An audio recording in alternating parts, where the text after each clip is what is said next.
Ladies and gentlemen, welcome to BGE Stara Zagora. I'm your host Nico, and today I'm going to be bringing you the finest CS Bulgaria has to offer. Firstly, I want to express our biggest gratitude to the Stara Zagora municipality for partnering with us and making this event possible.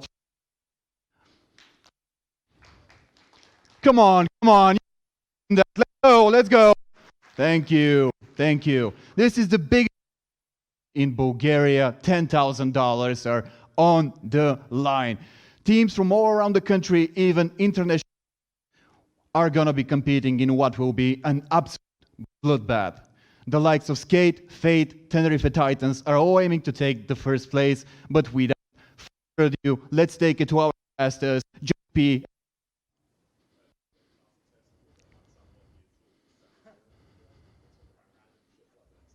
It's also because no one can really hear us. Yeah, we're looking forward to being here. I mean, this is my first time in Bulgaria. This is my first time really taking a look at the Bulgarian Counter-Strike scene. But, you know, we've done a lot of our research. And, man, there are some great teams on display here this weekend in Stara Zagora. Yeah, without a doubt. I'm really looking forward to this kind of upcoming matchup. David and Goliath, or is it going to be a close game? We'll have to see. Again, really looking forward to seeing these two teams perform. Of course, opening the LAN and all that. But without further ado, we're going to chuck it back to Niku to introduce these two teams. Yeah. Let's go. Introducing first, Depreso. All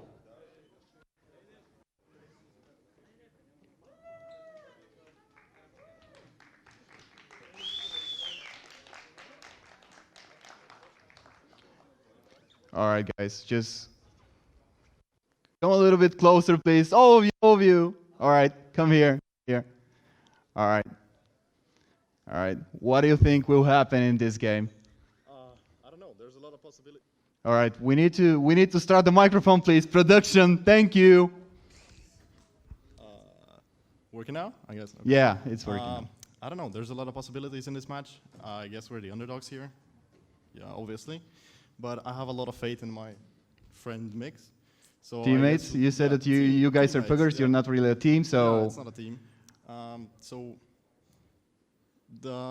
I hope we play good. I hope we put up a fight. Yeah. We could win. An upset, right? Yeah. All right, guys. Well, you can take your place right now. Thanks. Thank you.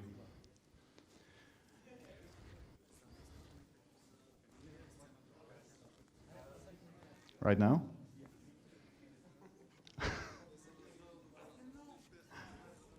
We can do it later. All right, and joining them on stage, MBAPEEK.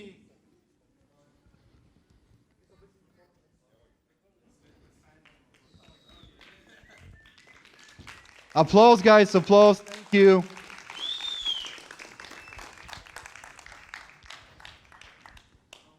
Bobo is going to be speaking. The other guys, that they are going to be smashing you. Oh, we're welcoming them. All right, what do you think it will happen? I don't know. We're going to do our best, and let's hope we're going to do a good match. All right, I can see a lot of familiar faces, I'm sorry. And yeah, I hope you put up a good fight, and you can take your places right now. Thank you. All right, applause, guys. Can it be an upset? We will have to find out. Do the casters agree over the time? Well, again, it's going to be a really kind of... Well, on paper, it's going to be a one-sided affair, and honestly, I kind of hope it isn't. I do want to see an upset to kickstart this whole tournament. Again, we won't know. First game on LAN, it could go either way. John, how are you feeling about this? Yeah, I mean, if you're speaking off of facts and you're speaking off of what the teams look like on paper, obviously you've got a very strong MBAPEEK team. You've got Bubble, Ships, Red Star, Sleepy, and Victor. You know, probably 5 of the best players that you could have to offer that aren't in teams at the moment. I mean, the former Windigo winners, you know, we spoke about that, of Bubble, Ships, and Victor that play together. Obviously, one storyline as well that we're going to look at later on in the tournament is the fact that Red Star has just left a fellow competitors, Bluejays International, correct, to play with this pick, this mix, sorry. at Stara Zagora here this weekend. But on the side of Depreso, look, let's not throw it out of the water too early. Let's put some respect on these guys' names. You've got the squad of Explained, Awaken, Lasco, Acer, and Scrim. These are very, very good players. Only 2 of them, however, have got experience playing at a LAN setup. And I mean, yourself as a former player, myself as a former player in a different title of game, we know how different it is playing at a LAN event to playing at home in the comfort of your bedroom. You know, the hands start going a little bit shaky, the legs start bopping up and down, but we're going to have to wait and see how these teams perform this weekend on LAN. Yeah, and if I were to ask you, who do you think is going to take this? MBAPEEK, Depreso, where are you? Where's your inkling? You know, I'm very much a person that I like to let facts do the talking and statistics do the talking. I'm a bit of a geek when it comes to statistics a little bit. So I think if you're looking at it on paper, you've got to swing slightly towards MBAPEEK. But listen, it's a game of CS. It's a best of 1 as well, not to mention. You know, all it takes is the squad of Depreso to have one good game, start off a game very strong, and, you know, things might swing their way. But listen, we've got a long weekend ahead of CSGO, a long week rather, sorry. We're starting this midweek. That's how many games we've got to fit in. 10 of the best teams here performing in Stara Zagora, and man, I'm excited to kick it off, and we've got a great game to start off with. Without a doubt. And you have kind of thrown it to me. You've put me on the spot to say that, you know, MBAPEEK, you think you're going to take it.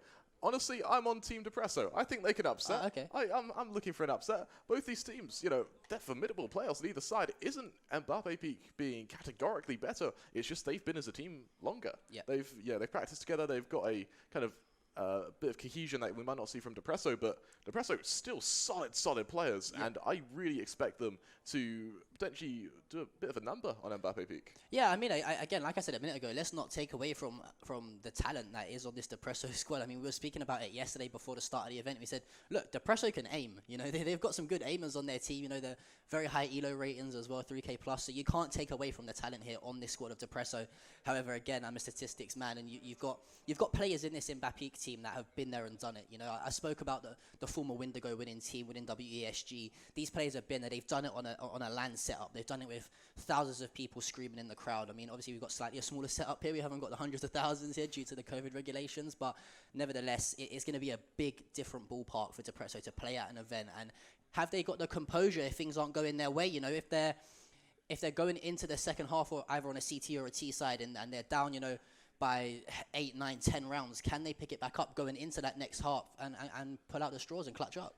Yeah, exactly. And it's that kind of standard play of, for Depreso, they're, 3K elo, you know, and MBAPEEK are pretty much the same. Yep. For them, it's not the quality of players that changes, it's the way they play. And if they can really find a way to band together, if they can get maybe a second wind, they can find a way to start stringing rounds together, if they can get that momentum on their side, and MBAPEEK might crumble a little bit, with the idea being they go into this thinking it's probably going to be a fairly easy game to kickstart a tournament. I think if Depreso can get some early momentum, they can get that pistol round, if they can follow through with anti-ecos, then MBAPEEK might actually be put down onto a bit of a back foot early on. Yeah, I mean, we've seen it before in some of the highest level of CSGO, you know, where teams get a little bit complacent, they go into a game thinking they're going to win. We was literally watching some VODs back of the teams last night, you know, and we throw our minds back. I think it was to the A1 Gaming League final, the first map on Inferno, where I think it was Fate had like a 12-3 lead going into T-side, and then Skade clutched up and literally won like, 14 rounds back-to-back. And, you know, anything can happen in a CSGO game. I mean, luckily for Fate, that was a best of 5. This is a best of 1. So that just even adds to the more pressure on this Depreso squad, going into this. You know, they're already coming in heavily, the underdogs, but can they perform in a best of 1? Because anything can happen. But speaking as it's a best of 1, you know, let's talk about the potential map picks. We haven't seen the map vetoes yet as to what maps these guys are going to play. But just speaking of generally speaking, the majority of pickup teams or mixes, you know, that aren't official rosters, they tend to head towards the standard CSGO maps that you would probably see, the likes of Inferno, the likes of Mirage, maybe even throw an Overpass in there. Can you see any of these teams picking like a Vertigo or something like that, maybe, or a Train or a Nuke, or are we going to see these players stick to those 3 core maps? My worry with Vertigo is that it's such a close map in terms of T aggression, CT aggression. It can be very hard to establish early dominance. And if you're on the side of MBAPEEK, you're going to want to keep those strats kind of hidden. You know, there are some really good teams here. We're going to anti-strat them the second they get back to the hotel today. And so you're going to want to try and keep things under the rugs a little bit. Make sure that you can just have something in the back burner when you go into the best of 3s, of course, starting tomorrow. So for them, I would expect to see something like Mirage, simply just because of the aim duels. You can just try and out-aim Depreso. You've got that team cohesion, you know, you've worked together on other maps. That does, it's a transferable skill. If you can pop flash teammates in, you know, all you have to do is learn the other map. And I absolutely expect Mbappe to know it. And in fact, I would expect them to, like, fully. Well, exactly. Again, like these guys, let's not beat around the bush. They've been around the scene for a while. They've got title winning players in their team, and you know the same with Depreso. Okay, they haven't got the trophies behind them or the accolades behind them. There's still some very good players. You know, these guys have got however many hours in the game. You know, the 3K plus elo on some of the sites. So these guys are going to be fantastic players, nevertheless. And you know, let's just talk about the event as a general while we're waiting for this first game to load up and we find out the map. This is obviously the biggest ever event that has happened in Bulgaria, and obviously I've explored the city and I spoke to a lot of people, and I say to them, what is the #1 game in Bulgaria? What does everyone like to play, from the adults to the kids? And they're saying, we're a CS country, man. We don't play anything. It's CS only. So this is a really big thing for Bulgaria and the Bulgarian community. And obviously we saw Nico shouting out our main sponsor, which, just to translate for you guys, is the Stara Zagora Council that runs the city of Stara Zagora. So huge thank you to them for, you know, adding the funds to this tournament. That 10K, man, is that's a lot of money. For your first big major at an event. That is a huge stepping stone to go from the likes of a 2 or I think it was a $3,000 prize pool, was the previous biggest one before. You know, that's a 7K jump, and that's potentially somewhat life-changing money for some of these players. You know, split it 5 ways. That's what, 2.5K each roughly, and that can start your career.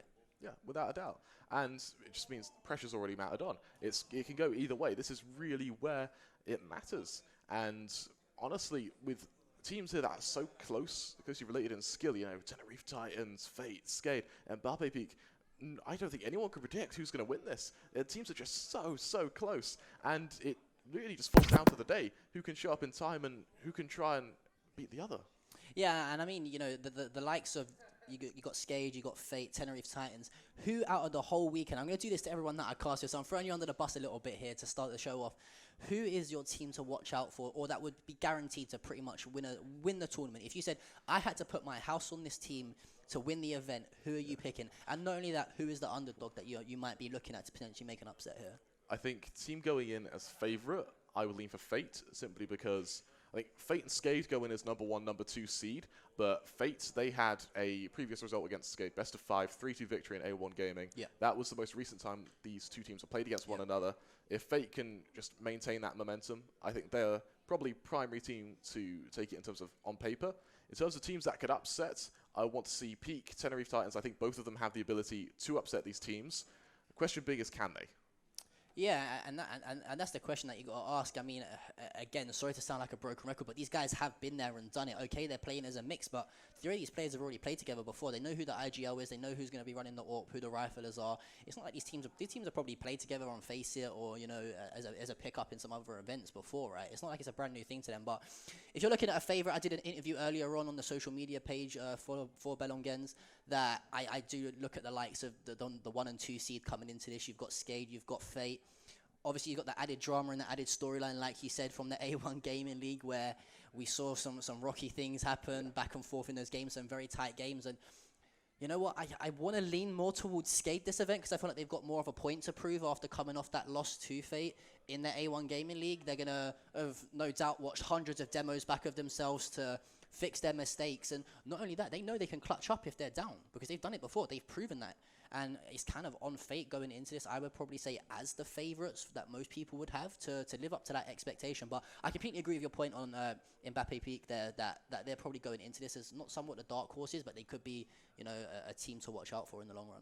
Yeah, without a doubt. And on the note of MBAPEEK, you know, they have got a stacked roster. You know, Ships, Bubble, Victor, all of which that ex-Wendigo side. And my player to watch out for is Sleepy, a player we haven't really seen on the scene very much. You know, they probably found him prowling, you know, the hills of Rank S, where he's just been clicking on heads and taking names. But now he's at LAN. Now he's in a established, you know, team with barrels of experience. I really want to see how he performs, if he has the kind of players to give him the utility to do so.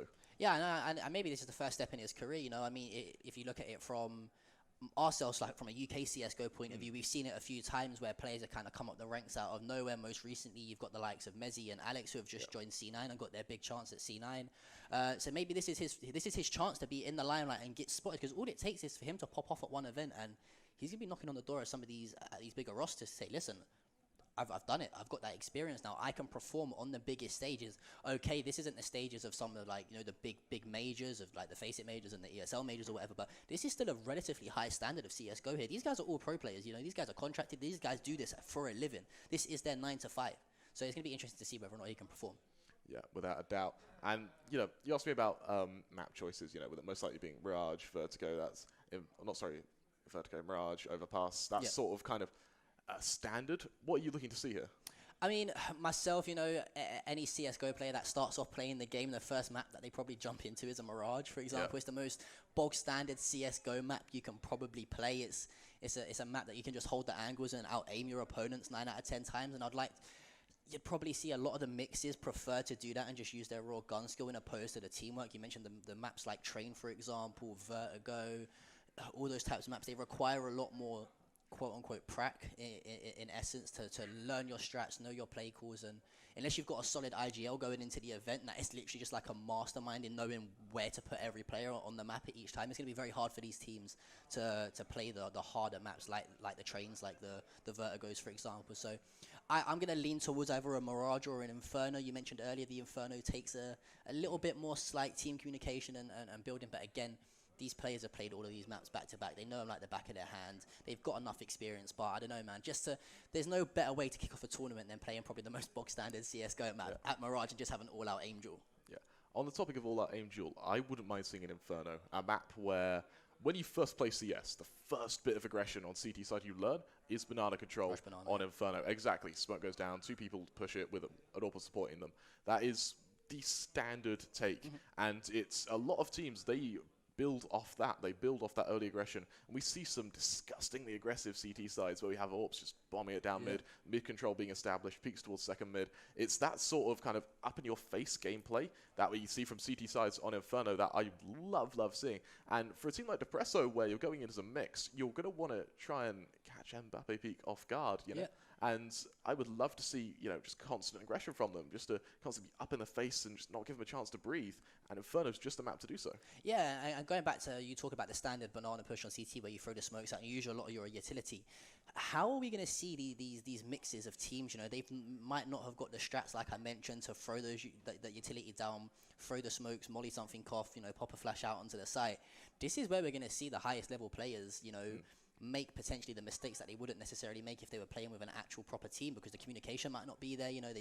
They've not practiced, the collapses onto bomb sites or the bomb executes or retakes, for example. So I'm really, the thing I'm looking forward to most in this game is to seeing how the utility is used. I mean, again, these guys are the highest level players. Do they know how to throw a flash? Do they know how to, throw a molly or a smoke? Of course they do. These guys have got, over 7K hours. I'd be a bit worried. But listen, I've got like 400 hours in the game and I can somewhat throw a flash, all right? So yeah, I'm excited to see how the utility is used in these games full of mixes. And you said it perfectly. A single flash could be the decider in a game, A well-placed flash could be a 4v4 retake won by a CT side if they're able to just get that early flash going in their favor. It helps with aggression, pop flashes, and aggressive utility as well. Mollies, nades. We see teams like Astralis, they do so well because damage done by a player is inconsistent. That human factor can never be guaranteed. A nade exposition is always going to be guaranteed. It's always 40 damage if it lands on them. It's always 60 if you get it point blank. And that's why stuff like banana control with nades or taking towards mid, nades into apps, that's why that really works, because that just time your nades is so hard to refute. And when you take an aim duel already with HP advantage, 9 times out of 10 you're going to win. Yeah, exactly. Not only that, especially in the early rounds as well, when it's like the eco rounds or the pistol rounds, for example, or if things aren't going your way and you do a buy of deagles, for example, using that utility, like you said, that's going to guarantee you 40 damage with a nade. One shot from a deagle there, anywhere from the chest and above, you're going to be dead, right? So it's pretty much guaranteed a kill. So we have to wait and see how this plays out. Guys, we do apologize for the delay. We are waiting to get into the game. These players are just setting up their configs, probably jumping into a few aimbots, We're trying to get the game going. I believe the map veto is going on as we speak, so we'll wait to get confirmation on the maps for you guys. But this is exciting, man. I'm excited. I know this is your first ever LAN that you're commentating as well. Before the show, this guy's leg was going up and down like a yo-yo. Couldn't believe it. Still is a little bit. But yeah, I'm excited, man. I can't wait for the event, and especially more to see what these Bulgarian teams have to offer. I mean, some of these players they perform very well. The likes of Fate and Skade, Bluejays, for example, going through the likes of DreamHack Open qualifiers, and some IEM qualifiers. They've been on the borderline for so long. And I think having this new major in Bulgaria, that more constant, the formation and the foundation of the scene out here, this is only going to do the world of wonders for the Bulgarian scene. Yeah, without a doubt. And, hopefully this is the start of something that we see fairly regularly. The quality of CS here, it can't be refuted, So many good teams. And if this is, we're going to have better teams here, unfortunately, due to, visa issues, travel restrictions. Yeah. I think there was like 6 teams that dropped out or something Yeah, like that. 4 to 6 teams that had to drop out. And to think that even with that loss of teams, we still have a stacked tournament. Yeah. Imagine with even more. It would be an unbelievable showing. And I cannot wait to see more of this. Yeah, just to highlight a few teams that got left out. I think it was Navi Junior who got left Navi out Junior, because Level Up. Level Up, for example. There's another team. Was it Hectic maybe something like that? Something like that. Something like that got left out as well. I know Navi Junior had an issue with one of the players traveling from Russia into Bulgaria because no citizens that are allowed to leave Russia leave the country to fly to another to a European country, for example. So unfortunately, they couldn't find a stand-in. And again, an organization the size of Navi, for example, they're going to come here to win. They don't want to play with a stand-in. They don't want to play with a fill-in. They want to play with their full strength roster. And a few other issues as well.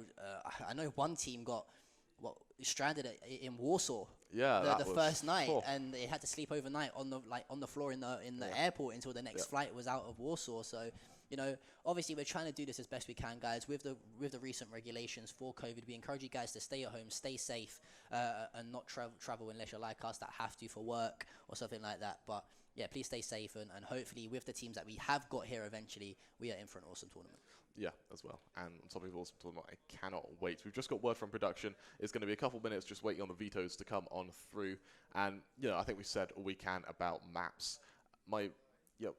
You said you wanted to see a Mirage. Are there any maps that you think are going to be sort of dark horses that you think are rarely played but are still entertaining to watch? I mean, if we're talking about the likes of a mix, for example, again, the 3 maps that I highlighted, the likes of Train, Nuke, for example, and even a Vertigo, they all require heavy communication because a lot of the time it's executes onto bomb sites, it's retakes from difficult angles. Me personally, can't stand the map Nuke, absolutely hate it. I tried to play it as much as possible coming into this event. And it's, I believe actually Nuke has been vetoed, so we haven't got. We're not going to see a Nuke, guys, which is great. Thank you for listening to us. They're going into the last veto right now. I'm not too sure what maps it's between, but we'll try and get confirmation. We just have had confirmation. It is going to be between Overpass or Mirage. What a guess! What a prediction! He said we don't know how to do our jobs, guys. We're here all weekend. So yeah, we're just waiting on confirmation on that. But now we know one of the two maps that it might be. Let's focus on those. We spoke a lot about Mirage, but going into a map like Overpass, it's a map where you got to be very good with the rifles as well as your AWP player. If you're looking out of Heaven, for example, or you're facing long over towards A. And we've just had confirmation that we're not going to stop talking about Overpass because we are getting a Mirage to start things off here in Stara Zagora. It's just going to be an all-out aim duel fest to hold those angles, and I got my wish. I'm happy. Yeah, I'm happy. I want to highlight Mirage again. We're going to go fine-tune it a little bit. One of the standard executions we see on Mirage for a pistol round. Early smoke towards A and a nade stack towards CT ticket booth. That is one of the standard stakes. So we saw that really heavily influence the meta recently. And I think for Depreso, a team where they don't, can you call them a team? They're more of a mix.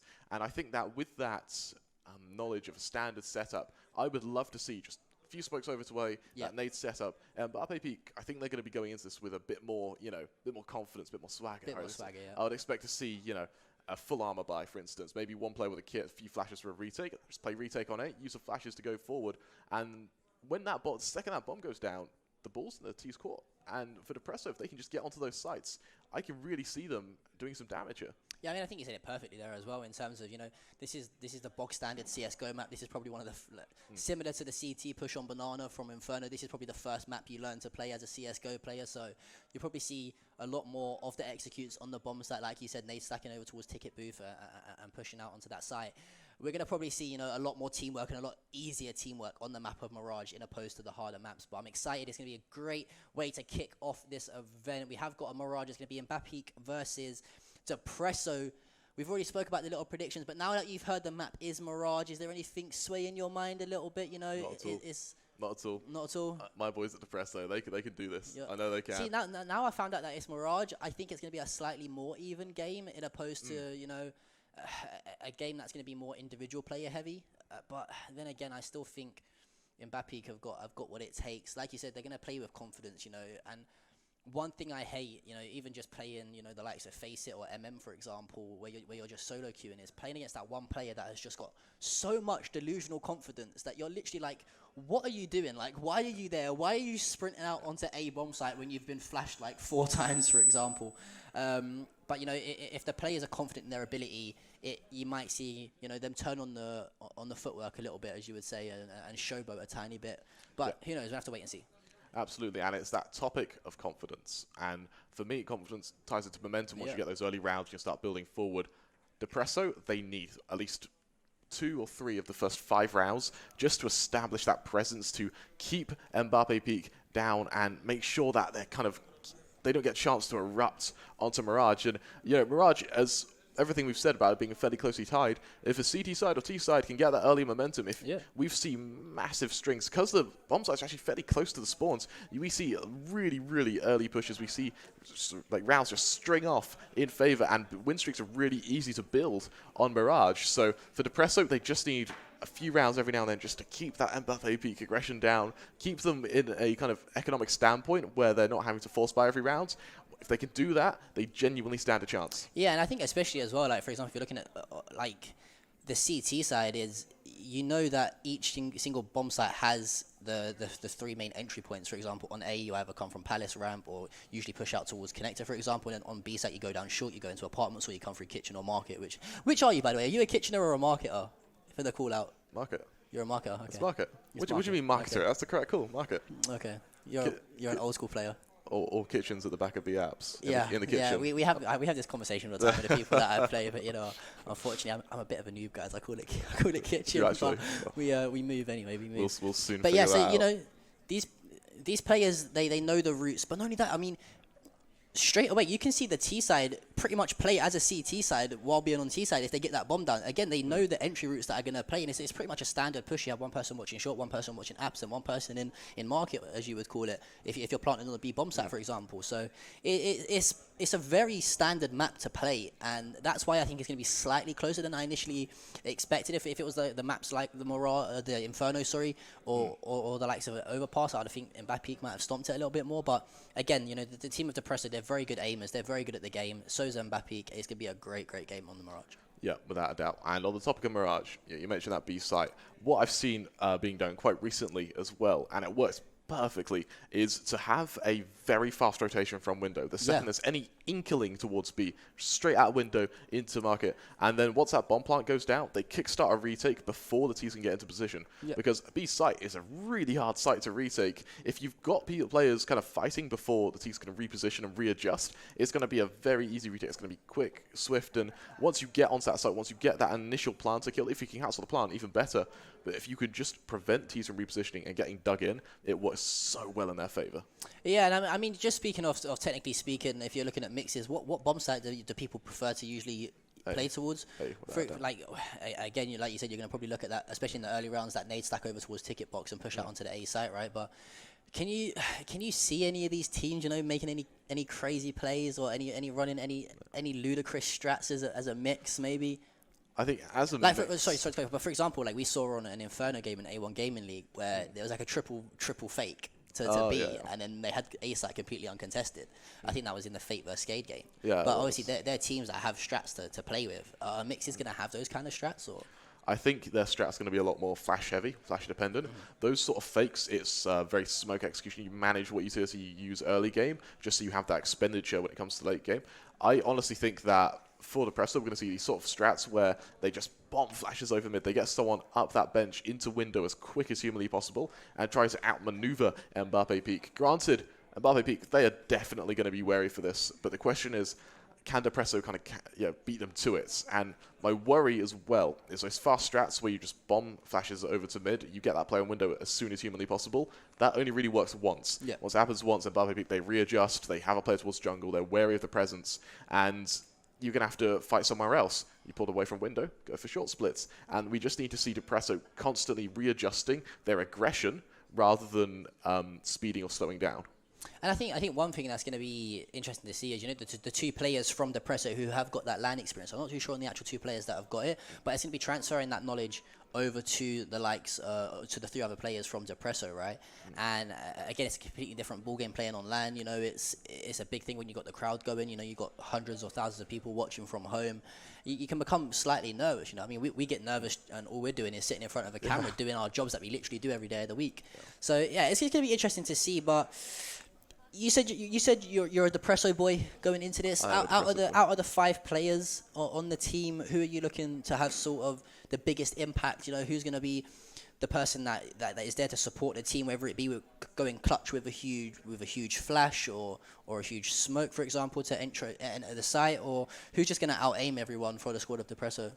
Honestly, I really want to see how Acer does. Like, he's kind of a bit of a dark horse going into this. We haven't really seen him too well in other tournaments, but I took a look at the Facebook profiles, took a look at the stats on these players in regular pugs, and Acer, he's been doing really, really well. You know, it's a disgustingly high headshot percentage, and I really want to see how he does here. Can he bring that headshot percentage to LAN? Of course, Depreso, with only 2 players who've ever played on LAN before, it's a completely different dynamic. It is so difficult to adjust, especially for a first time.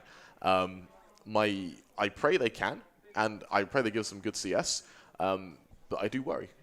Yeah, and I think on the side of MBAPEEK, because what we highlighted Sleepy already in terms of he's you know, the dark horse on that team, maybe. You know, he's the person that no one really knows a lot about other than probably the players that play on that closed Bulgaria circuit. They know how good he is. Internationally, he's not really as known as maybe the likes of Bubble, Ships, etc., etc. But another player from the squad of MBAPEEK that I'm looking to see turn up is Red Star, for example. You know, he's made it into FPL twice. He got there the first time, then got kicked out, I believe, or dropped from his team, and then remade it in a second time. That on its own is a big accolade to have on your profile to make it into the Face It Pro League, not once but twice as well. And I believe they were in different teams too. So he could be the X factor on this team. And not only that, he only joined this team 2 weeks ago. That's not a long time for these guys to have to practice. Again, I'm not 100% sure who's going to be IGLing for the squad of MBAPEEK. We'll have to wait and see who's making the calls. But yeah, I'm definitely keen to see Red Star perform. You know, after practicing for so long with the likes of Bluejays International, for example, going into this, to then at the last minute, two or 3 weeks before the start of the event, to say, yeah, do you know what? I'm going to go play with these guys instead. He's got a lot of weight on his shoulders, you know, because could he have made the wrong decisions? We've seen it, for example. Who was it? The player who was on Astralis, who left Astralis before they went on like a 16. Carrigan. Yeah, a major win streak. You know, he thought he made the best decision to change teams, and then from then they picked up a new player, and they've been one of the most unstoppable teams in CS for like the past year and a half, 2 years, for example. So, has he made the right decision? Is he going to live to regret it? Who knows? We'll have to wait and see. On that note, with Red Star and CP being kind of new to MBAPEEK, actually plays in Depreso's favour. Maybe we're going to see MBAPEEK playing the exact same style as Depreso, but with just a bit more experience. If so, we're going to see 2 very aim-heavy teams try and duel it out on a map that supports that. Again, on the topic of aggression, I would love to see just some early lamp flashes and just people with AKs bombing it out ramp, trying to get that early pick. I want to see double AWP setups come through. I genuinely think if you get a double AWP setup, usually it's actually a bad idea, simply because the economic investment you put into it, it takes about 3 or 4 rounds to actually pay off for you to kind of feel the repercussions for it. If you get a double AWP setup, lose the next round, you're guaranteed an eco. There is no way you can justify another buy after losing that sort of setup. Yeah, and again, that's only going to play into that team's favor. You know, it's just going to build the confidence, especially for a mix as well. You know, it's just going to be like, okay, cool, we're playing quite well together here. You know, we've not even really got the strats or the executes already in place, and we're out aiming them. We're picking up frags. We're forcing them to eco. They can't afford to buy on us, and yeah, it's just going to be really, really interesting to see, guys. We do apologize at home for the delay. We have got a few technical issues. It's an esports event after all. You know, everything was running smooth sailing the other day. I literally said to one of the TOs, I said, listen, at the moment you hit go live, the whole building's just going to go up in flames. And that's exactly what has happened by the looks of it. So we are waiting to get some confirmation from our production team just how long the game is going to take. So again, we do apologize at home, but be sure at home to get involved as well on our social medias. Tweet at us and let us know what sort of what you're expecting from the event, what teams you expect to pop off, as well as let us know in the chat. We are streaming on Twitch, of course. We want to see you guys get involved as much as possible. Let us know your favorites, who the players to watch out for in the chat are, as well as some potential dark horses and underdogs. Yeah, without a doubt. And again, Mirage, I think we said it weekend about it. It's going to be a really, really close game. Of course, the winner of this goes on to play, I believe it's Skade. Yeah, So- let's actually bring the bracket up if we can here on the laptop. If you just give me 2 seconds, and just making sure I'm not closing any things that I don't need to close. So we are gonna see this game obviously between MBAPEEK versus Depreso, and then like you said, the winner advances into round 2 to play Skade. Now, you know, that's going to be a big step up in caliber of opposition, you know, especially for a mix going up against Skade, who they've got the experience, they've played with each other for however long. You know, these players have been around for a long time. They've got the executes, they've got the setups that they need to win maps, and it's going to be a big test. And you'd probably say that anyone that plays Skade's going to probably win. But on the other side of the bracket, however, I do believe we're going to see TTFU versus Majesty later on this evening. If I'm correct, we've also got Bluejays versus Impostors, as well as one game I know you're looking forward to that we're going to be commentating later on today is Tenerife Titans versus Peak. Without being as unbiased as possible, Peak versus Tenerife, who do you think is going to take that? Historically, Tenerife Titans have beat Peak, and we're talking like 4-0 in terms of matchups. So I really am curious to see if Peak can either come back and, you know, kind of break that spree, or if Tenerife Titans are going to kind of cement that kind of standard where they're just constantly winning against Peak. Again, we'll have to see. We will have to see. Yeah, of course. I mean, I know we've had a chance to speak to the guys at Peak earlier on today. You said you're going to win, and he was like, yeah, of course we are. What do you mean? Like, it's another day in office. Guys, we have got some good news. The tech issues, I believe, are over. The players are just in the warm-up at the moment, getting themselves ready, going through those pre-match jitters. Have you got any sort of, when you competed, for example, was there any pre-match rituals or superstitions that you had? There was a lot of Red Bull, and that was my pre-match ritual. I mean, if you've had 6 or 7 Red Bulls, you can't tell if you're shaking because you're nervous or because it's the Red Bull. So it just goes from your mind. You're just having a glucose overdose. Yeah, exactly. You know, while we are here, let's talk about predictions for the other games we're going to be doing. The other games, yeah, sure. So we've got TTFU and Majesty. How are you feeling about that? I mean, I know TTFU probably coming into this are. I've spoke to a few of the experts from the Bulgarian scene, and they said that they're not the strongest team. However, they are very good players. But looking at the likes of Majesty, for example, I think they might slightly edge it, just from the experience value playing as an actual team as well. Looking forward ahead to Bluejays versus the Impostors. Bluejays, they've performed very well recently going into this. You'll probably have them as the favourites over Impostors. But listen, I'm all about Team Impostors just for the memes. You know, just if anything, red looks us. Yeah, without a doubt. And I genuinely think that, you said it perfectly. Majesty are definitely favourites going into this, like, categorically. Our final game, of course, that we'll be doing, Peak Tenerife. Yeah. Do you have a prediction going into that? I mean, I would say going into it, Tenerife have probably had the better results as of late in terms of tournaments. And they finished 3rd, for example, in the A1 Gaming League, I believe, behind Skade and Fate. So if you're looking at like a big event performance, then I would definitely say potentially Tenerife might swing that way. But listen, you know yourself personally, this Peak roster is very, very strong. If they go off, their coach, for example, he works with the players day in and day out. If they pop off and they can get that morale going, they could potentially be a dark horse as well. And I definitely think they have got the gun skill to rival the likes of Skade, Fate, for example, for a run in the later of the tournament. Yeah, without a doubt. And I really am looking forward to seeing just how it goes. From the looks of it, we've almost got everyone in the server, just waiting on one more team before we're able to go live. We're going to quickly cut back to Nico now to a few words.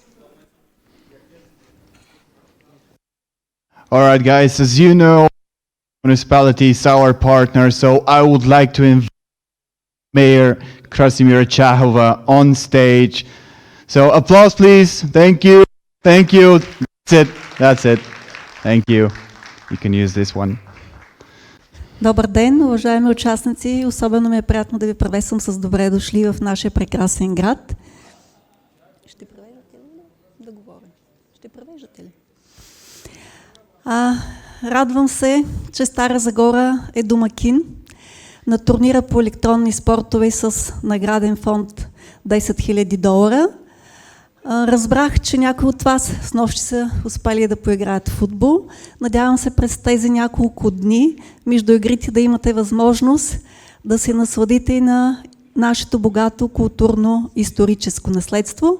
Благодаря на организаторите за доверието и за партньорството, че избраха Стара Загора и културен център Стара Загора за домакин на този турнир. И вярвам, че това ще бъде началото на едно дългогодишно бъдещо партньорство. Пожелавам много емоционални и интересни игри, за радост на всички, които ще присъстват тук в залата, ще могат да наблюдават турнира и на големия екран, монтиран на площада пред община Стара Загора, също и в онлайн платформите. Успех на всички! All right, guys. I would like to remind you, your masks on. Times, some difficult times today.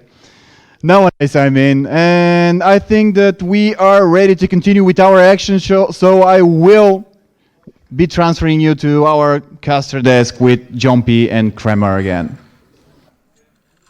Yeah.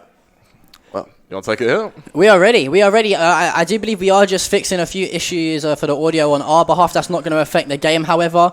These AKs are absolutely blowing my eardrums out at the moment, and I'm struggling to hear my co-caster Kremer over the top of it.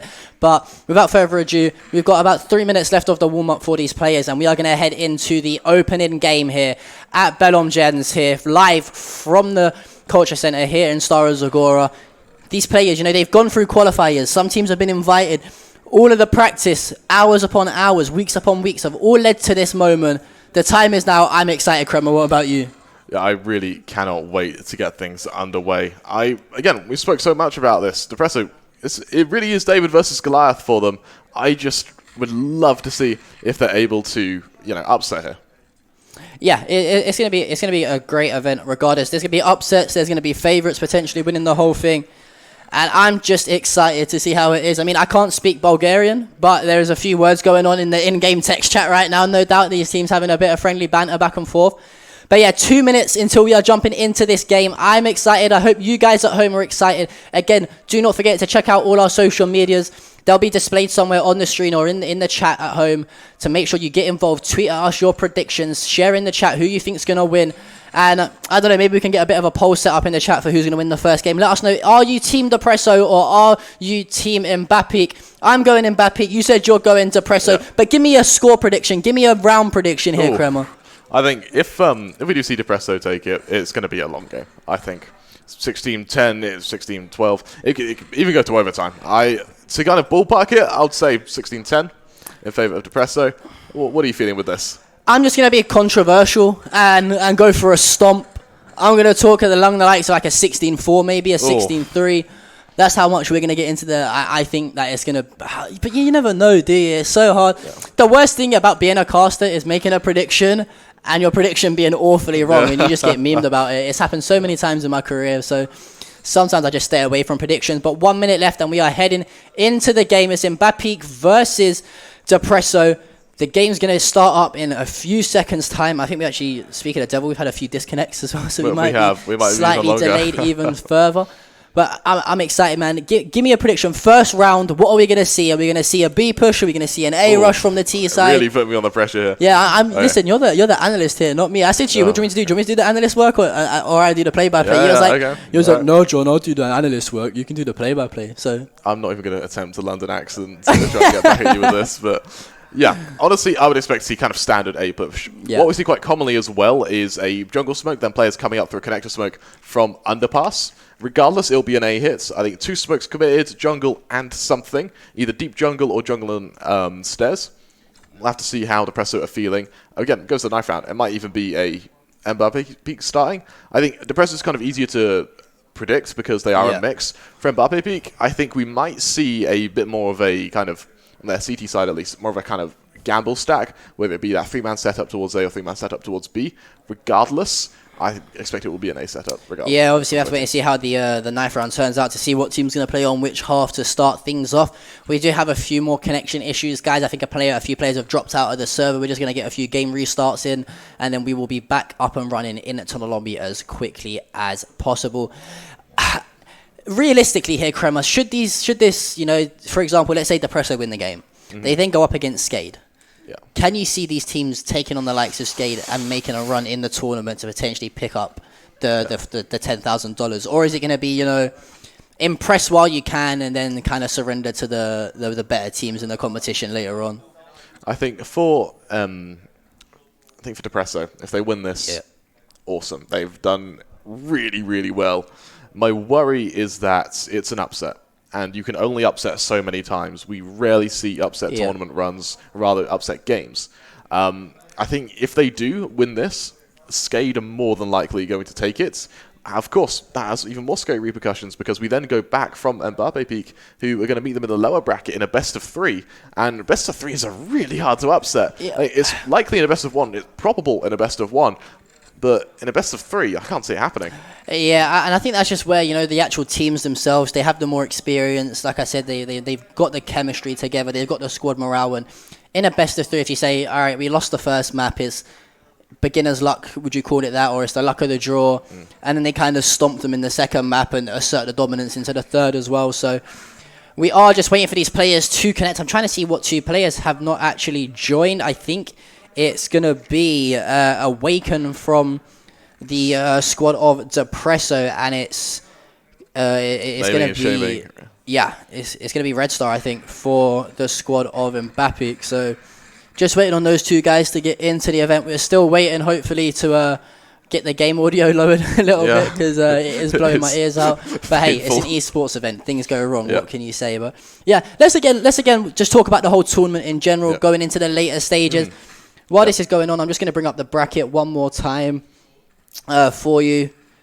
And we can kind of get our predictions. One game I'm very much looking forward to later on is going to be the likes of Fate going up against the winners of either TTFU or Majesty. You know, going into that TTF Majesty or TTFU, sorry, or Majesty, you would probably look to say, yeah, Fate are just going to stomp them. It's going to be an easy win, and they're going to advance into the bracket. But I guess it all depends on how the likes of Majesty or that start the tournament. Yeah, I think Majesty actually going to put a number against Fate. I think they could definitely contest with them. The other great game I want to see is if MBAPEEK go through, the winner of this game versus Skade. Yeah, that's going to be extremely, extremely close between these 2 teams, and yeah, hopefully we get to see some potential upsets. I think if you're looking at a team that you would prefer to see play against the likes of Skade, for example, you'd probably look at MBAPEEK maybe. You know, again, the former WESG roster of Bubble, Ships, and Victor, for example, they've got the chemistry at the biggest stages there is out there. You know, winning that $500,000 way back at WESG.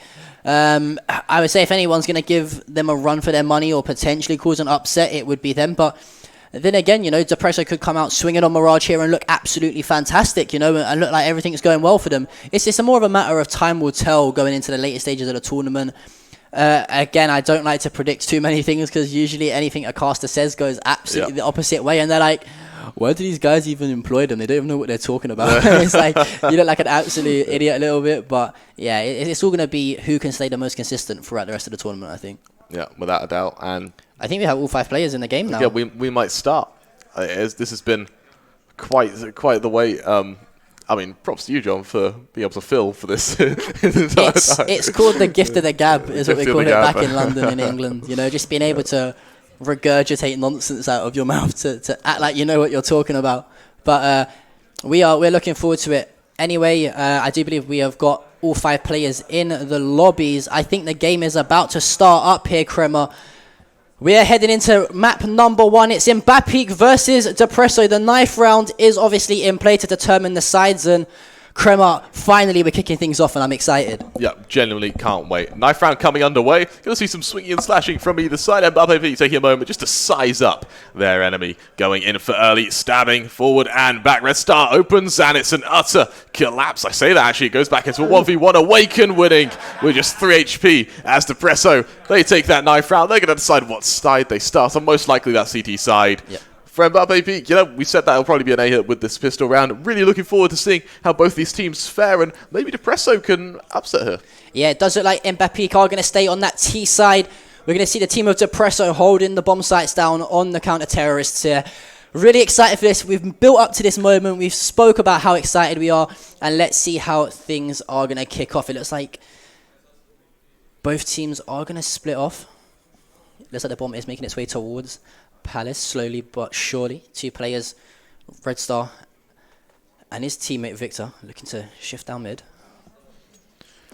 And again, it's going to be a very armor-heavy buy round the board. We've got armor for the entirety of Depreso. Armor a little bit for MBAPEEK. Only one flash of bubble. That's been expended. It's a collapse onto the A site. They've just worked on positioning. Sleepy opening up, finding Awakened. Ships there to find another. It's now on Acer, the lone man towards CT, but Ships is going to finish him off. These P250s are just destroying Depreso at the moment. Expired and Scrim, the lone members. Scrim able to find one, but as he finds himself alone, he's going to find a second. But to what avail? 1 versus 3 coming up from CT. Players all around him. And, you know, with only 2 mags, it's going to be Victor to finish the job. MBAPEEK, they lead 1-0. Yeah, fantastic start to the game, and we mentioned that, you know, getting these early rounds on the board, getting that first pistol round and the rounds that follow, really going to be super important for the team's morales, especially as a mix. And MBAPEEK really taking it to Depreso early on. And we mentioned, are we going to see a bit of an aggressive push? That's exactly what happened. They collapsed straight onto that A bomb site, and before you knew it, got that bomb down, and it was a 3 versus 1 left in favor of MBAPEEK. But now,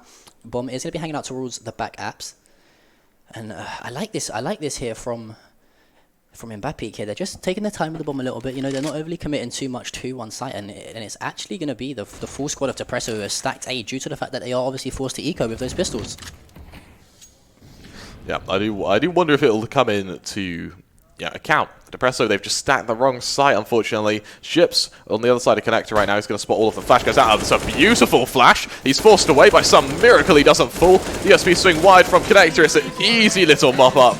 And MBAPEEK, they make it 2-0, but more importantly, they give Depreso a chance to go on to their first full buy of the game. M4's being brought up around the house. You might see a glass cannon come out from Scrim. Instead, he plays it safe with this M4. And for MBAPEEK, this is their chance to play bonus. We've got 2 Mac 10s. They've got utility to back it up. I expect it will be a fairly fast play from those Mac 10s. Maybe some underpass control to come out or towards mid, as it will be Bubble and Red Star going fast towards mid. Instantly going on out, trying to go for this early Ace split. Let's see how it works. Red Star is going to spot out the early member from connector, but Ace is going to find him. And with that, MBAPEEK, they might lose the teeth of this push, especially if they can't find any of these flanking players. Yeah, you have to wait and see how this map, this round unfolds. Sorry. There's that bubble. Is going to find one with that Mac 10. He gets traded out. That's going to be Lasco who finds the shots through the smokes. 4 versus 3 right now, but the bomb is going down on that A site. How are Depreso going to retake this? And that's exactly how Lasco finding a fantastic headshot onto the bomb plant as Sleepy through the smoke. But unfortunately for him, the bomb did just go down in time, so that does play slightly in favor of MBAPEEK. And this is going to be a huge play here from Bubble, coming up behind all 4 players here of Depreso. The bomb is going to be jiggled. Does find one. Some fantastic shots from Scrim, however, that's going to be Ships. Finds the first, can't find the second. And you can hear there already, the team's getting slightly, you know, the emotions are showing slightly. As Depreso do pick up that bomb to fuse, and it is now 2-1 in favor of MBAPEEK. Yeah, solid buy from Depreso. They got the early pick. They cancelled that mid-aggression. MBAPEEK in their favor. It was a bonus. They still got a plant. They're going to have no issues investing into this fully. They can even bring out an AWP should they want to. But for Depreso, this could be that start that we were talking about. Again, AKs being picked up. It's going to be another round of just rifles and on either side. A little bit of utility going in favor of Depreso, but not by much. It's marginal, to say the least. And MBAPEEK going for very early mid control. The set piece goes down. Push comes forward, and Depreso aren't really fighting for them for it. We've got Acer towards connector, kind of hovering around there, but there's no real commitment. Instead, it will be expired towards short. He's going to spot players early on. Acer actually finding a first onto Bubble. Question is, will expired push through this smoke? Moving on forward. Red Star boosted up is going to be able to catch him out very early on if he's not careful. And he might do just that. Expired, swung wide. Red Star going to find him. 4 versus 4. Let's see just what comes through. Red Star finding yet one more onto Acer, as he's going to go on a rampage now. Reloading, looking to catch out Scrim. Going into marker. Caught off guard, though. 3 versus 3. And as Lasco finds Ships, MBAPEEK, this push has kind of collapsed. Scrim, he's not on that B site, so they are going to get a plant. But the question is, for me, can MBAPEEK hold it? Yeah, and we mentioned slightly before the start of the game how hard it is to hold that B bomb site, right? Especially from a retake of the CT, because they can push onto that bomb site so quickly and retake it, especially when you're at a man disadvantage as well. It's going to be really, really interesting to see here. It is up to Sleepy and Victor. All 3 players look like they're going to be pushing through market. And it's going to come onto Victor here. Can he find a spray down? Finds one. Finds the second. Finds the third as well, sorry. I believe it was Sleepy who picked up the first frag. You asked if they could hold it. Fortunately for them, all 3 players did push out towards that same door. And Victor with some fantastic shots, utilizing that recoil to perfection. And just like that, another round on the board for MBAPEEK. That worked perfectly for MBAPEEK. Perfect hold. The flash came through. Swing came wide. Depreso a bit sloppy to not be able to trade that. But regardless, MBAPEEK, they punished that push. It's going to be down to just pistols now. We've got Deagles around the board, the odd USP here or there, complement of armor, the odd flash to support it. Ships now shifting out from ramp. He's alone, it won't matter. Awaken going to lose his head. 3 haircuts from Ships right now. And is he spotted down? It's going to be Acer to trade, and suddenly it looks a bit more even. That being said, it is still AKs against pistols and MBAPEEK. They're not going to allow Depreso to get this AK. Instead, they are just going to be swinging on wide. Bubble and Victor, they find 2 more, and it's just going to be a formality at this point. Scrim, the lone man with a Deagle. If he's lucky, he might be able to find one. He won't even do that. Red Star demolishes him as MBAPEEK. They make it 4-1. Yeah, I mentioned Red Star could be that sort of dark horse to watch, playing fantastically well in that round, picking up a few kills to his name. But, you know, you got to look at the likes of Victor, for example. He started brilliantly, currently sitting at 8-1. I know, obviously, CSGO is not one of the games that really matters about how heavily you frag. It's more of a team-based game. But when you got a player really going off like that, you know, we saw him pick up the 2K in the last the round before that. Sorry, really, really impressive. As it looks like 3 players are going to storm up the center of the map here. One's really aggressive into short here, and I like this dominance here. They're trying to control the map as much as possible here in MBAPEEK, and now the bomb is going to make its way down into apartments as it's 3 players all shifting down that B-apps. One player looks like he's headed into underpass as well as one just sitting back towards top boxes.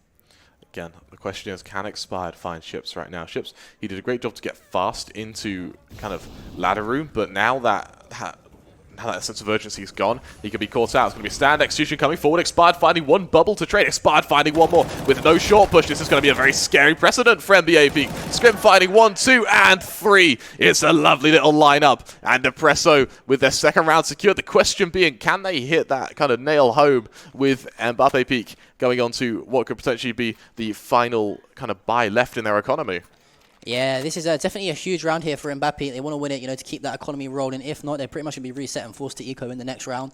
But very, very, very good hold there from the CT side. It looks like at one point we was going to see MBAPEEK push out onto that bomb site and take the site, but, you know, it looked like, I think it was Ace who had other ideas. Sorry, Scrim, sorry, had other ideas, finding the 3 kills, coming out of apartments. The match is going to be slightly paused, guys. I do believe we might have a few issues, sorry. Not 100% sure. We'll have to wait for confirmation on that. But, hey, listen, we said it might be a close, even game to start things off, and it's been exactly that. You know, it's been the few minor details, the few players that have picked up either a 2K or a 3K that has really separated these rounds here. Not much difference early on, Kramer. Yeah, without a doubt. And I really am curious to see if MBAPEEK can potentially find this next round. They're going to have to, because Depreso, they're going to tie it up if they can't. With very little money left on MBAPEEK, this is Depreso's chance to maybe take the lead. This round is so important for them. We finally see the orb come out. It's going to be on Acer, and if he can keep that mid-hold on knock, MBAPEEK, a lot of their pushes, a lot of their kind of takes have been from that pivot point of mid. We've seen those Mac 10s just bolting it up short. We saw again Ships going fast into ladder room. If Depreso can instantly shut down that control, and MBAPEEK, they can run out of ideas really quickly. Yeah, I think you hit the nail on the head there. That's literally the point that I was about to make. We've seen, I think, 3 out of the 4 rounds that they've won. They've literally just bombed it straight down mid. They've got mid-map control, either pushing into connector, I think 1 round to take A site, and the other 2 was to push down short and get that B control. And especially when you've got the Mac 10, for example, in the hands of Bubble, you're going to have to look at him to kind of play fast with that Mac 10 and pick up potentially the opening frag if you're playing quite aggressive up the middle of the map. But this here is a fantastic spot for Depreso. You know, they win this again. Like we said, they probably potentially reset the economy for the squad of MBAPEEK, and just like that, they're kind of in a very good, strong point going into the later stages of the game. Obviously, we are only 6 rounds into this first half, not even halfway through it yet. More than 9 rounds left to play with. This is still early doors in a game of CSGO, especially on the first half here. Yeah, without a doubt. And I really am curious. I really, really am curious to see if they're able to do this. Looks like a pause is just going to be cancelled, as we're going to be going live yet again in this. And MBAPEEK, they lead 4-2. The question being, are they able to extend that lead, or are Depreso going to bounce a comeback? Yeah, so we're going to have to wait and see here, as we have got the AWP in the hands of Acer. Is it going to face mid with it, however, which is slightly a bit surprising after how aggressive, like we mentioned, MBAPEEK had been playing. But it looks like that bomb is going to head towards pit and try and make some sort of take here onto the A site. The smokes do come out onto the stairs. Make that onto jungle as well. And just like that, you're going to see the Molotov get thrown down towards Sandwich. But I believe that was Scrim cancelling that out with the smoke. The first frag of this round is going to be found by Explained, however, and that was on to Ships. Sleepy does trade out with Velasco, trading back and forth here. Players dropping left, right, and centre. We are left in a 3 versus 2 here. in favor of Depreso. But one thing to note is 3 players on this map right now are relatively low. 2 versus 1 situation after Victor does pick up Explained. And this is a very doable round here. Let's not take it away from Victor here. 1 player at 100 HP with the AWP, however, and that is going to be Asa. We was a little bit confused as to why he wasn't watching that mid push, and that's exactly what happened. That first frag was found by Explained down the middle of the map. But luckily for him, he did have that AWP to use that range, you know, because if he drops there, 1 player is left alive on his team at 15 HP, and that's a bit of a doomsday scenario for the squad of Depreso. But hey, listen, we said, can they reset the economy of MBAPEEK here? Depreso, they've done exactly that, and they are looking for a fantastic spot here. Oh, that's a lovely shot as well from Ace to kick things off, licking down the first, finding the second as Victor falls. And for MBAPEEK, their economy, it shows the signs of strain. We see an eco come forward. There's Deagles here or there. They might be able to catch out the odd member, but Depreso aren't giving him that choice to Explained. He's going aggressive. He makes it 2. Red Star aggressing through this kind of apartment smoke. Maybe looking to catch out the odd member, but Scrim, he's more than ready. The only man to watch out for, though, is Bubble. He's out aggressive. He's going to be found by Lasco, though, and with that, it's just a formality. 4-4 tied up between these two teams, and for Depreso, this could be their chance to take the lead. Yeah, flawless performance to say the least in that round at least, Crow. You know, everyone knew exactly what they was doing, where to watch and where to predict the players were going to be. And I mean, yeah, okay, it was an eco round. It was slightly hard. They just had the Deagles, and I think they used their utility pretty early on. I think they threw a smoke out towards window just in case there was Ace sat in that window facing mid. But you can see already a bit of a change up of play style. Looks like they're going to commit to 1 bomb site here. It looks like that bomb is going to be moving towards the apartments. But however, look at the counter aggression here from the CT side. I think they've clocked onto the fact that these guys like to push up mid. What have they done? They've sent 3 players storming down the middle of the map, and it is going to be Scrim who finds the first onto Bubble. Now, can Awaken hold? He finds the first. Can he find the second? No. That is going to be Sleepy to trade that kill out. And it looks like MBAPEEK have got complete control of this B site here. 4 versus 3. It's going to be up to Explained. Trying to find some angles onto the players from short. Lasco's going to be pushing down short as well. This is 3 players here, Kreml, all moving towards short. Sleepy does find that headshot onto Lasco. He drops straight after, however, to Explained. 3 versus 2. This is going to be a very, very hard hold here for the squad of MBAPEEK as Depreso look to retake.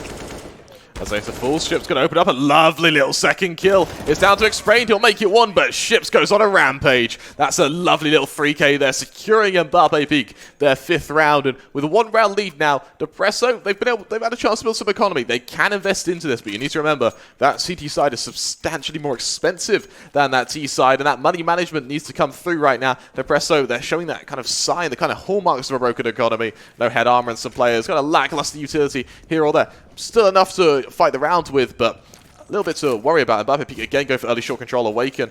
He's going to kind of spot this push coming through. Instead, he plays a bit passive. He sits back. He waits for players to try and aggress in towards window. And for Depreso, it's suddenly a lot more passive in terms of their hold. Yeah, and again, I think these teams are just trying to fight with aggression, but this is the first time we've seen a slightly more passive look about one of the teams. Depreso just edging off slightly, and it's going to be a complete mid-map control here for MBAPEEK. And they can pretty much decide what bomb site they want to push towards here. They're going to probably try and, you know, utilize those angles, try and find a pick, and then commit to 1 bomb site. It looks like they might slightly favor towards this B site. Once again, it is going to be Explained who tries to hold short. There are 3 players from MBAPEEK, however. It looks like it was Bubble who was pushed up in towards the ladder room. There are 2 more players. I believe that is going to be Red Star and Victor, both just chilling out in and around short as the bomb is going to make its way towards apartments here.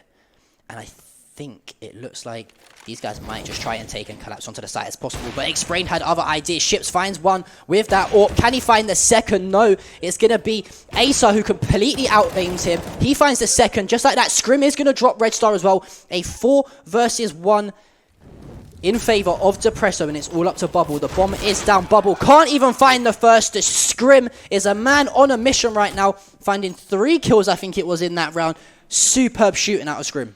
You know what word comes to mind when I think of this?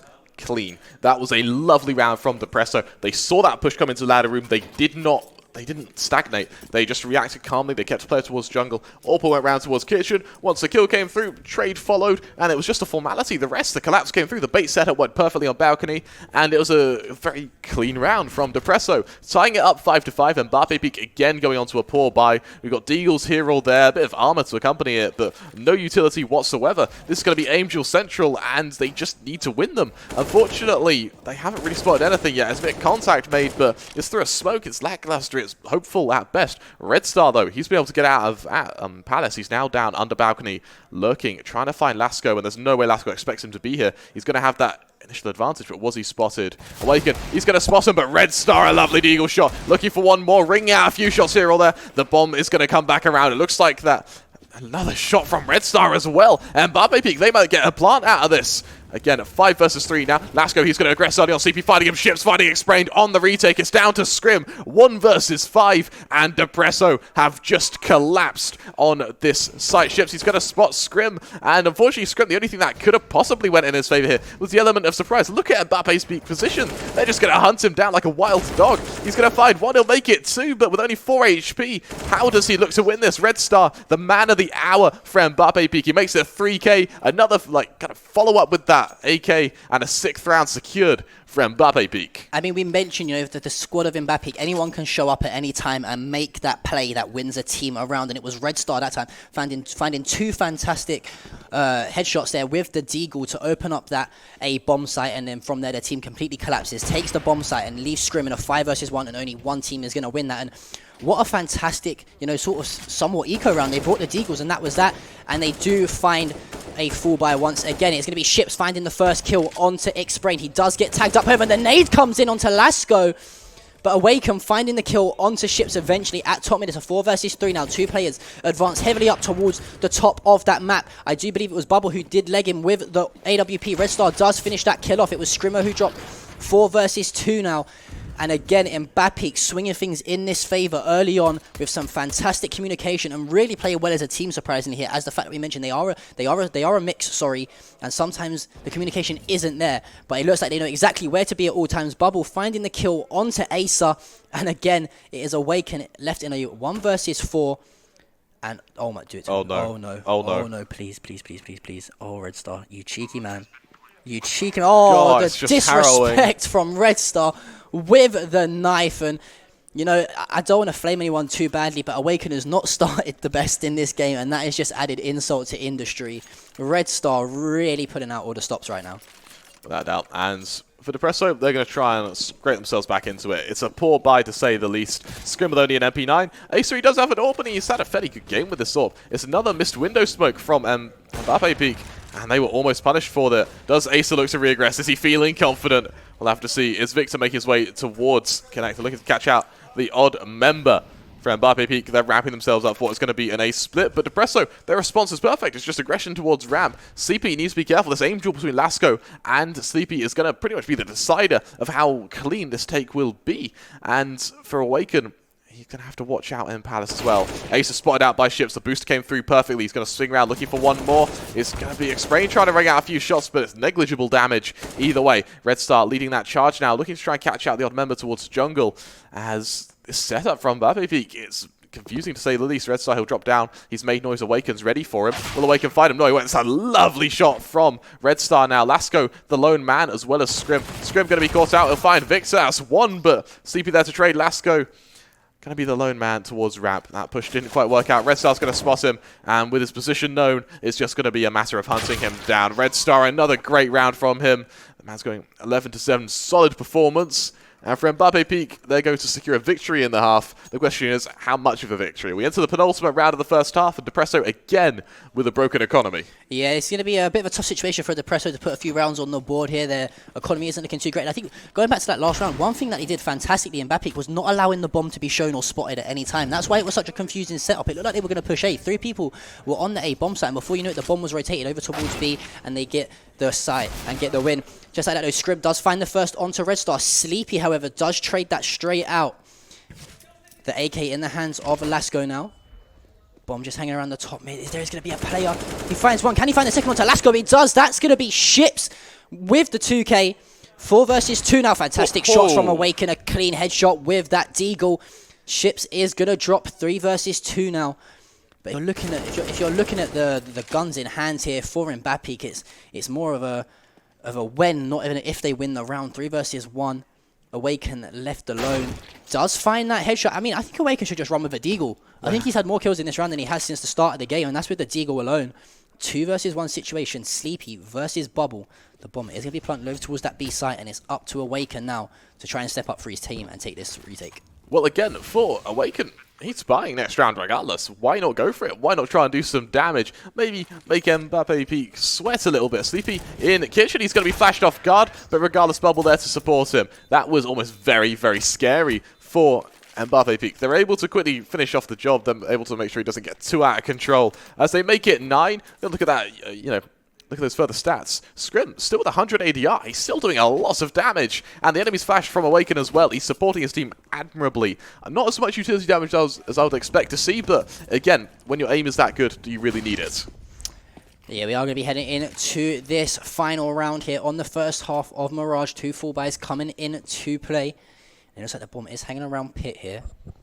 And do you know what? I've been really impressed with MBAPEEK, the way they've changed up their pushes every single time, you know. Sometimes with mixes we see, you know, the same kind of rinse and repeat strats and strategies coming into play, but they've been really creative with the way they've set up here. 2 people operating towards mid, 2 people sitting at pit, and 1 person hanging out towards apps. It looks like it's going to be Awaken who, here's the steps on to Victor in connector. Ships is going to get the swing now as well. Can he find the kill onto Awaken? He does, just like that.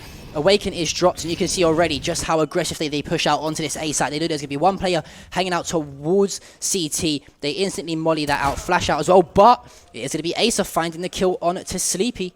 The bomb is going to go down now in the hands of Bubble, and if they can somehow stop this plant here, this is going to be great for the squad of Depreso, but unfortunately that bomb is going to go down.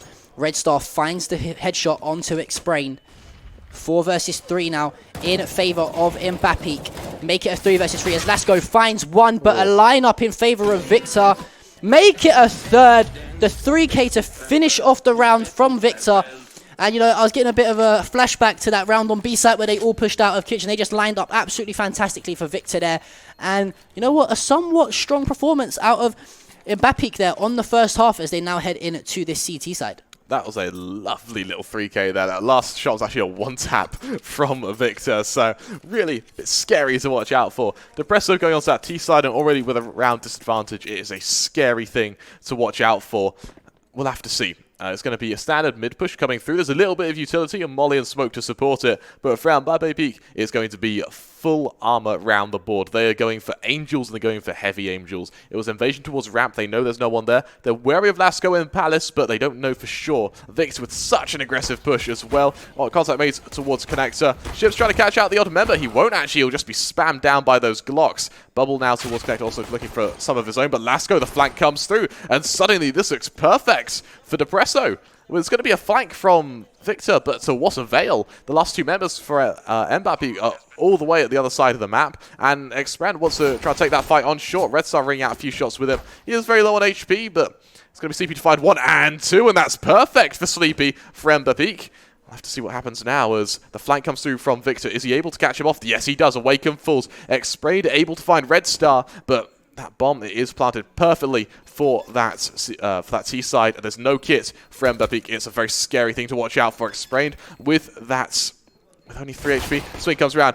Acer finding 1. Can he find the second? Tap coming through Sleepy. A lovely little shot from Sleepy. He just doesn't have time, though. He's got to push on forward, trying to find Explain, but 3 HP. Explain keeps Sleepy away from that bomb. And Depreso, they take that pistol round. It's a 6th round secured for them. For MBAPEEK, is it going to be pistols and armor, or are they going to give them the respect? Are they going to eco and go for a full buy? Of course they're not. Scout instantly brought up by Sleepy, then dropped to ship, surprisingly. So maybe going for a bit of an Iron Man build on him as MBAPEEK looking to potentially take it on a force buy. Yeah, that's a little bit unfortunate there. I think it was Ship, she said, who was left in that 2 versus 1. Just couldn't find the shots in time. As Ship's now going to be facing mid with that Scout. Doesn't tag anyone up. Is going to look to try and find those tags to get those plays to finish it off with the Deagle. We've also got the UMP in the hand of Sleepy as well. Red Star now is up into ladder room. Going to look to try and get some sort of control over that window to jungle area. The bomb is pushed up heavily towards the middle of the map here. We might even see the bomb move towards underpass here and look to play towards back apps. As I say, that bubble is going to be met with a Molotov, but that smoke is going to cancel it out. Lovely little shot as well as a Ship's there. Now Awaken actually able to finish the job. A great little kind of burst there to find a man advantage. And unfortunately for MBAPEEK, there's no real kind of gun to support that. Red Side wary of the flash, instead none comes. It's a full collapse, and MBAPEEK suddenly bubbles alone. Where does team go? They just got deleted instantly. The lone man, 5 players to find, and with no utility, no head armor, no gun, and frankly no hope going into this. Yeah, it's been a very strong start here from Depreso on the T side. You know, I mean, some players just prefer to play as the T side. They prefer the slightly more aggressive play style. Bubble does find one, finds the second onto Explained as well. It is a 3 versus 1. Can he find the shots onto that player towards short? But Lasco is going to clean him up from top mid. The bomb plant goes down as well. And this is just adding fuel to the fire and adding to the economy here of Depreso. They are big chilling right now, sitting at 19k in terms of team money. And on the opposite side here of MBAPEEK, they're going to be forced into another eco here. I think there's going to be a few deagles in play as well, but this is looking very, very good for the squad of Depreso right now. Yeah, absolutely. You know, you kind of predicted a stomp, and that's out the window. For Depreso, this has been a solid performance. They have really given MBAPEEK a run for their money, and we say that past tense, they're still good. They're only 2 rounds separating them, assuming they don't get ecoed from MBAPEEK.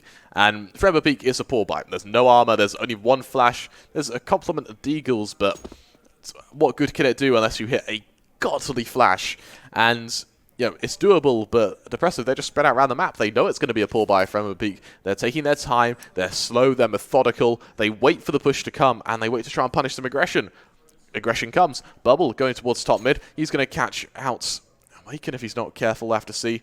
I think he pushes forward a little bit before backing on away, and that might just be what he needed. Flash comes out, Awaken swings wide, and Bubble just gets behind that corner in time. That was almost terrifyingly close for MBAPEEK. Instead, it's going to be a bit of a fake smoke go out as well. Flash expended, the ramp push comes through, and as Lasco backs away, MBAPEEK, they're in a lot of trouble right now. Bubble, the lone man towards ladder room, seeing what he can find. Awaken going to lead that charge, swinging away, spotting Bubble, bringing out a few shots. It's messy, but it works. The nade doing more damage to these players on ramp, and looks like it will just be a clean up. Acer, a lovely shot through that smoke, finding one. Ships and Red Star now, the lone members. Again, there's no HP on Red Star, there's no armor on either of them, and it looks like a rough one. Ships, he'll find one, but with players around him, he needs to watch out. Yeah, it was more of a putting the lambs to the slaughterhouse there situation in that 2 versus 5, but Depreso again, and we mentioned, you know, that bomb site on B, if you can get the bomb down quickly and set up in time and don't sort of, you know, have that unpredictability from the CTs of a few players lurking around for that quick retake, you can really lock that site down, and that's exactly what Depreso did. Okay, albeit it was on an eco round and a poor buy with no armor and only a flash from the side of MBAPEEK, but it worked to perfection, and it looks like it's going to be an all-out mid-push here, as just like that, the things swing back in the favor of MBAPEEK. It was Ships with 2 kills for Red Star as well, and Lasco is left alone. Ships finds the 3k, and was that the round that MBAPEEK needed to sort of get that confidence and that momentum back? But then again, you know, the economy is so good from Depreso, they can fall by once again.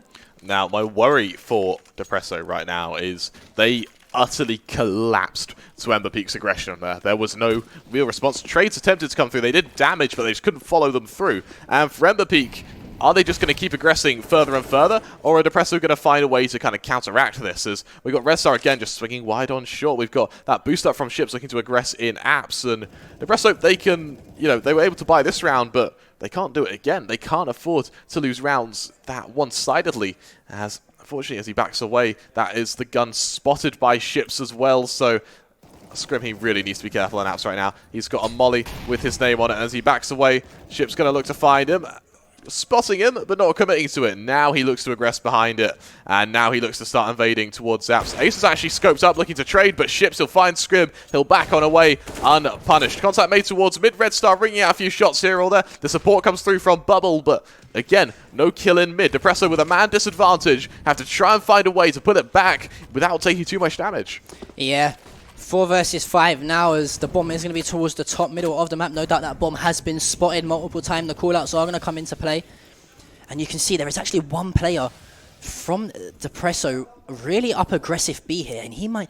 I love this play right here. I love this play from Depreso. That one player is up all the way up into bench. He's got B site control. And what does that mean? The bomb's going to rotate all the way through apartments to try and get that site control. And I don't think MBAPEEK have predicted this. The player drops from short as well. This is a fantastic rotation here from Depreso with the bomb. All 3 players left alive, 4 players, sorry, from MBAPEEK are on their A side. This is up to Explained here. Can he find the kills? No. It's going to be Red Star and Ships.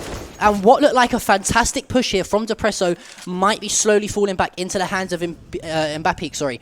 4 versus 2 for this retake, and they have got a lot of time to play with in this round still. Yeah, absolutely. That bomb is sticking on down. Bubble gonna team kill Ships with that molly. Suddenly this looks really scary.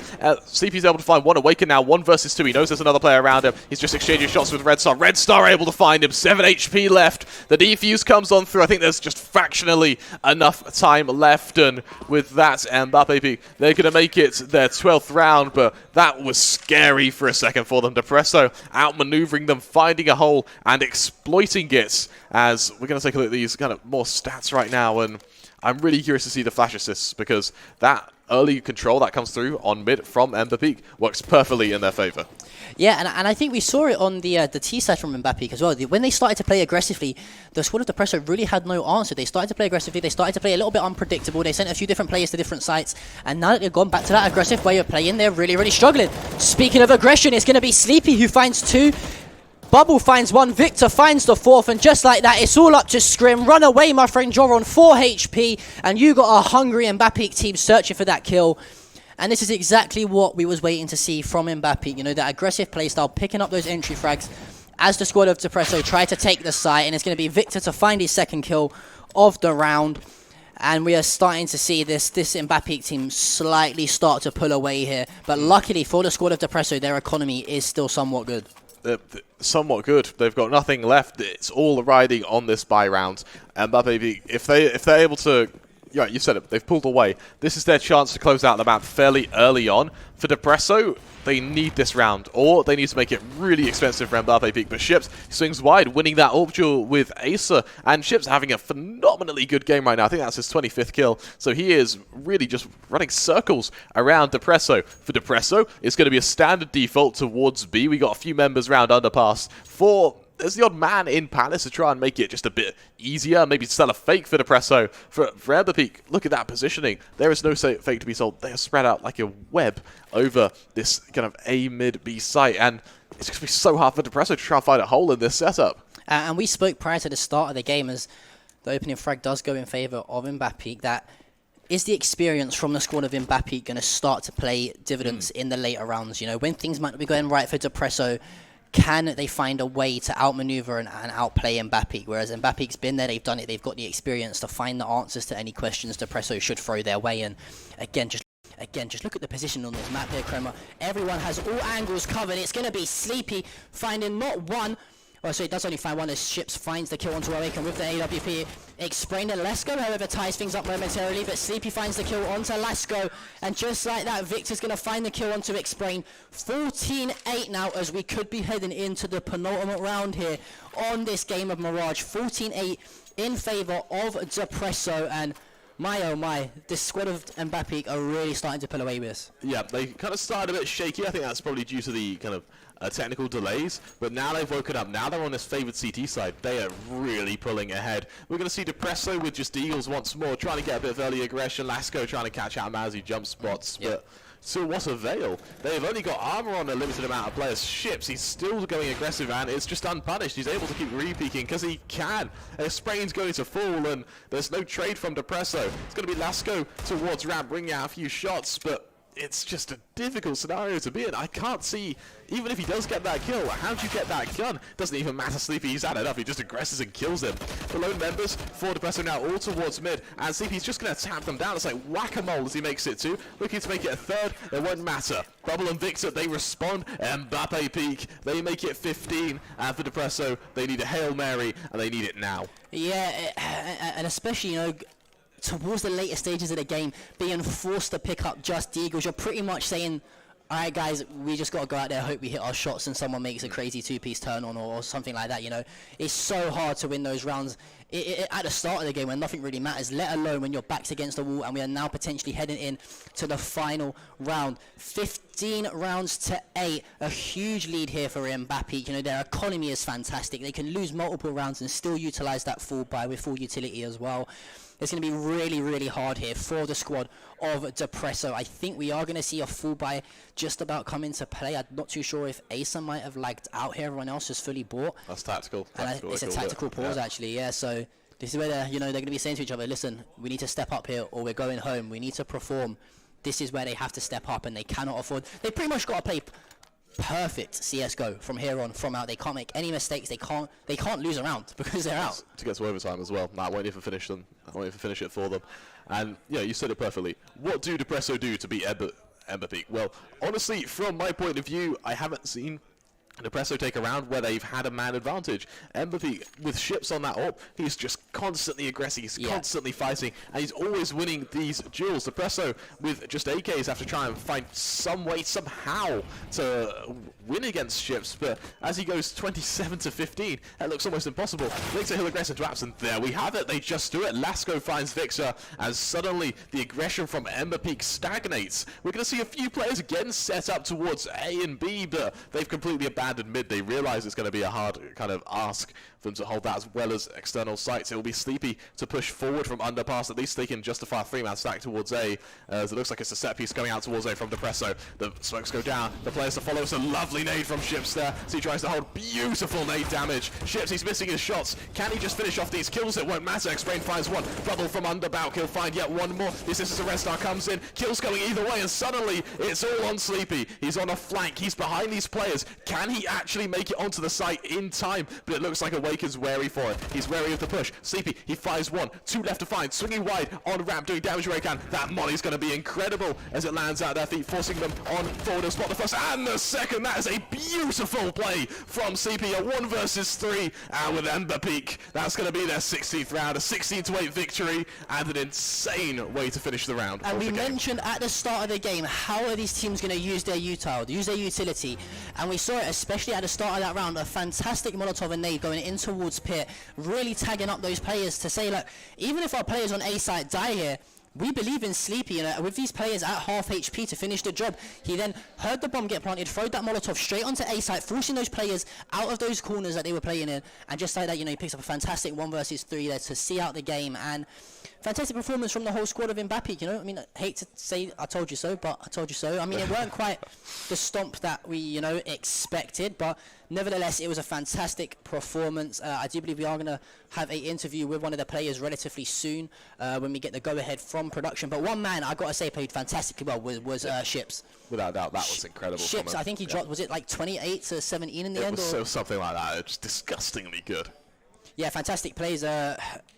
Again, I'm not too sure, what the turning point in that game was. It did look like MBAPEEK had a lot of the control throughout the whole of the game, but just a few notes that I've had.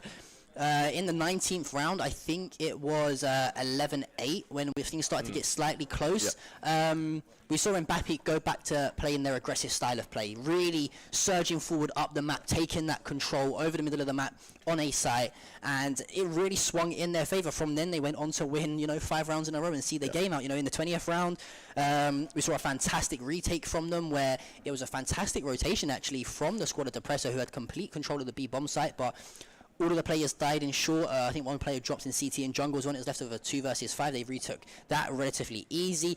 That then left the final fall by round on the 21st round. The round after that for Depreso, they then lost that, so that means they were forced to deagle in the next round. And it was just a chain of events in favor of MBAPEEK, but all comes down to them changing the style of play that they knew worked so well for them, going back to playing that aggressive CS:GO. Yeah, without a doubt. And I think it's once they got onto that CT side, of course, the harder side to play really is a mix. So I think that was when they really got to just show their prowess as being able to work together. It's once that Ships got that up, once he was able to start moving forward, he just dismantled Depreso there. Yeah. And honestly, really, really well played by him. I think we are going to go to an interview now with Niku, with one of the players from MBAPEEK. So let's hear from them. Take it away.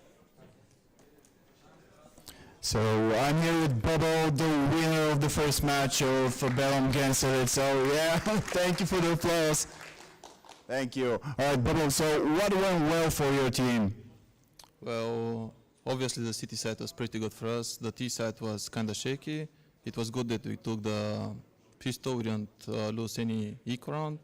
I saw that the crucial rounds when they had to, it's my point of view that they had to do some force buys to try to money focus because, yeah, sorry for the word, That's fine. but yeah, like I think they should do some more forces so they can crush our economy. So the T half would be better for them. Okay, so do you think that you can go all the way? Sure, yeah. I mean, we can show our best. We have everything. Why not? All right, well, give it all for the veterans. Thank you. Come on. Thank you, thank you. All right, guys, well, we are going to go on a quick break and just stay tuned. My name is Ivan Šev-Žuković and I have been playing since 2015. The main goal is to get ESC advanced and try to get HLTV ranking and compete with the best teams. We played so bad lately, so we had to change something, and I took the responsibility of being a captain and IGL. Everybody agree with that, so it looks good so far. I can't wait to play on the stage.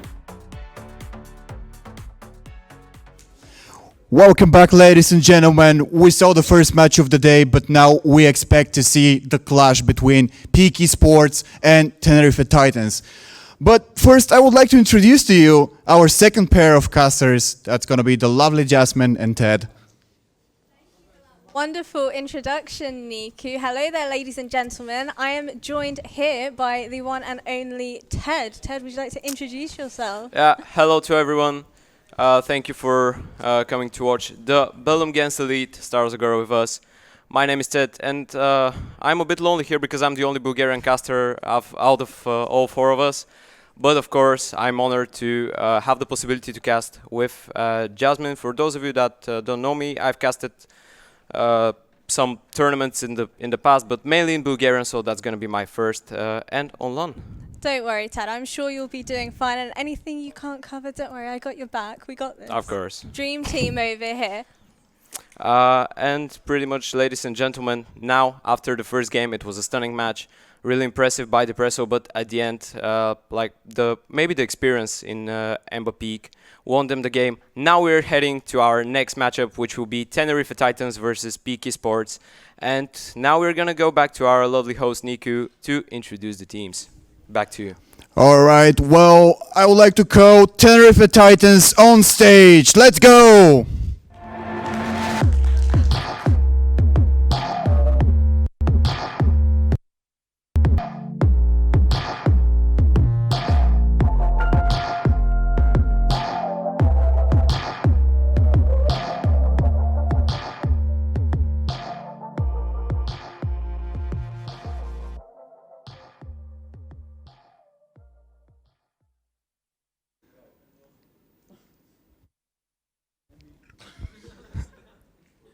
All right, here we are. All right, guys, how do you feel?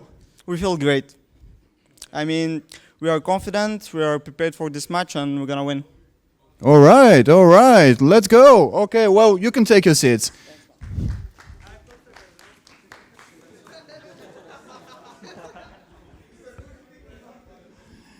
And on the other side will be BGE Esports.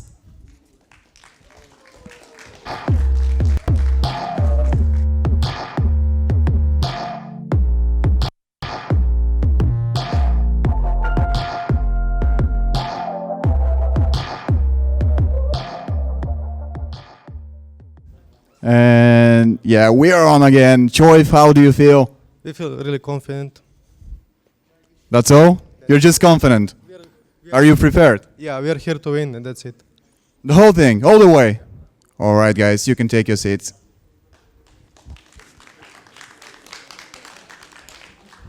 Thank you. All right, well, let's go back to the casters, and they will make a little bit of analysis for the next match.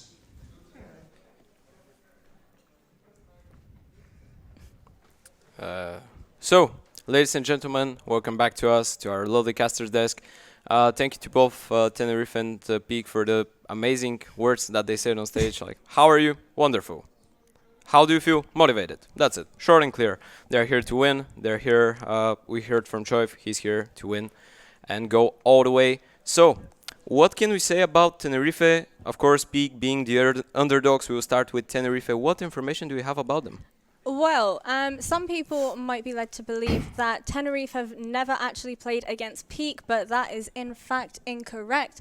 Because if you are following the CS scene, especially here in Bulgaria, and you have been following the A1 Gaming League, you will be aware that they recently signed this roster about at the start of August, I believe it was. Yeah.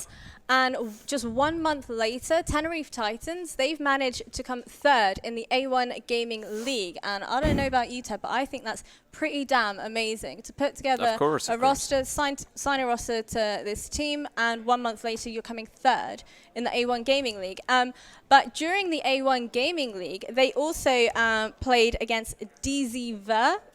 So that consisted of players such as Stefe, Choiv, Sheikh, Milky, and All names that are in Peak now. exactly. Yeah. So I mean, they have played against these players before. They have played against this majority of the team before. And if you did watch the A1 Gaming League, you will know that they played against them in a best of 5, and they won 3-0.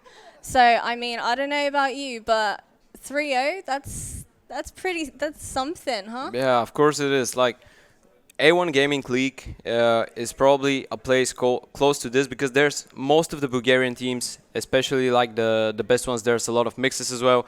Zver were the team that Milky Shaik played under the name. It was, of course, not a real team, but they did a pretty good job. And actually, winning a best of 5 is a big thing for them. Although Tenerife were a really new team back then.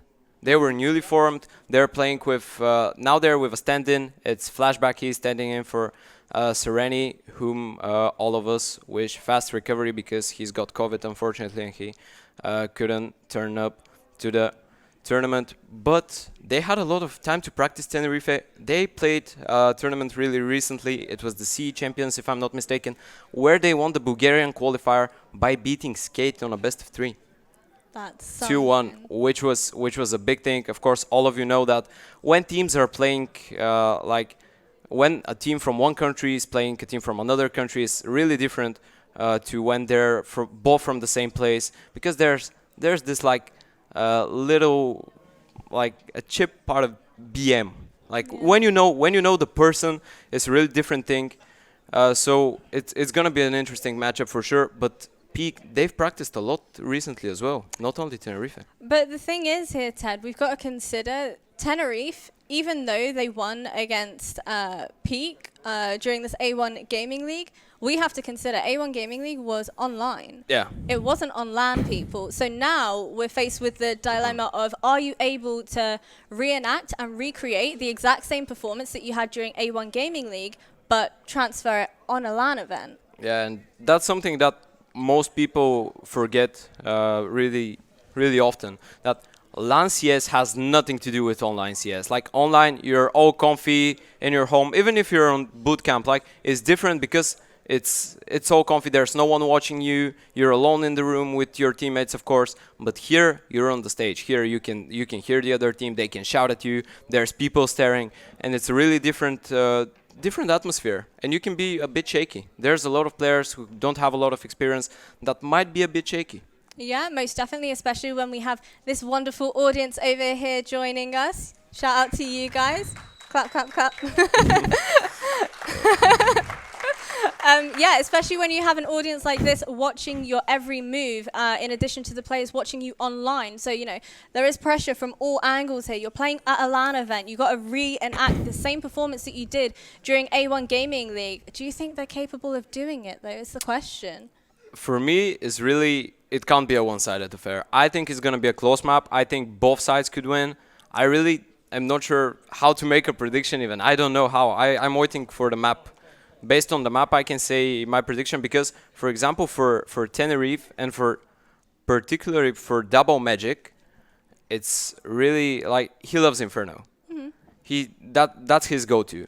Every time Double Magic has been on a team, Inferno was their best map. Obviously, Double Magic and Caliber coming like a duo from Fate. From the very beginning of Fate, their first squad, they were there. Inferno was one of their main maps. They still play it a lot, but Double Magic always loves to play this map. So I think if the map is Inferno, Peak are going to have a really hard time.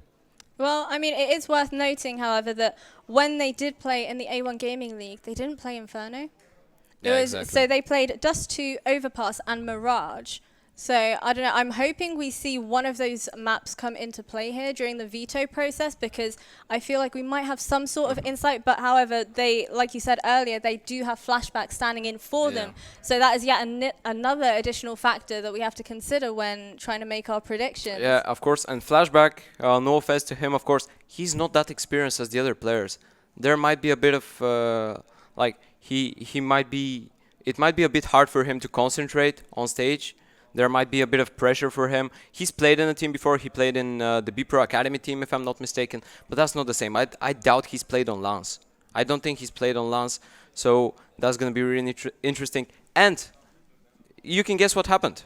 The map is Inferno. Ladies and gentlemen, the map is Inferno. So PEEK are just coming here because I doubt PEEK don't know that that's the best map of Double Magic. I think they're like, okay, they love to play Inferno. Let's beat them on their own ground. Let's pick Inferno. Let's go into it. So the map pick, ladies and gentlemen, is Inferno. PEEK making a really serious statement that they want to go all the way. They want to challenge Tenerife on their best map, and they want to show them that they're just the better team.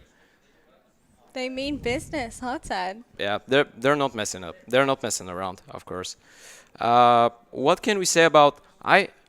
I'm really looking forward to seeing how Shike performs. Because on PEEK's side, there's... first of all, we can say there was recently a change in PEEK. I think you might want to speak a little bit about them changing their in-game leader. Oh, yeah. Who was the IGL that they had just changed? It was Popov before. Now it's Choiv. And he's the only player that's not Bulgarian in the team. He's Serbian, actually, but he's Bulgarian. He's really decent, to be honest. And Popov, he's pretty much known in the Bulgarian scene for like being around for such a long time. He's always been the IGO. He's always been the big brain in the team. But now he's been downgraded to, I believe now he's something like a support or secondary, third entry, something like that. So now it's going to be really different because team are playing in a different way. And by the way, I don't know if you knew that, but they won over Team Secret a month ago on a best of one. Ooh. And Choiv was calling. So maybe, who knows, maybe PEEK, is the best of ones could be their thing. Yeah. Because in a best of 5 it wasn't. Maybe, who knows? Best of 1 is anybody's game at this rate. I mean, I think best of 5 is like the safe bet, you know. There's no denying if you win a best of 5, you're simply the better team. You're just the better team, yeah, because there's just more maps covered. Yeah, precisely that. And best of 3 is like the middle ground. You could just say maybe we were having an off day or something like that. But best of ones are literally anybody's game. And especially a LAN event like this, when Tenerife Titans, they have a stand-in. I have no idea what to expect from this game. Yeah, exactly, because a lot depends what role they're going to give to Flashback. Yeah. Because Sereni was a really, that's the name of the player that he's subbing for. He was a really important part of Tenerife. He wasn't the doll star, not the guy that used to frag a lot. It's not his job, actually. But he was really stable, and when his team needed him, he was there.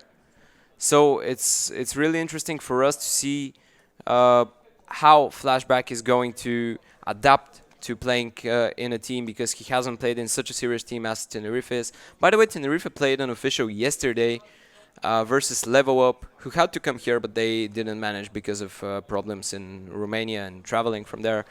And they lost 2-1, but the first map went to Level Up without playing because they couldn't connect to the server on time. So Tenerife yesterday, having like the bad conditions they get, they got a map versus Level Up, and they got 10 rounds on the second map. So I think that they have a pretty decent shot at winning, like maybe going to the semis, maybe even to the finals. They're a pretty decent team. It really depends on how Flashback manages to adapt to their game style, because yesterday they played with Sereni, who obviously played from home. Honestly, I would love to make a prediction right now, but I think there are just way too many factors contributing to the fact that, you know, you're playing on LAN. It's very different to playing online. It's a best of 1, not a best of 5. Tenerife Titans, you have a stand-in. So every time you try and balance it out, it's just unbalanceable almost. I mean, we've heard the teams are feeling very confident, particularly PEEK. You know, they're feeling confident about winning this, and they want to take it all the way. But it really is a matter of whether or not they can put those words into action. Of course, they're really motivated. They want to show what they're capable of. They've put up a lot of hours, a lot of practice in this, and particularly in the preparations for this tournament. That's something that a little birdie told me. He's not that little. His name is Popov. He's a huge man, actually. Yeah, they told me that they put a lot of effort. They're really motivated. They want to show what they're capable of. They want to just pin themselves on the map and say, "Hi, we exist. We are here. We can put up a fight. We can put up a show, and we can show you that you're not that better than us." So that's going to be really interesting for them. And on the other side, of course, on Tenerife, I think we can speak a lot about the players individually because all of them have had their highs and lows, but all of them have experience and a lot of experience. So when you refer to this experience, are you talking LAN experience in particular? Yeah, and not only LAN, HLTV matches, like big tournaments. For example, Raftu, he played in Skade, what was B-Pro before. He won A1 Gaming League last year. I'm not sure if he was in the roster that qualified for MDL for Skade, or maybe he just started the season with them. So he qualified for MDL, I believe, with Skade. So he played a really big part in it. We actually have the other player from that team, that Skade team here. His name is Rocking. He's playing in Bluejays, but we can speak about him later on. So Raftu, he has played a lot of LANs. He's played in B-Pro with Viltrix, later in Skade as well, but Viltrix left before him. Of course, we said Caliber and Double Magic playing together in the Squad of Fate, so a lot of experience in their team. On LAN especially, they've played a couple of LANs. I think they've played like 4 or 5 LANs each. So that's pretty much. And on Peak side, I'm not sure who has played the LAN there. I think Popov has played the LAN for sure. I think Choiv has as well, but I don't think the others have.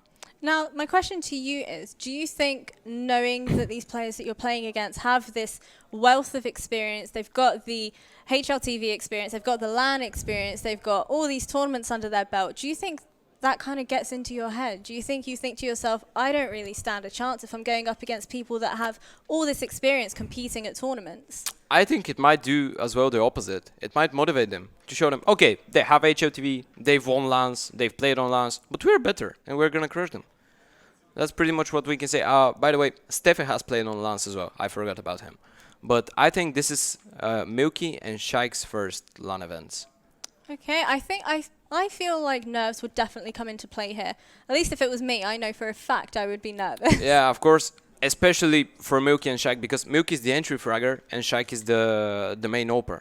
So they should be the star players of the team. Yeah. And having your star players be the guys with the less talent is really dangerous. But we'll see. Maybe they will get motivated, what we just said. They might get motivated. They might want to just be like, okay, we are new on to the LANs, yes, like the big tournaments, but we are here to prove ourselves and we'll crush them. We know we are better. Absolutely. This is one hell of an opportunity for them to make their mark and show people exactly what they've got. You know, make a name for themselves, remind people, you know, we are here, we do exist, and this certainly will not be our last LAN event. Of course, and ladies and gentlemen, I think we have a bit of time to speak about the map pick because Inferno is the map that we're gonna watch as the second game on Bellum against Stara Zagora, Bellum against Elite, of course. What can we say about Inferno? We already said Double Magic loves the map. He likes to play it aggressive. He's the old player. He likes to take peeks on Banana, on second middle even. He's really aggressive on it. I haven't really watched Peak play it. I'm not sure on which map they beat Team Secret. I believe it was either Mirage or this 2, because this 2 is a really good map for them. That's what I know for sure. But what can we say about Inferno in total? Well, I can tell you for a fact, Dust 2 was not their map when they played against Tenerife Titans previously, as they did lose that map so very closely. 16-13 was the score there. But Inferno, I don't know. I feel like if you've got a star AWPer, if you've got, you know, someone like Han, like, you know, picking off people one by one, being very aggressive with the orb, not missing a shot. You know, I feel like an AWPer has a lot to play with it. Your rotations have to be incredibly snappy, especially when you're playing Inferno. Your utility usage has to be on point. You have to make sure you're mollying out those close corners, checking every angle, and making sure, you know, you're watching one another's back, because at the end of the day, CSGO is a game where it's all about teamwork. It's not a map like Mirage where it's just aim duels. Even the example that you gave with Harn, with the way that Fate play Inferno, it's always like having a setup of one player being aggressive. Yeah. And they don't depend on him like hitting an insane shot, being the best player in the server. They're like, we're gonna throw this and this flash, he takes a peek, there's 3 blind people in front of him, he will surely kill at least one. Yeah. That's what they depend on, and I think it's going really well for them. Of course, we will be watching Fate later today. I think they will be playing the winners of this match, actually. I'm not sure. I think they're going to play the winners of this match, but I'm not really sure. We need to take a closer... Yes, they will. They will. Okay, production just told me they will. So that's going to be interesting. Maybe we can see Tenerife, if Tenerife win Tenerife versus Fate on Inferno. I wonder what's going through these players' minds right now. I wonder if they're fully in the zone, if they're ready to get this game started, or I wonder if they're just crumbling under the pressure. I wonder if some of them are having a shaky leg, bit of nerves going on. Do you know what I wonder about as well? Why did your laptop go out of battery? That's a really nice question, by the way. Well, it did pop up saying low battery, so we'll see if we can get that turned on shortly. But we can say a bit more about Inferno. Inferno, obviously, on my opinion, one of the most balanced like T-City maps. It's really balanced for me because on the T side you have a lot of opportunities. You can play slow default setups. You can play fast rounds. You obviously have really good rounds for eco rounds, for half buys. You have that fast A apartments rush. You have that surprise on middle where you just pop out a smoke with one flash. You have fast splits. You have B rush, of course. So Inferno giving a lot of chances to the T side to just experiment a bit. And for the CTs, it's pretty much the same. Because you can be aggressive on banana, you can be aggressive in apartments, you can be aggressive on middle, you can be aggressive wherever you want, depending on the weapon, of course. But we've seen pretty much everything. Like, in my head, I can just see Nifty jumping in apartments with the AWP, just demolishing the enemy. So Inferno is a pretty interesting map to watch. And in my opinion, that's the map that gave us the best map on CSGO that I've ever watched. And that was the Boston Major final between Cloud9 and FaZe. And that match is just the perfect example of how interesting Inferno could be, because it's a really dynamic map. The battle for banana is really dynamic. Of course, utility usage being vital for the entire map, because T side, they want to take that banana control, they want to take that middle control, and then decide what to do with it. They need a lot of utility to do that, and the CTs, they won't be just standing behind and telling them, okay, get this part of the map, get this part of the map. We will be depending on just holding the sides. No, they're going to fight for banana. They're going to fight for middle control. And that's what makes Inferno so interesting to watch. Yeah, I feel like especially if you're committing to a bomb site, like on a map in Inferno, you have to be incredibly snappy. There's none of this. You can't fake and then take your sweet time before making your rotation, shift walking all the way around. If you're going to commit to a bomb site, if you're going to commit to a fake, you need to go all in and make sure all that util is thrown, make sure everybody's rotations are incredibly snappy, because the longer you take, obviously, you're just wasting time at that point. You know, you got to be really quick before any sort of retake can be done. And sometimes, actually, I have the feeling that rotations for the T's are faster, because Inferno is one of the maps where we see the most fakes. It's especially because the rotations of the CTs are slow. What you said, basically. When you know that, okay, there's 25 seconds to the end of the round, you throw all your grenades on B, you know the rotation is coming, you hear them running on Speedway from A, and you're like, okay, just go back to A, there's only one guy or there's no one. And we've seen a lot of fakes on Inferno, a lot of teams just doing double, even triple fakes on this map, because it's really hard for the CTs to rotate, and that's why we can see so many gamble stacks on it. Because for the CTs, they're like, we either need to split up and have two guys here, or one here, two here, or we just group up all in one place and just fingers crossed that they come to us. And it's 50-50. I feel like the confidence that we saw from both of these teams prior to the game beginning, I feel like we're definitely going to see some sort of battle going on towards the bottom of Banana. I feel like these teams are going to be incredibly stubborn and they're not going to give up without a fight. So I'm really excited to see how this fight down Banana is going to go. Of course, whoever has the op on the CT side will obviously want to just go take Banana control so his teammates can rotate forward to A. Yeah. That's a default thing to do on CT side Inferno. And that's going to be really interesting because I want to see if both teams are going to go for double op on Inferno because you definitely have the chance to play double op on Inferno. Just one guy posted towards Banana, you get Banana control, you leave him alone to just spot and peek towards T-spawn, and the other guy just goes, peek, Sarge, maybe he can bait for his teammate that's hiding behind the corner or long, maybe he can go even shorter apps. So it's a map that gives us a lot of possibilities, and Banana control will be vital for both teams. Yeah, most definitely. I'm excited to see the AWP action go down towards mid also. Like you said, I wonder if they're going to have a double AWP setup maybe for one team, maybe for both. Let's see what happens. I wonder if we can possibly get this laptop fixed now. I wonder as well, but production doesn't seem to just think we are alive. Hello, guys. Yes, hello. Our laptop has no battery. Hello. Okay, I didn't hear what he told me in the ear. Yeah, no idea. We're gonna, if we need to, we're gonna just watch the game on the big screen. Okay. I think that one might be set up for the game also. Yeah. It should be. It should be okay.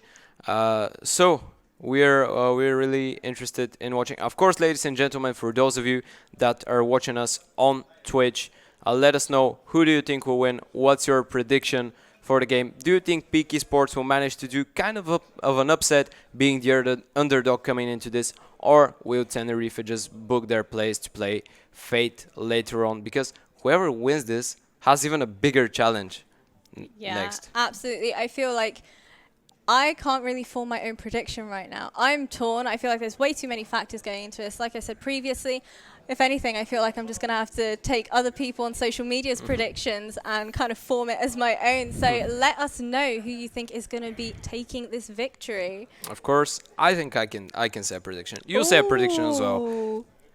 You need to. It's the contract. It's in the contract. Otherwise, I get all your money, so it's on your risk. I don't want them to be mad at me if they watch this. Hopefully, they can't hear me. They will be mad at me. Don't worry. I have friends in both teams. Okay, all right. Well, as long as you take the heat for okay, it. I will say that my prediction is 16-12 for Tenerife Titans. Okay, all right. I have no idea what I think the score is going to be. I don't. I think Tenerife Titans are going to win. Give us a score, so it just goes more interesting. But ladies and gentlemen, we are already on Inferno. Let me hear you for BGE Esports and Tenerife Titans. The knife round has already started. We can see that probably Tenerife will choose on which side to begin. Of course, this will be probably the city side, as it favors a bit more the cities, this map that we all love and adore.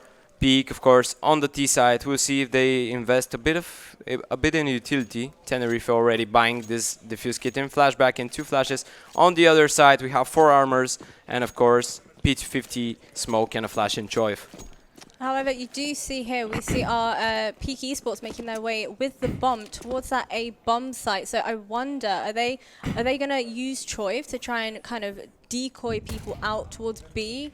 Ooh, that was a nice tag. There's going to be a fast split through middle and apartments. They're all going short from boiler. Only one guy in apps late. There's only 2 Tenerife players here. Raftu is vital. Shaik manages to take down Double Magic. Raftu with a really nice first one. He needs to stay alive for a bit longer, but Milky won't leave him a chance to do that. And now a 3v4 retake required for the Tenerife side.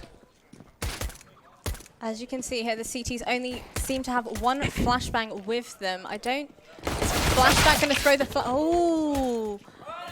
Oh my goodness. Wow. Wow, that was very quick. That was a cleanup. I mean, that's the definition of a cleanup, basically.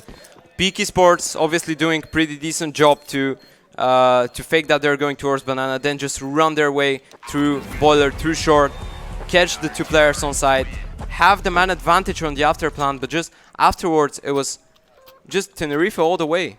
Yeah. Just 4 instant headshots. But of course we'll see the force buy because Peak managing to kill 2 players, managing to plant the bomb. an AK for Shaik, 3 Galeos, and a Desert Eagle. And Choif on the other side.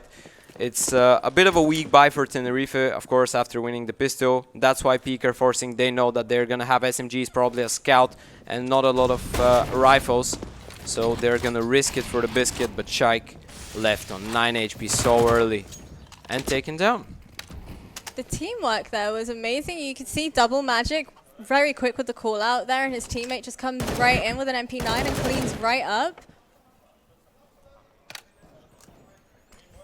PEEK slowly taking banana control, but Tenerife are so aggressive on middle. They don't want to give them anything to work with. And I think they might rotate a third guy towards B now, because they saw that there's no mid presence from PEEK whatsoever. We see Double Magic with the AWP. Obviously the biggest Astralis fan in Bulgaria, as we can see from his picture. Nice angle here by Double Magic. Stefe, he just said in Bulgarian, just wait for me to kill him. Nice setup from Tenerife here on the A side. PEEK now going in. Raptu with the first, Raptu with the second. No refrags are coming from PEEK Esports. Raptu with the MP9 single-handedly demolishing the enemy team, and now it's all left to Choif. He won't be given a chance. It's 2-0 Tenerife Titans. Yeah, he did kill someone with his last bullet. Oh my, 1 bullet in a dream, huh? Yeah. It's just Raptu with an MP9 on site, casually killing 3 people out of nowhere. As you do, no problem. Of course, now the EQ coming in from PEEK Esports. A minimal investment of 3 P250s in Milky, Stefe, and Choif, and that's gonna be the... Oh, they're doing a stack on the bridge on second middle, waiting for some aggression. I don't think they'll get it though. You can see Tenerife there. They just know that they have an eco in front of them. They don't want to take any chances. They don't want to push for kills. That's their round to take. Like, that's their round not to lose a single person. If they manage to win the round without losing a single person, their economy will be really stable and they will be much more composed in the upcoming rounds. And just like we were saying earlier, Ted, Tenerife, they're very aware of the fact that they need to have all this util. You can see there Raptu throwing his molly down, managed to take out 1. He does know there's going to be more of them. Unfortunately, he's not able to take out the third one, only manages to pick up 1 more of those players. He got a bit greedy though. Same goes for Double Magic. Shaik with the Glock with the instant headshot. 3-0, and that's going to be the first buy round for PEEK Esports. The big guns come out. We'll probably see Shaik go for that AWP fourth round, pardon. Yes, there it is, 4 AKs, 1-0. On the other side, of course, Viltrix decides to keep the Galil and 3 rifles and 1-0 for the rest of his team. There's the aggression from Double Magic. He manages to take the peek onto Milky. Nice opening there, and now he will rotate back to A side, of course. Fast advantage for the side of Tenerife. Fast traded by Stefe though. Look at how quick that rotation is from the person coming in through to CT. Their rotations are very quick, even though they had a molly thrown and 1 player taken out. Their rotations are still incredibly fast here towards A site. It's almost like they're just reading their minds. They know exactly what's going on. However, the bomb is down towards the bottom of Banana, towards T stairs. So if they do commit to this B bomb site, it could be very, very dangerous for Caliber. He's just going to be crumbling under the pressure. Caliber, of course, when you get that banana control, it's a default thing to just leave 1 guy if he's not with the AWP. Just leave him jump spotting there. If he sees someone, he's just gonna back off, use his utility, or just try to win time. Now Caliber will go for the rotation. He will fall back. For now, there's no rotation though. Tenerife, they're so sure that PEEK are going for that A side. And maybe that's what's gonna happen. They're not taking the bait. Tenerife is such a smart play here. They're not taking the bait at all. 3 guys coming from middle. 1 guy, I think that's Stefe. We'll wrap up from apartments. Viltrix on the boost, manages to find 1. A second for the Galil of Viltrix. Stefe gets taken down from Double Magic, and Viltrix will end things up. 4th round for Tenerife, and there's the whistle. That's Double Magic. I don't even need to ask who's that. That's Double Magic for sure. You can see there, Peak were most definitely relying on the rotations coming in from that little fake of theirs, but Tenerife Titans, they're no stranger to some of the fakes being thrown, and you know, they stuck to their guns, they knew exactly what they were doing, and it looks like it paid off, most definitely. Of course, and now we have the max loss bonus coming in for Peak. Nice kill from Double Magic there on middle. That's the half buy, of course. You get 3,400 when you lose 4 rounds in a row. On the T side, they didn't even get a bomb plant, so not a lot to work with. A couple of pistols, 1 Mac 10 in Stefe, and a bit of utility. You can see the CTs getting quite impatient what's happening. Oh my god, Raftu picking up 3 kills there, 2 of which during when he was blind by that flash. They do have the bomb down. They're going to relay this information to the rest of the team. I think Raftu just wants to go to the Hodo and sleep now. I feel like it. He's like, okay, 3 kills every round, just go to the Hodo room. I want to sleep after a fast win. And that's the first tactical timeout for Peak Esports. By the way, they can see that things aren't working. Hopefully they don't have communication problems. Hopefully everything is okay, and that's really a tactical pause. I'm looking forward to seeing like a faster round for them, because they've been doing faster rounds only when they're pistols, only when their money isn't there, and even then they've played contact rounds, they've played executes. I want him to do just a fast peek onto middle, fast banana rush or something like that. Not even rush up to side, but just go fast for that 1 kill and then slow down. Let Tenerife just wonder what to do. Let them just throw all their grenades. We can of course see the players right now on your screens. Really good start from the sides of Tenerife, and especially from Raftu. He's doing a pretty decent job. I mean, we did say earlier, especially when you're playing a map like Inferno, you have to be very, very quick when committing to a bomb site. But as we've seen here, like you said earlier, when they have been going in for a full rush, it is only with pistols. Yeah. So, I mean, I'm quite intrigued to see whether or not they will commit to a rush with their AKs, possibly, you know, smoke off that CT area, molly back of Emo, and try and retake this B bomb site. I feel like if they try and commit to B, they could definitely have something here. Yeah, of course. So far, Raftu has been phenomenal. Like, that's the second round that he just kills 3 people rushing towards him, and he's all alone. So maybe they should try to go towards B. Okay, Raftu is on fire. He's feeling himself. Just go to the other side of the map. That's not such a big deal. They can still try to play for A, but I think they need some aggression in A. Just take a fast peek, maybe set up Shaik when he has the op. Obviously now he doesn't have it because they are 5 AKs, no money for it, but try to go for a fast meat peek, maybe get the first kill, man advantage, and then slow down. Then you can slow down, then you can play on the back of it, then you can try to just be, okay, let's go for an execute. It's 5v4, we can refrag, we can go on site.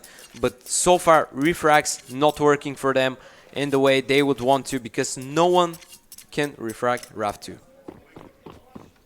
5-0, we're already back. 5 AKs on the side of Peak Esports. Let's see what they have after the tactical timeout. What was that smoke? It's if you want to aggress and peek from apartment second middle, and the T smolly it, that smoke extinguishes it. Yeah.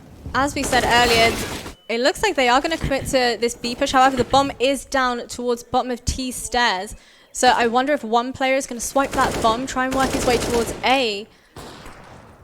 Oh, that's the retake. Banana grenades from Tenerife, though they can do a lot of damage. But Peak, they did exactly what I just said. They took the first peak. It was a fast kill, and afterwards they just slowed down. They went back. They didn't give Tenerife the opportunity to refrag. And now they're going towards middle. Now there's going to be the full execute any moment now. They're waiting for the peak. Shaik, he anticipated the over-aggression from Raftu and Peak. They're staying together. They're staying all in one place. Of course, there's the risk of having people like Flashback push in this manner, but they can refrag at all times. And let's see, Flashback, he needs to be aggressive. He's all alone on the A side. That's the stack from Tenerife towards B. I feel like Flashback definitely needs to be relaying any sort of sounds and information he can to his teammates and try and stay alive as long as possible. But unfortunately, Milky is very quick to take him out on that A bomb site. Now A is completely clear for these T players. I wonder if the CTs are still thinking that it's going to be somewhat of a fake, or if they're just going to try and save their weapons while they can.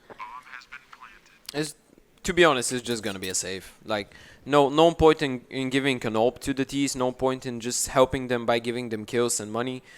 They just need to save. Like, in this moment, Tenerife have a lot of cash. Like, they've built up a really stable bank, but if they lose like maybe 2 more buy rounds, they won't have the cash that they might save from this round. The AWP and the AK are vital. Like, they can't buy an AK. So it's the wiser choice. It's a 2v5, no need. Like, the chances are maybe maximum 1-2% to win this round. Really well played from BGE Esports, by the way. Exactly what we spoke about. They get the kill. They slow down. They wait for Tenerife to get curious. They wait for them to use all their grenades to overpeak and punish them. Easy as that.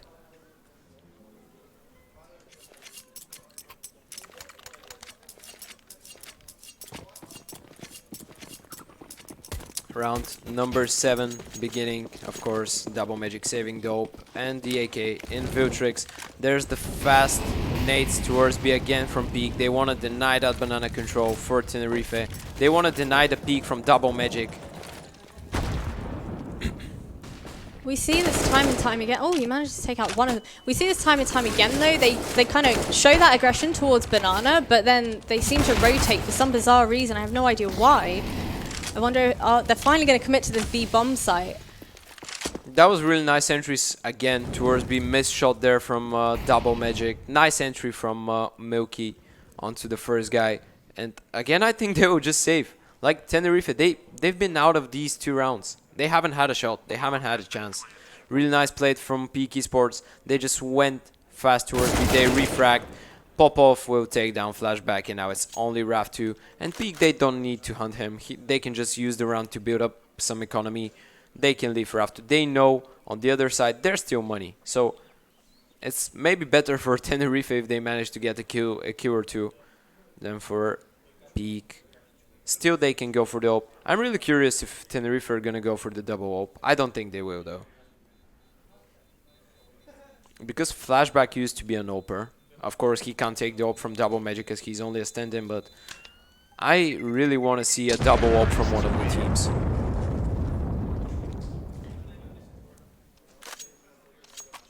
I wonder what kind of effect this is having on Peak now. Realizing, you know, we're still in the game. We've still got this. We've got 2 rounds on the board. I wonder if their confidence is going right back up and they're kind of encouraging one another. You know, guys, we've got this. Just round by round. Did you see that right after the pause, they started winning rounds? They won 2 rounds in a row after the pause. What do you think happened there? I think they kind of came to the conclusion that util is so incredibly important. We did see them try and fake once again straight after that pause. I think we've learnt here that they just need to commit to the bomb site. No more of these fakes. You know, you got to rely on being incredibly fast on the bomb site. But now they decide to slow down a bit. They're trying to change the speed of the round. Like the round before, they went fast in the beginning, then they slowed down, then fast again. Last round, they did just full rush to banana, and now they're just slow from the beginning. And there's the execute. They're gonna go and take middle control, something that we spoke about, just getting middle control, getting banana control, and then deciding what to do. They decided to give up banana this round, so they're gonna go and fight for middle, and they take it. Tenerife, they're just made to let banana go in favor of Peak, and now Peak are grouping up towards B. Now Caliber is all alone. He's gonna back off, but he needs a rotation in my opinion. He's all alone playing from side, without a single piece of utility. You can see finally here their fake paid off for them, as there are 4 players towards A bomb site, but now we have the rotations coming in a little bit too slow. But is anybody going to clear this back emo corner? He does manage to take down some damage, but unfortunately taken out by Milky. CT's spraying through that smoke. If there's anything I've learned, is that you always spray through a smoke, Ted. I don't know. Every time I do this, I get killed. But I get killed no matter what I do, basically, so yeah. Now, 4-man retake from Tenerife. They're gonna try and save, but look at Choif, he's on... Oh my goodness. Okay, do you like your knife so much? Okay, doesn't matter. Choif losing his life, and Tenerife will manage to keep 4 players alive, which will, of course, allow them to buy next round. Viltrix probably will be dropping that AK or an M4 to Caliber. third round BGE Esports. They haven't still lost a round since the pause. Something should have happened there. And there's the counter pause for Tenerife. They started so well. RAF2 had so much impact, but Peak maybe beats their bomb site. They've had so much success on it, and Tenerife don't seem to have an answer to that. No problem, Peak. If you're looking for a coach, I'll be more than happy to come and help you. As we did establish, B is most definitely their bomb site. When you commit to a bomb site, when you're throwing that utility, you know, just commit. I feel like they tried way too much at the start of the game, particularly to try and fake them out, you know, playing mind games with them so early on. But as we did see, it doesn't always pay off when you try and play those mind games. I'm wondering now if Tenerife Titans are hoping for some kind of comeback. Once again, they saw it work for Peak Esports. Maybe they're hoping it's going to do the exact same for them, kind of reevaluate the situation here. Of course, we spoken about this before. Peak Esports not having so much experience as Tenerife. So, of course, when Peak win 3 or 4 rounds, they're building up confidence, but it's really easy for that confidence to crumble. If they start losing rounds, if Tenerife manage to get the upper hand, I think still Tenerife haven't lost the city side because Peak are doing a really good job. And at this moment, I really don't see how Tenerife are going to break this streak unless someone just goes wild, goes crazy and kills 3 or 4 people like RAF2 did before. But Peak, they're looking really fresh. And what you saw on your screens, ladies and gentlemen, just a second ago, was our next game, which is going to be TTFU versus Majesty. Majesty being the only non-Bulgarian team on the tournament. Of course, we had to have a lot more foreign teams here, but unfortunately, COVID and that, visa issues and so on. So Majesty being the only guys here. They're Ukrainian, by the way, and they did a pretty decent job in the qualifiers. They played Infinite Gaming or Infinity Gaming, something like that. Majesty looked really well structured, so I am going to be really interested to see what they will do versus TTFU, which are, by the way, a newly formed Bulgarian team. I think they're like they formed like 1 or 2 months ago, and they're putting a lot of effort. I know they're practicing a lot, and they want to prove themselves. So that's going to be really interesting. But for now, we are sorry for that. We are back on Inferno. 5-3 is the result between Tenerife and Peak. Peak on a 3-round win streak. Double Magic being aggressive on middle with the op, but Milky with the double entry in return. Double refrag from him, and now flashback all alone. Milky continues to just demolish the team of Tenerife. Steffi, of course, will steal days for Milky, and now Caliber left in a 1v3. What just happened? That was so fast, wasn't it? Just blink and you'll miss it. First kill going in the way of Double Magic. Milky just running through the molly, killing 2. Third headshot towards the first rotation. Caliber needs to save. That's it. Simple as that. Apparently, it seems like the pause tactic doesn't always work for these teams, Ted. Apparently, Peak used it as well for their advantage. Don't forget that Peak actually have their coach here on the scene. You can go and be a second coach if you want. Maybe they need a second one, or just a esports psychologist, I don't know. You can try for a stand-in. I reckon I could stand Peak, up. yeah, go. But Peak, of course, having the advantage of the coach being behind them. Tenerife's coach didn't manage to turn up. He's in TeamSpeak for what I know. Oh no, I think he's here. Yeah, he's here. He's here. So Tenerife as well having their coach to help him.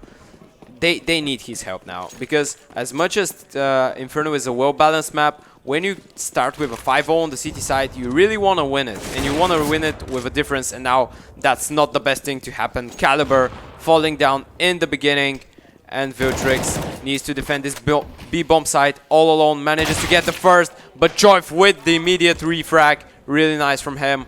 And now Popov, he's really close, he needs at least 2 in this situation. There's the first. Tenerife not committing fully yet. There's a flash from Popov. Flashback though, we'll find him. And that's gonna be an AK scavenged for the CT side. 5-5 though, 5 rounds in a row.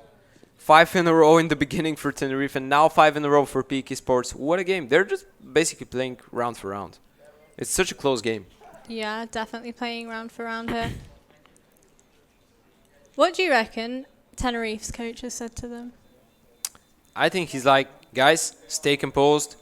You saw what we can do in the first 5 rounds. Just don't let them get into your heads.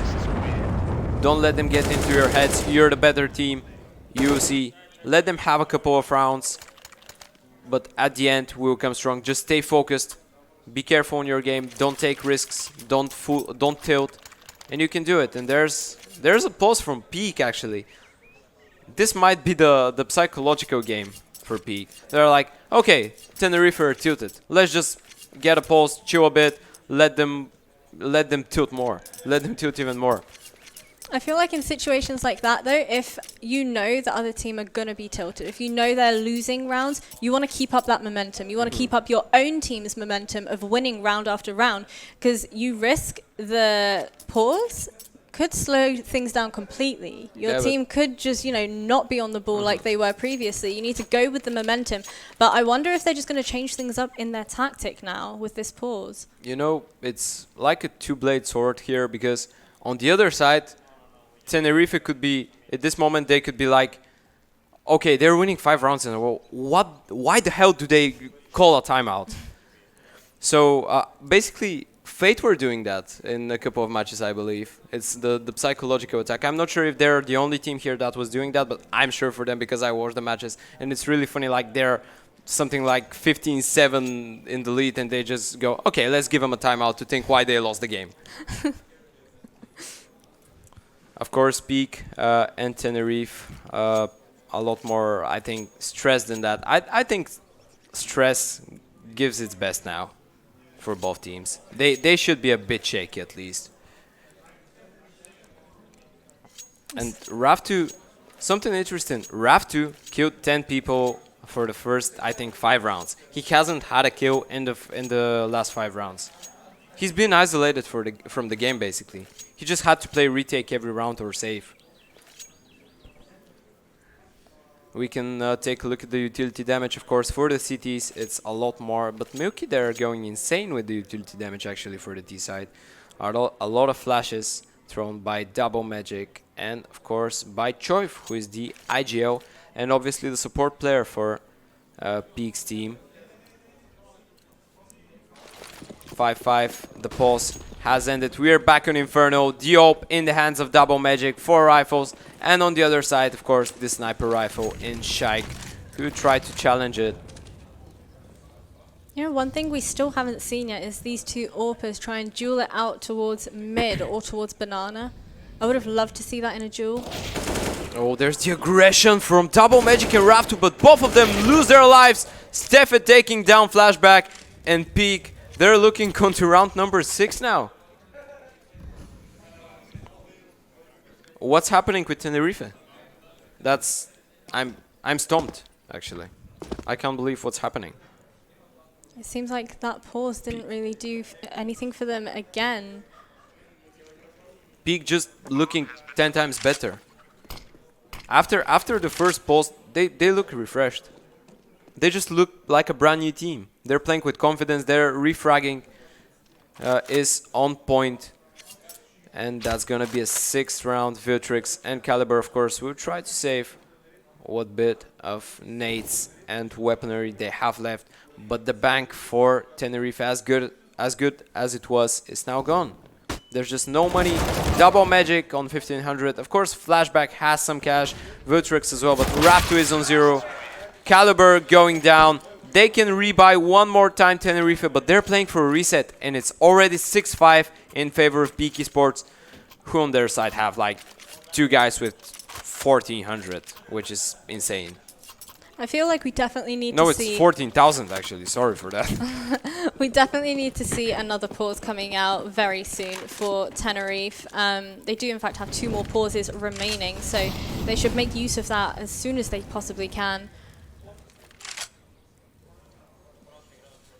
We'll see. Now they're trying not to go so aggressively, Tenerife. Maybe they will just fall back. But as I said, that Double Magic peeking towards banana. Now Peak will jump through the smoke with the flash. Double Magic goes down Caliber. He needs to go huge here, but Milky on the double entry takes down Caliber, and that's gonna be a free B-side for Tenerife, for BGE Esports, pardon. Raf to flashback in Viltrix. They might just go for the retake, actually. They've lost so many rounds in a row. They might just go for it. We'll see, but no. No, they're actually going, yeah. There's the retake smokes. Nice counter molly though from Peak. It will win some time, and Steffe, he's on the wrap. I don't think Peak will be, Tenerife will be ready for that. Raf to Dome manages to find the first kill. Steffe will strike down Viltrix, and now flashback in Raf to. They're trapped in church. They're going out. Raf to with one flashback as well. 2v2. A lot of damage done through the smoke, but Shaik with the 1v2 Tech 9. Both headshots. One through the smoke. 7th round for BGE Esports. What the hell was that from Shaik? That was looking incredibly close. They were more than capable of winning that round. You know, I feel like they need to be aware at this point there is always one person that is flanking your team. How do you not have someone watching your flank at all times now? Because it was so late, actually. They thought that this was a full B rush. They thought that that was a 5-man B rush. They didn't even consider it. Now Double Magic trying to go for the aggressive peak. Of course, his teammates being with pistols means that he needs to be the alpha in this team for Tenerife. And nice aggression. He repeaks, but bad timing for him. Milky, yet again, doing such an efficient job with the entry fragging. Milky is doing perfect so far. There's the ult thrown away. And now they're gonna slow down. Now Peak, they're gonna slow down. They're gonna let Tenerife throw all their grenades, and they're gonna just refrag. That's it. They have a lot of time to work with. They can wait to punish a mistake from Tenerife if they make one. And that's the mistake. They're stacking towards B. Flashback, he will probably try to be aggressive and push in apartments any moment now, but there's 5 BGE Esports players heading towards his direction. He shouldn't stand a chance. Did you see the timing of that rotation? Yeah, just nice calls from Peak. Flashback though manages to give 2 in return, but Choiv there with the refrag. That was the maximum that Flashback could possibly do in this situation, to be honest. And he's given his teammates a chance. 2 Deagles, 1 CZ. We know both these pistols are really dangerous, especially in French hands, the CZ. There was this one time when they called it CZ Go. Now they're gonna jump through the smoke. They actually managed to find the first, but Milky continuing with the good performance. 3 kills spray down from him. 13-9 is currently Milky on the scoreboard, the entry fragger for BGE Esports. Just making a really serious statement that his team wants to take it, wants to go all the way and win the map and get their shot against Fate later today. I just voice cracked in a brutal way.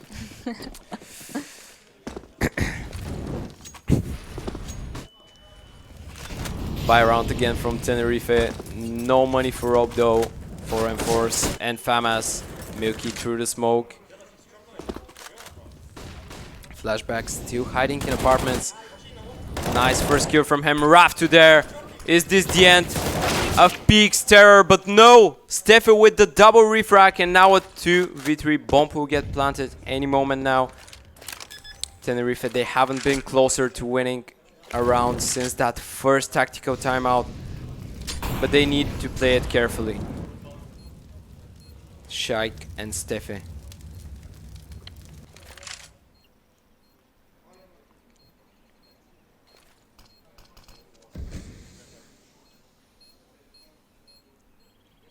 All 3 players coming from short. Nice position from Steffe. He will get checked, but oh, Double Magic manages to save him. And Viltrix with the second frag. That's gonna be a 6th round for Tenerife. They finally break the streak.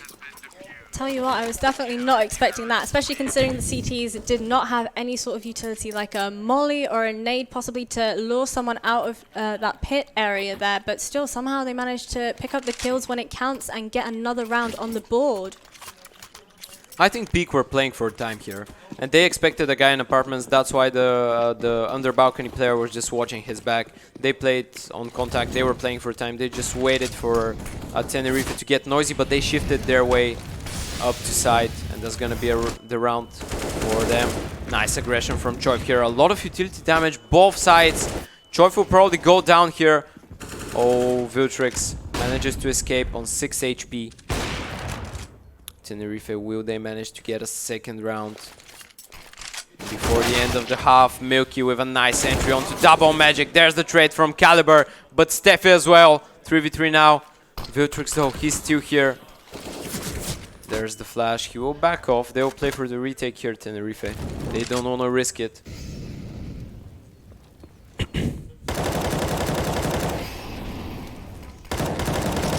Viltrix only has 6 HP as well. He used to be trying to do as much damage as possible, and there we go, right as we say that, he manages to pick up a kill on Steffe. Flashback joining his teammate towards construction shortly after. Popov though with a nice double, and now Flashback, it's all that's left for Tenerife. He spots the first, has a smoke for the bomb, but he shouldn't have a chance now. Has even a defuse kit. Oh! Will he get it? No, surely no. Oh. Okay, okay. Imagine they thought that he faked it. And they're just standing behind. Yeah, he did have a flash. He could have popped his flash and diffused it as well. 1 second away, Shaik not gonna let him have the cigar, and that's gonna be 9-6 in favor of BGE Esports coming into the city side of Inferno. Really good showing by Milky and Steph in particular, and of course Shaik, who's had pretty nice clutch rounds. On the other side, Flashback and Raftu, the only players that are stepping up for the likes of Tenerife. The pistol is a bit costly for BGE. They've invested a lot into utility. They even got a CZ dropped to Steffe. Milky now gonna push down Banana. That's a brave call from BGE, but Tenerife are going towards that apps area, and there Steffe doesn't manage to get a single one. And now Popov, the pit player, he needs to stay alive for as much as he can, but doesn't manage to kill Flashback. That's gonna be a 3v5 retake required for BGE Esports in order to begin the second half flawlessly. Choif, nice beginning there. No kit on their side, so they need to be quick on the trigger. Oh, Milky here will manage to find Double Magic. Will there be a second one from him? Jumps down, but Viltrix, Raftu and Flashback in a team effort will get things going for Tenerife in the second half. Pistol round 1. What do you think? Can Tenerife start and get that snowball effect running for them? I think definitely. You saw there that Double Magic was the one that had invested for the T side with all of that utility. You know, as we said previously, this is his map. This is his favorite map. He knows exactly what he's doing here, and I have no doubt that confidence is going to shine through very shortly now that he's on T side. There's the force buy, of course, for BGE Esports. They feel confident. They want to force and just go for it, honestly. They have Digos, we know how dangerous they could be. We have the Scout in Shaik, who of course is a really skilled player with the sniper rifle. A slow round from Tenerife so far. They don't want to risk it. They're not sure that BGE have forced yet. They heard the Scout, I mean, but still it could be the lone Scout from the city side. Now slowly taking control of the map. Step by step. Oh, nice tag there by Shaik. Oh, he gets a second one. He tags 3 players. Now the pistols are really dangerous for the side of Tenerife. Oh. Nice 2 kills from Steffe. He stands his ground, but Choif, he'll run through the smoke. He doesn't know Caliber is here. Viltrix will take down Steffe, and that's gonna be a 1v3 for Milky, which is not happening. 8th round Tenerife, and now we're gonna see an eco for BGE Esports. He likes to make it easier for his teammates, doesn't he? Tagging 3 players there. That was amazing. It's quite unfortunate as well, because he tagged 3, but maybe he could have even killed... He could have killed one and tagged another guy. I think that would have been more useful, but Shaik doing just the maximum that he could. Pretty decent job from him, and Steffe finishing it with a class. Of course, there's going to be the full eco, minimal investment, just the single flashbang in Choif. On the other side, Tenerife, they don't want to go too fast. They know that they had a force against themselves last round. feel like the CTs are definitely opting for a strength in numbers approach here, all sticking together just in case they can pick off one of those players towards Banana. But there is someone towards bottom Banana waiting for that rotation to happen. And that's Viltrix. Now he spots them. Nice first frag from Viltrix. Oh, he gets full flash. Nice second one. Will there be a refrag? There's the counter flashes all over the place. And now Caliber should just finish the cleanup here for Tenerife. Okay. Raftu just missed like 15 bullets, by the way. We don't talk about that. He was jumping, okay? Yeah, It's fine. I can't talk about people missing shots. Don't have the right to do that. Peak with their first buy on the city side. Of course, the AWP going in the hands of Shaik. We'll see how he decides to use it. Will he go for an aggressive peek? I think he has the spawn for it. Indeed, he will peek towards middle. He will even re-peek. He wants to take the fight. Now he'll back off. He knows second middle players are close. And Tenerife, they're going for a full middle execute. All 5 players going out mid. Shaik is really important here. Manages to find the first. That's a nice beginning. He has the help of Choif on Speedway. Viltrix, though, full flash, manages to trade the kill. And now a 4v4. Double pit setup, by the way, I think. Or one of them is on the balcony for BGE Esports on A. And Milky, he's all alone, but there's a smoke. He can use it to his advantage. They will probably get a flash, but he turns away. If they go without grenades on shift towards Banana, Milky will have no idea now. That's such a risk. I wonder how long it's going to take for them to realize, you know, that might have been another fake we see going on here. I feel like rotations should definitely be happening at this point in the round, you know. You've got 3 players towards A, and you've got Milky, the lone soldier, trying his very best to hold that B bomb site. Manages to take out Viltrix. See his rotation coming in from CT by his teammate there. That's all Milky had to do, actually. He played it really well because he killed one, he backed off, and now they can play the man advantage retake and pop off with the double kill from Banana. But Caliber, let's not take him out of this. No chance for him, though. Stefe, brilliant kill, and pop off with the nice kiss actually here. He's not usually the man you expect to see with the double headshot on retake, but he does bits for his team in this round. And Peak, they take the lead once again, 10-9. First round on the city side for them. Can you hear the players when they're cheering after the rounds they win as well? Yeah, I feel like we've not had any of that sort of adrenaline and any of that sort of hyped up mentality. Just wait for Spellon, he has a surprise for everyone. He's got a music instrument.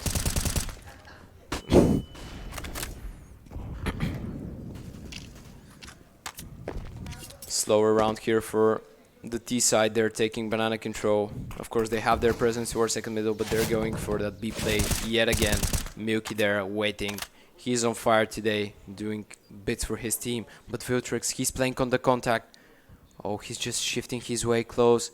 Milky could get caught. There's the molly from Choif. I don't think Milky saw Viltrix though. Double magic strikes down. And now Choif, he's all alone on side. He needs to go huge here. Manages to find the first, the second from Choif, and even the dink on the third. But no cigar. Caliber though, pushed into CT. Will find the first rotation. That's pop off. Shaik with the op. Nice beginning. 2v2 retake now. Flashback coming late from Banana. He has a lot of nades. Full nades. In fact, there's the smoke deployed in CT from Double Magic. That will win them some more time and room to work with. They need to go fast through the smoke. They're jumping out. Flashback close to the CT smoke. Double Magic with the first, and now Stefe all alone. And Double Magic, he's got enough. 10-10, Double Magic going huge. We still don't hear the whistle again, but I think we will if they continue winning rounds. What a game we have on our hands. What a game between BGE Esports and Tenerife. Ladies and gentlemen, let me hear you for both teams. They're putting a really decent show here on Inferno. BGE Esports, of course, again on the half by only pistols. MP9 Caliber with the first, the second entry. No problems for him. And that's going to be 11th round for the side of Tenerife. Both of those kills while flashed as well, worth noting.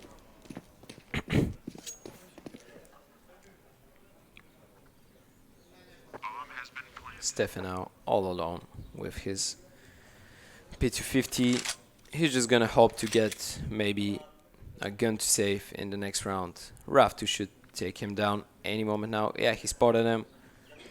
That's gonna be round number 11. Tenerife for the first time since the first half getting the lead. Let me remind you, they had a lead of 5-0 and they lost it. They lost the first half 9-6. And now they have a round advantage. A bit of BM from Caliber. Standard things. Now we're gonna probably see a timeout. That's the point where I was like, isn't it the time for a tactical pause from Peak? Because they've played 6 rounds on the city side and they've lost 5 from them.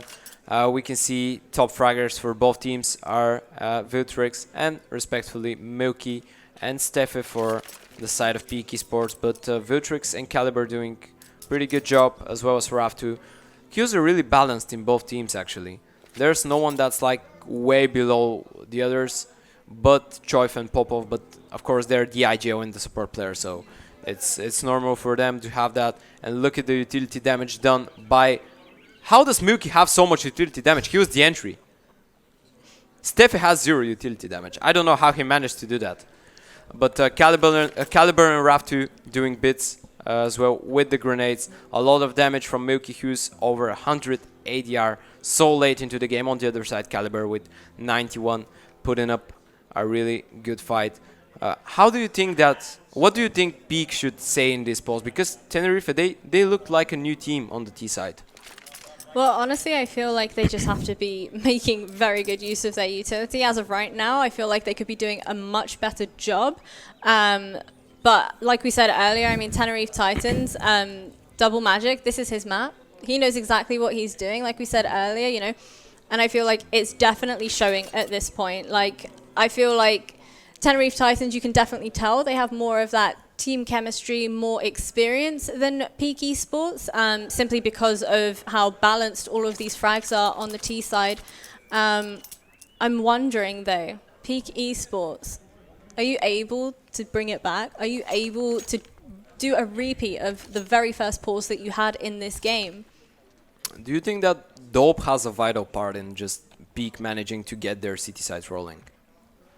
I think so. I mean, a lot of people presume that, you know, a coach is just there for, here are your strats. I asked about the AWP. The AWP. Oh, sorry, that was my bad. The No AWP. problem. I still have yet to see 2 AWPers facing each other, but I mean, I have full faith that Double Magic is going to pick up 1 or 2 frags here with his AWP. We'll see Peak not having the money to get the big green gun going. They're throwing a lot of nades towards Banana just to take control of that part of the map so they could rotate 4 players towards A and leave Milky all alone to just jump spot here and be sure that there's no Ts coming his way. A little bit of a gap he's got here. No one on the other side though for him to fight with.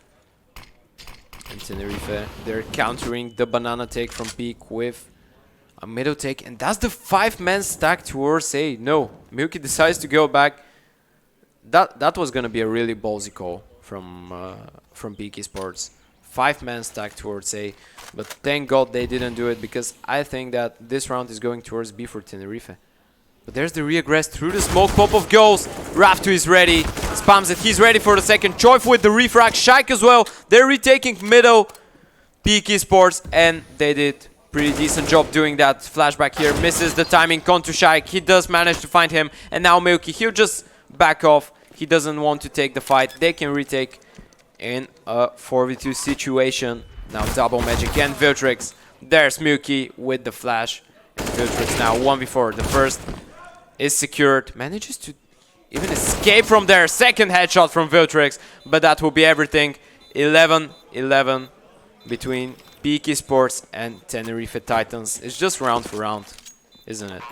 Very, very close game here. I don't feel so bad about my prediction now. I'm like, it's anybody's game at this point. Yeah, of course. At this point, each team deserves to win. Like, both teams could win, and we would be like, okay, it was deserved. It was deserved. They did their best. And now number 23 on the round board. 11-11 is the score. Op on the side of Shaik. Of course, the SMG in Choiv, because he doesn't have a lot of money. And there's the 4-man stack towards B in the beginning to throw their grenades. Now rotating towards the A side.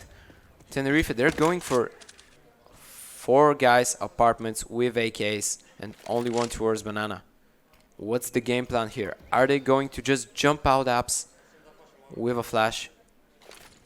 There's the flashes. Raftu jumping towards short. Steffi here needs to hide. Shaik with the first pickup. Steffi going huge here. Second for him.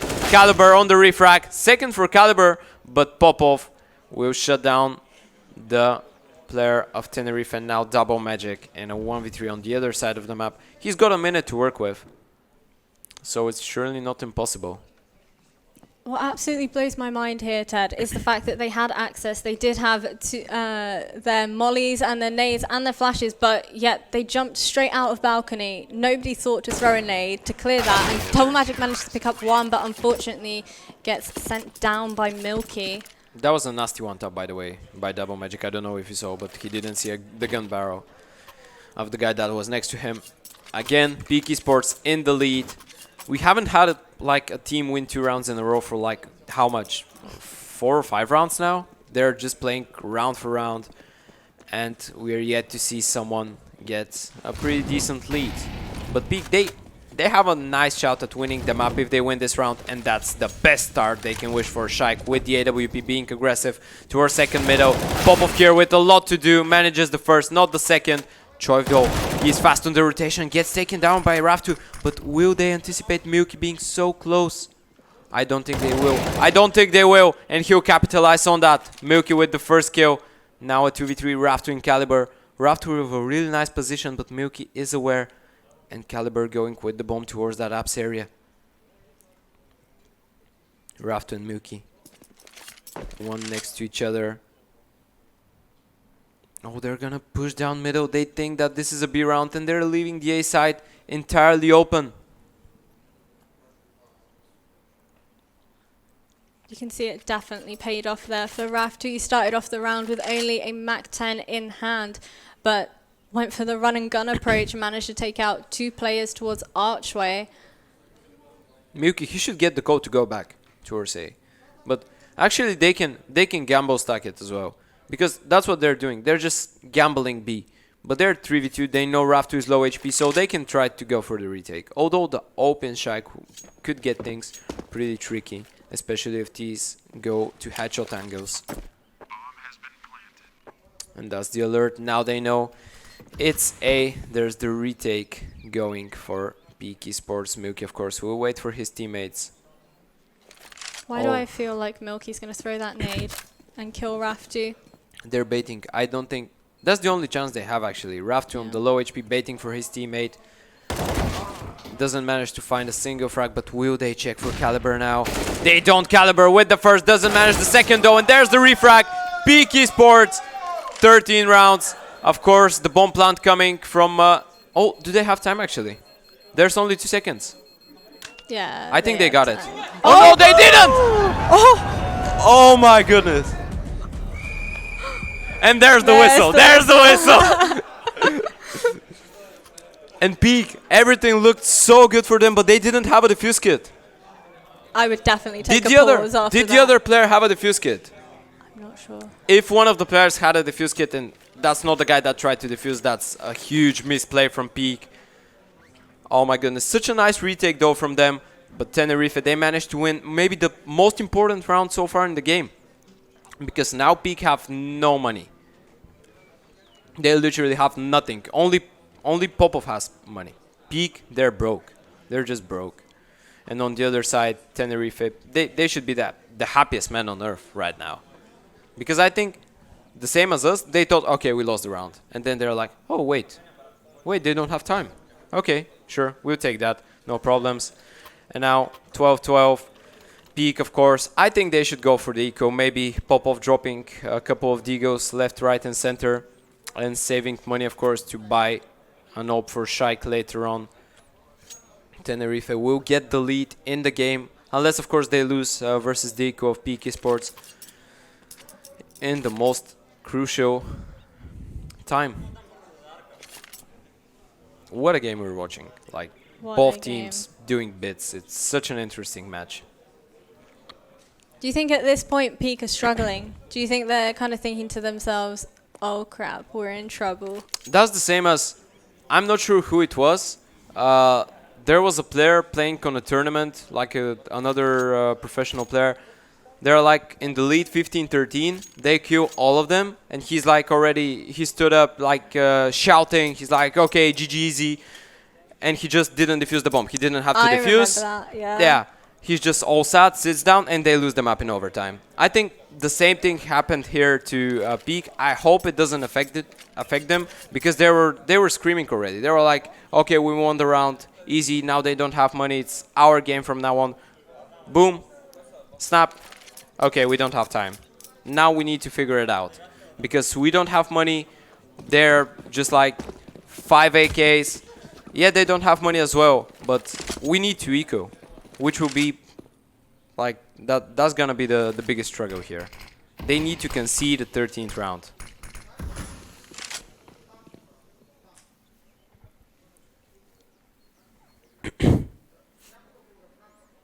I do feel so sorry for Milky here. He's always being the lone soldier, being left alone on that B bomb site. We did discuss earlier, however, that strength in numbers is most definitely the case for Peak Esports, especially when they've all got pistols right now. I mean, that should be a pretty easy round for Tenerife. Unless, of course, Milky wants to go full, I don't know, Niku mode and kill 5 player or happy through the smoke. But no, he will fall back. Nothing he could do in this situation. Oh, okay. There is something he can do in this situation. Nice headshot onto Viltrix. That's a good beginning if Peak want to win the round. And Caliber gets a ding by the USP. They need to be careful, although Choi will go down. Flashback as well with 2 frags with the AK.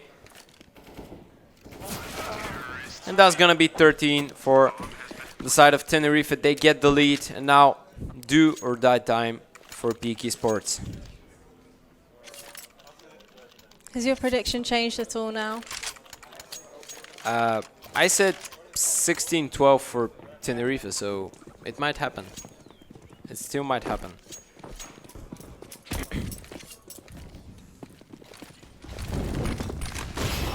There's the fast peek from Shaik.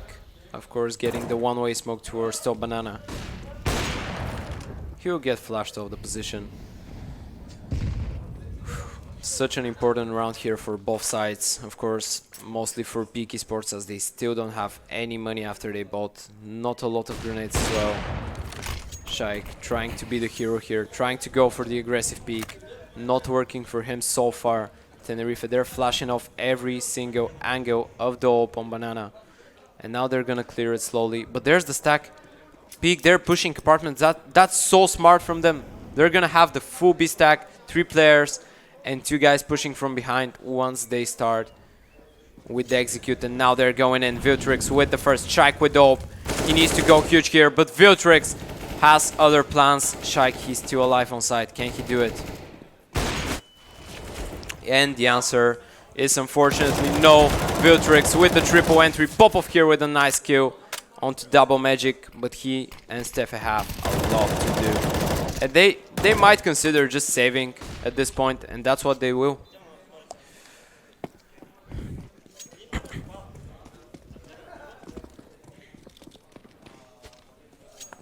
What do you think about the change in Tenerife? I voice cracked again, but that doesn't matter. Let's speak about Tenerife. I mean, I think they're putting up a very good fight, but I'll be completely honest, I thought that this game would not be as close as it is right now. Oh, some BM coming in there. Did that say I'm dead now? Yeah. I believe so. Of course, it's not fun if there's not a bit of DM. BM, yeah, sorry. Peak, though, they have a lot to do now. There's the half-buy pistols for Choif, Shaik and Milky. The M4 saved for Stefan, Popov. But now they need to get this round. Like, they will have money next round. They can go for the overtime, but I think it will be really hard for them. That's a nice idea. Good boost from Popov. That was the best way to begin the game. When you have 2 weapons and 3 pistols, the best is to just like try to be aggressive with the M4s. Just go in your opponent's faces and get them an advantage, and then let the pistols try and do their magic from that point.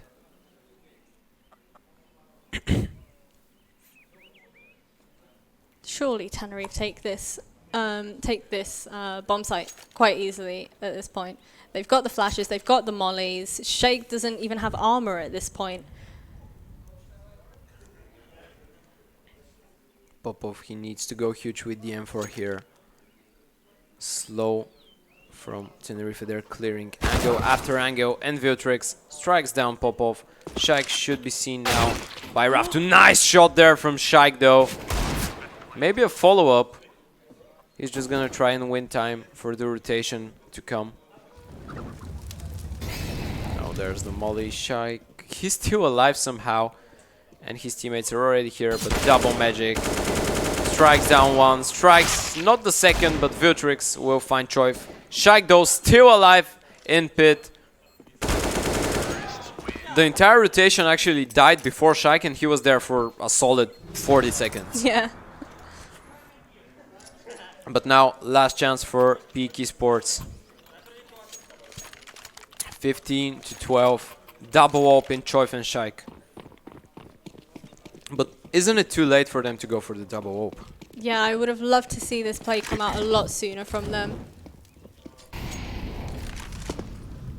There's the aggression from Shaik. He just wants to get that first peek. Now decides to fall back. In the meantime though, Choif taking banana control. Playing Canti-Flash, which is really dangerous here because Tenerife, a couple of times they showed that they like to play just on a slow contact, without grenades, without making any noise. And now they're going towards B. Again, Choif with the first, he needs to fall back. Repeaks though. Will he find a second? Choif misses the shot, now he needs to go back. Oh, and Raftu, he will try to catch the rotation. Goes through the smoke, Raftu, Shaik. He's ready for that. And now 3v5, there's the smokes from Tenerife Titans. Choif, he's still alone on the side. He needs to go huge here. At least one for him. Will make the round doable for his team. Oh, he tags double magic. Unfortunately though, doesn't manage to find a kill. And now 3v4 for Tenerife. That's for everything, that's for the map. Oh. Caliber watching towards that CT side. The bomb hasn't been planted yet. Tenerife, they're waiting. And this might cost them. There's not a lot of time.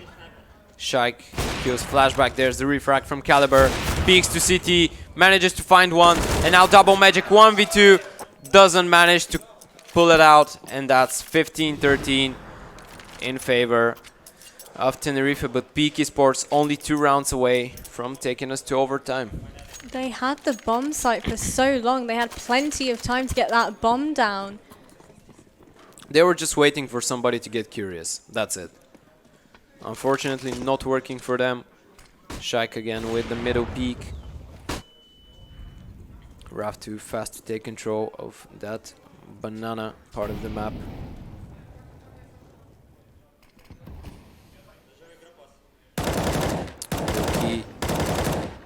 This time, not the lone defender of B. He's got the support of his teammate, being Choif. But Tenerife, they will just bomb out onto B.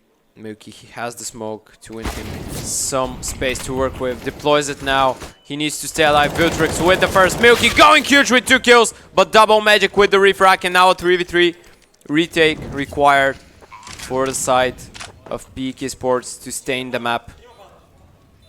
Double magic, flashback, and Viltrix.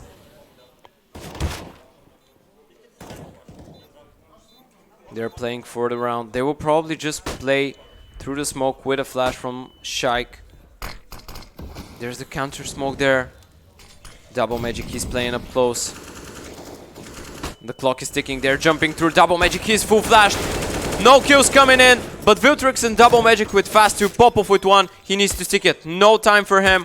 And ladies and gentlemen, this will be the end of the first game. Tenerife Titans managed to close it out in a not pretty convincing fashion, but a really interesting match here between them and BGE Esports. Of course, props to BGE. They're not out. They're gonna wait and play in the lower bracket later on. And Tenerife, they win their chance to play versus Fate.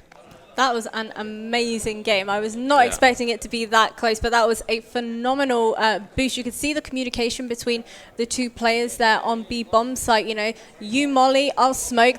They won't have a single clue where I am. And then just that boost up there was amazing. Great work. Yeah, of course. Brilliant done by both teams, actually. Yeah. What we said earlier, rather, whoever won this, it would have been deserved. Yeah, that's it. Definitely. Both teams doing really good job. Anytime now, we should have an interview with someone from Tenerife. By the way, I'm really curious to hear what they have to say, because BGE, being the underdogs, did a pretty decent job. Tenerife, I wouldn't lie if I said that it was a bit sloppy for them. Yeah, I mean, it should not have been as close as it was, especially when, you know, you've got that team experience, you've got all of that LAN experience that we spoke about previously. And then when a team like BGE comes along and shows you what's up, I'd be quite concerned if I was them at this point. I'd be like, okay, boys, we need to go away. We need to have a think, we need to have a talk about what went wrong. Of course, because with that style of playing CS, they can't win versus Fate. Like, if they're that sloppy, it will be really hard for them to play versus Fate. Of course, not taking any credit from BGE Esports. They did a phenomenal job, and they just managed to show me that they've been putting a lot of hours and effort in the game. I'm really impressed. I wonder if we're gonna go for an interview with one of the players now. Yes, we will have... Oh no, okay. Yeah. We will have an interview with the in-game leader of Tenerife Titans, Double Magic. Very shortly, very shortly. But before that, can we just talk about what on earth is going through their minds? You know, I'm pretty sure both teams did not make complete use of their pauses. But without further ado, let's throw it over to Niku. He's going to have his interview with Double Magic. Thank you, thank you. I'm here with Double Magic. Double Magic, what happened there? I mean, the match was close, but we managed to end it up, managed to end the match in our favor. I mean, they played really well, I will say.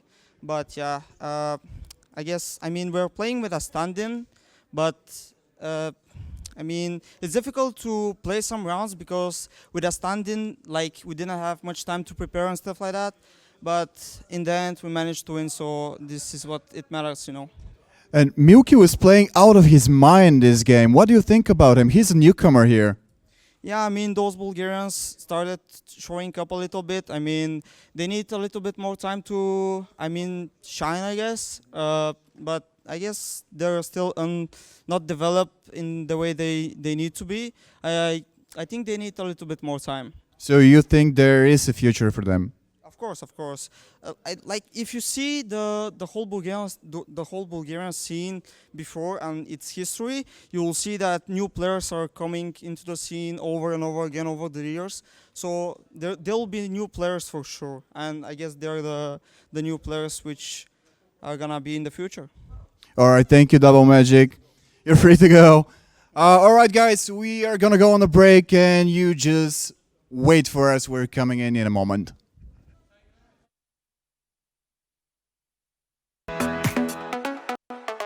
Hello, my name is Peter Kremer, known by the name of Kremer.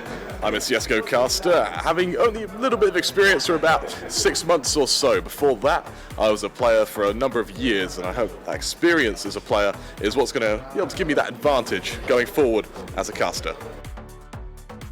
Honestly, it's kind of surreal. I think inside I'm kind of giggling with excitement, trying to keep the kind of cool exterior. But yeah, it's an incredible setup. I'm genuinely lost for words as to kind of the scale of this, as well as kind of how smoothly the whole thing has been run. I'm really looking forward to casting it, and I genuinely can't wait for the games to get going. Hello and welcome back to the BGE Stara Zagora. I'm your caster, Crema3, and joining me is a man who production had to have a serious talk of whether or not to subtitle him before we went into this game, but it's John. Yeah. We obviously just saw the conclusion of our previous match, which was Tenerife Titans versus Peak Esports. But let's just start off by saying what a beautiful man you are. I mean, that wasn't. I regret doing that now. If I wanted to see one thing before I died, it would be the Crema3 interview from BGE's Stara Zagora, I think. No, it wouldn't be. It wouldn't be, would it? No. Don't lie to me. It make would definitely be someone else. else. But anyways, look, we have got our next game coming up relatively soon. It is going to be Majesty versus TTFU. Obviously, TTFU, not much information on them, to be fair with you. I have scoured the internet and various sources for the past hour during that last game, and I've got their roster on my list. That's about it. Oh, we got a roster. We got a roster. That's the main thing. People were here to play, but we got a little bit more info on Majesty. But you know what? Let's not talk too much about the teams, because introducing our teams for us is going to be the lovely Niku. Take it away. Welcome back on the main stage, guys. By the way, we saw a very good-looking guy on the big screen above me. So, Crema, props to you, man. All right, guys, are we ready for some more action here? We are going to watch TTFU versus Team Majesty. And the first ones on the stage are going to be Team Majesty.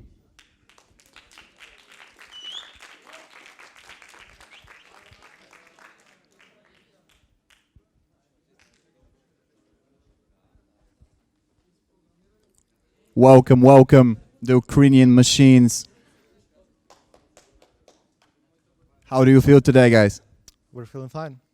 Do you think that you can go all the way to the final? Yes, we made a really hard and long way to get here, and we are not leaving empty-handed. Yeah, I've heard about your flight. So how was it? Like, was it like a rough flight? What happened there?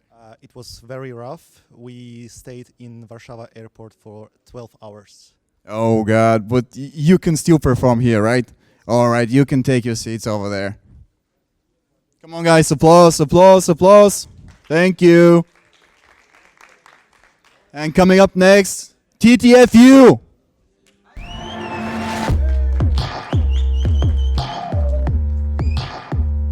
But by the way, they are gonna be there's just 4 of them on the stage. One of them is injured.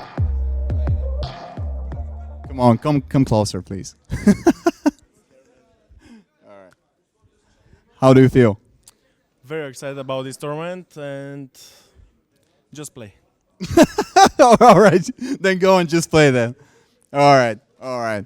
Well, I'm gonna take you back to the casters. All right, take it on, guys. I think short and sweet was the way that TTFU was going for that interview. But one thing I absolutely loved, I mean, myself, I'm always one for a bit of BMing, you know, and a little bit of trash talk, building up some storylines. The confidence from Majesty saying, yeah, we had a long trip here, but we are not leaving here empty-handed. I just pray that they don't get like 60-0 or something like that to start this game off, because that would be the biggest meme. That would circulate social media for a little while. But yeah, welcome back, guys. We are here obviously kicking things off with Majesty versus TTFU. But before we go ahead and talk about that, let's quickly break down the last game we've just seen a minute ago while we wait for these players to warm up and give you some information on these teams. Peak versus Tenerife Titans. Very close game, but Tenerife just edging it out. Where do you even start with that game? That was an incredibly close game where little nuances in the map is really what dictated who was going to win. You know, we saw Peak Mounts take that early pause, 5-0 down to the Titans. Pause comes through, and I don't know what it is Choice said to his team, but it worked. Out of the next 10 rounds, they only lost 1 of them. That monumental comeback that came through, and they just swept the second half of that CT side. Of course, going on to T side, it was literally just one after another, just constant fighting and scrapping to try and come ahead. And eventually, the Titans did come forward. It was off a bit of a blunder from Peak not being able to defuse a bomb in time, but regardless, that was an extraordinary match. Yeah, I mean, especially on what you could probably say is Peak's best map as well in Inferno. Yeah, We spoke a lot before the start of that game, and Peak had actually gone 14 unbeaten on Inferno. They hadn't lost all season on Inferno, but do you know what? The reality is they finally lost, and will that affect, going into maybe the best of threes? Do they start to think, okay, we've lost on Inferno now, are we going to start to get, a little bit of a bump in the road? But these guys have been around for a while. No doubt they'll keep that in their map selection, and it's one of their strongest maps for a reason, right? But look, let's look ahead now. Enough talking and dwelling on the past. Let's talk about the present, and that is going to be TTFU up against Majesty. Now, let's start things off with the rosters. Let's talk about Majesty quickly. The active roster for the squad of Majesty is going to be Throne, Darkside, Native, Wonderful, and Jackie, I believe. Yep. The IGL for this team is Throne, I believe. So I'll be looking to see him, making those strat calls, making those executions onto bomb sites, and making sure that they hold the sites when they're playing on CT relatively well. So communication is key here. I do believe Majesty have been a team for a little while. They have made a roster change recently. Yeah. I do believe it was Darkside who has just recently joined the team, and literally a few days later, they had finished second in the ROG Autumn Cup. So, is that a good pickup for them? They obviously are playing relatively well with him. Yeah. So I'm definitely interested to see Darkside potentially perform here with his new squad on LAN. Yeah, without a doubt. You said it perfectly. I think Majesty, they have come here as one of the only international, the only international team the Ukrainians, that has kind of come here. They're here to perform, and I really am looking forward to seeing just how they can do against this Bulgarian talent. I mean, they're kind of the dark horse in here. When you have local lands, I say local because there's only one international team here, you have the benefit of knowing every single player, every single team, and you know how they play. For instance, Peak knew that the Titans liked Inferno, the Titans knew that Peak liked Inferno. They picked it regardless. We had a great game. Majesty, they come in here completely unknown. They've got HLTV matches, they've got Wikipedia matches, but compared to regularly practicing against that team, that is not a lot of information. And TTFU, they're going up against an unknown right now. Yeah, and I think the same applies for Majesty as well. Going up against a team like TTFU, not much info on them on Wikipedia. There's not much about their facets and stuff like that as well. There's no real information on either of these teams. I mean, a few of the players, for example, you've had Throne and Darkside play together before in a mix, under the name Speedrunner, so they've got a little bit of chemistry there, so maybe that's why they bring Darksider in, due to the fact that he's got a little bit of chemistry with Throne, and it might ease his nerves a little bit. But let's just go back to talking about that new roster change. Prior to that new addition of Darkside into the roster, the original lineup for Majesty actually finished second at the CIS Esports Open. And just before that, they actually came first in the Time of Bet CSGO Cup as well. So, this is a team of at least the 4 remaining players on that team before picking up Darkside. They must be playing very well together. They must be very confident as a 4.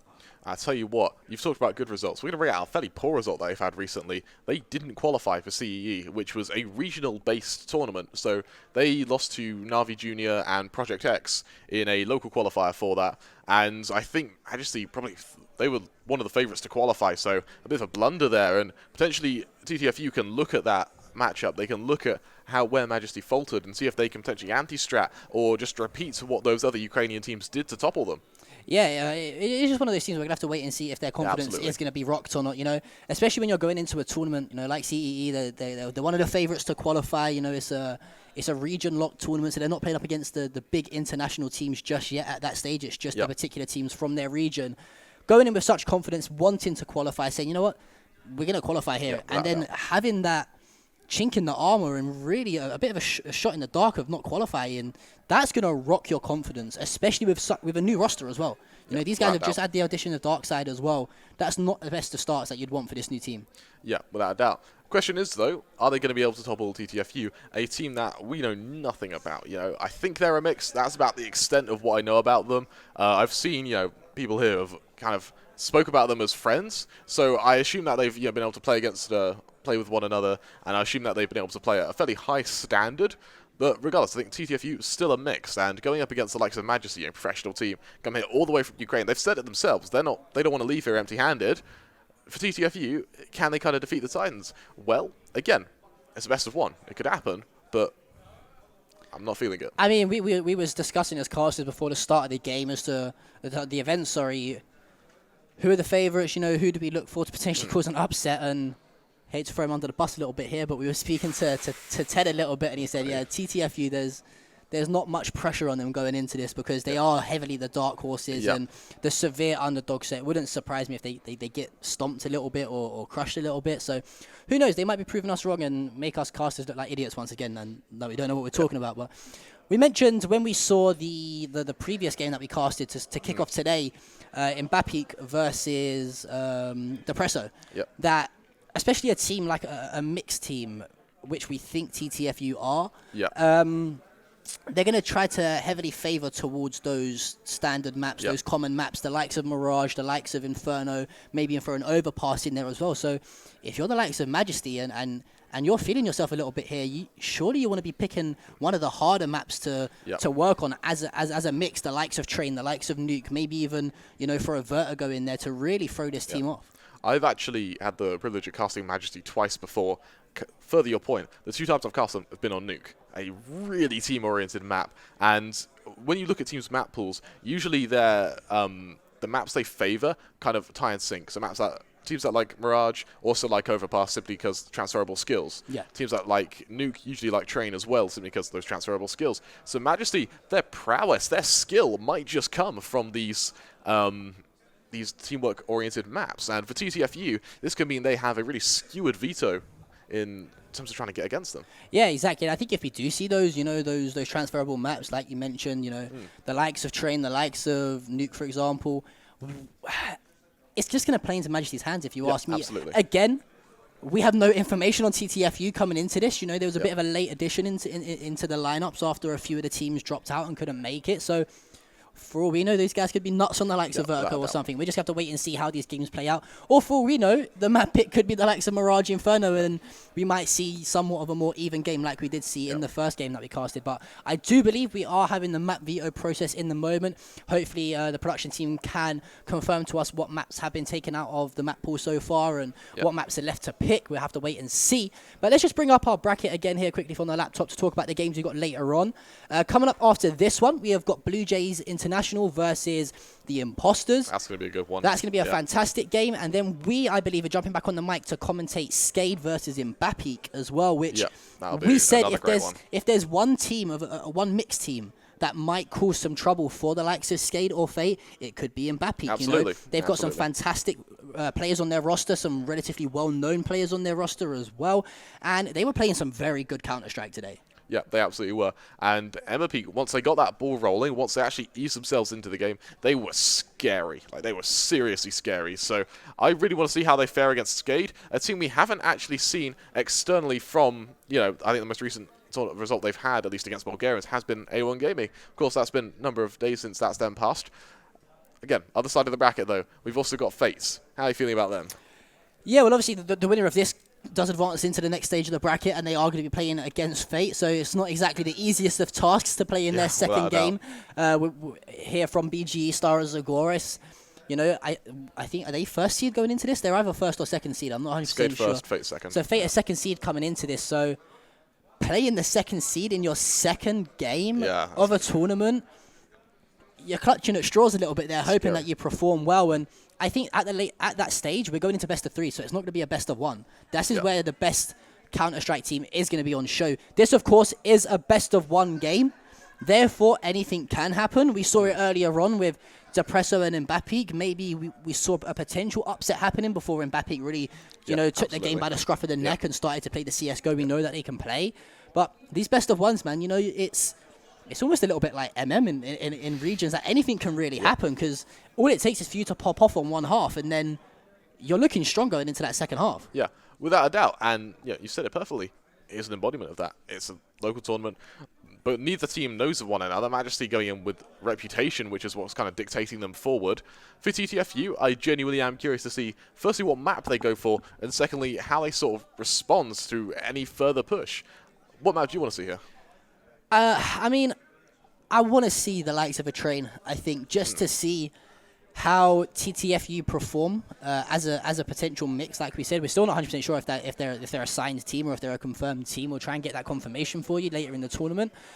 But I really want to see Majesty try to flourish and see what this roster is about, to see if they can compete with the likes of Fate, Skade, you know, Bluejays, Tenerife Titans in the later stages of the tournament. Because again, the winner of this does play Fate, and this is going to be a great sort of show match / chance to see what they are capable of. Yeah.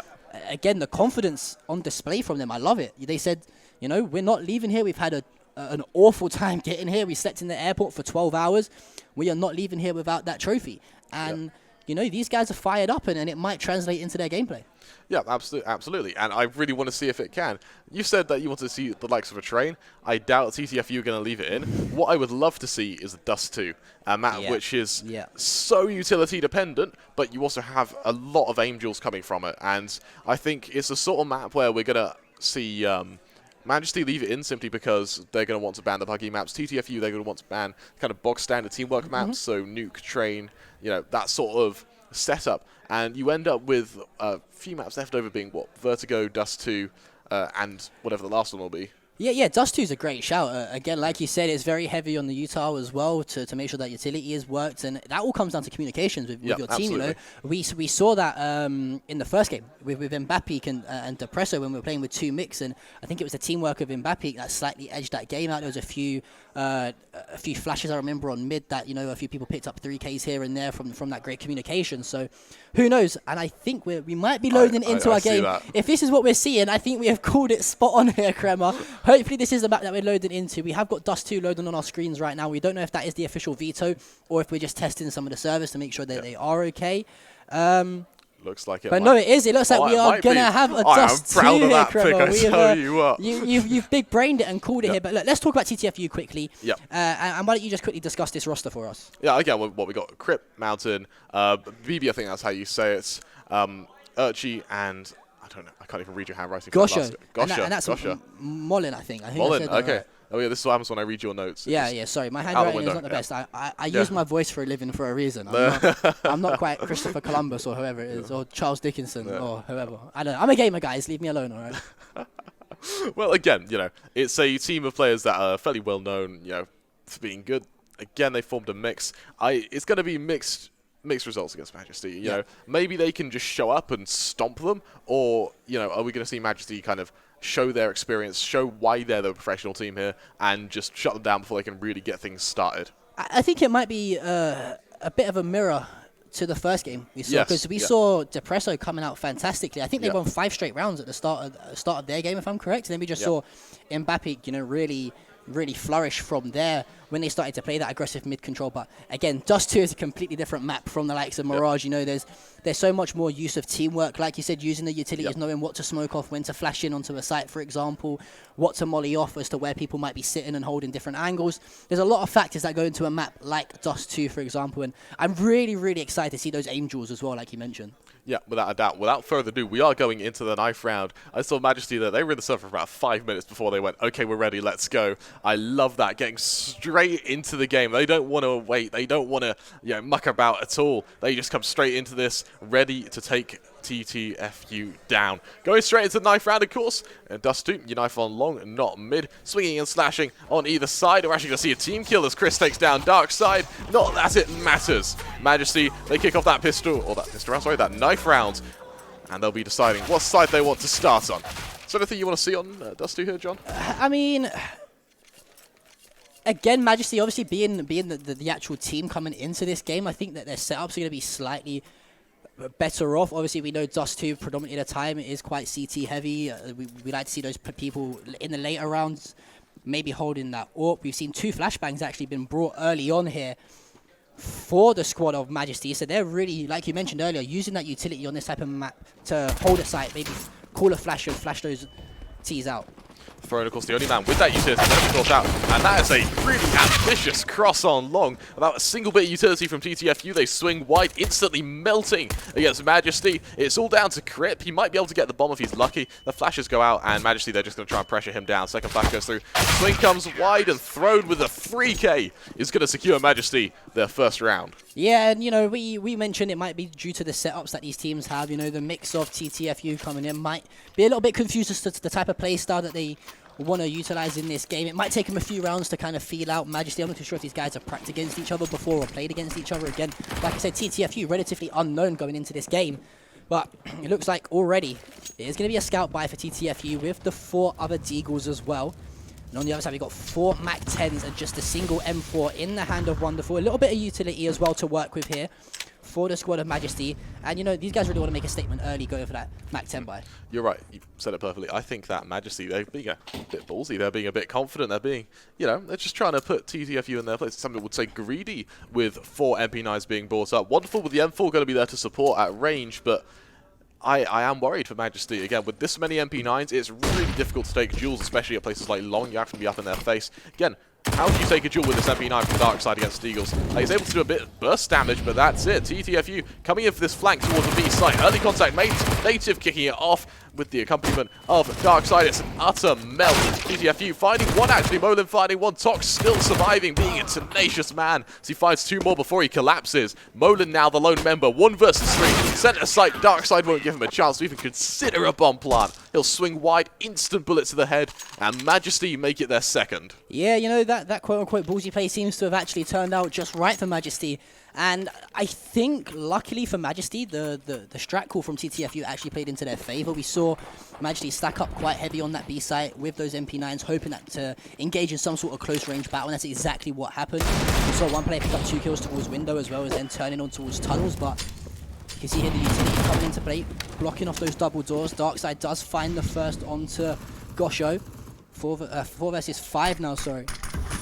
It's just so much damage that was just done by Majesty early on. More importantly, that little spam from Darkside actually found the bomb. It fell from TTFU. They were able to retrieve it and back away, but with that long control just kind of cancelled, they've got hardly any armor left. They've got a single flash, and it looks like their only choice is shorts. And if Tok aggresses with this M4A1S early on, he might be able to cancel any players moving on forward. Darkside with a MP9 Deagle setup, switches that Deagle, of course, is better at range. Flash goes out, swing goes wide. Darkside, a lovely shot onto 1. Looking for more. Instead, he's a bit passive. The bait and switch is there with Wonderful, so it might not even matter if he falls. Tok falling to 1 HP, and virtually able to find 1, but Wonderful, he responds in kind. 2 more to fall. Grip alone with 8 HP. Gonna instantly fall. Wonderful, it's a 3K. It's a wonderful 3K, you could say. As Majesty, with that, make it their 3rd. Yeah, and again, I think that just comes down to the fantastic communication there from the 2 players.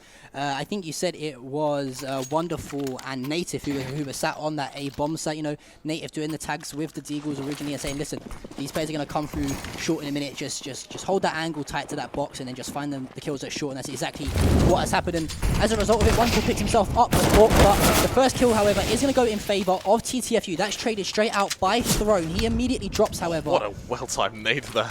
Yeah, fantastic nade coming out of Darkside. It's a 3 versus 3. The AWP, however, in the hands of Wonderful, does find the first. 2 versus 2 now. The 2 AKs versus the AWP and M4 setup. That's going to be Tok finding Crip. And just like that, what looked like a potential start of something new there for TTFU. It looks like they are going to be left in a 1 versus 1 now. It's the AWP of Wonderful versus the AK of Molin.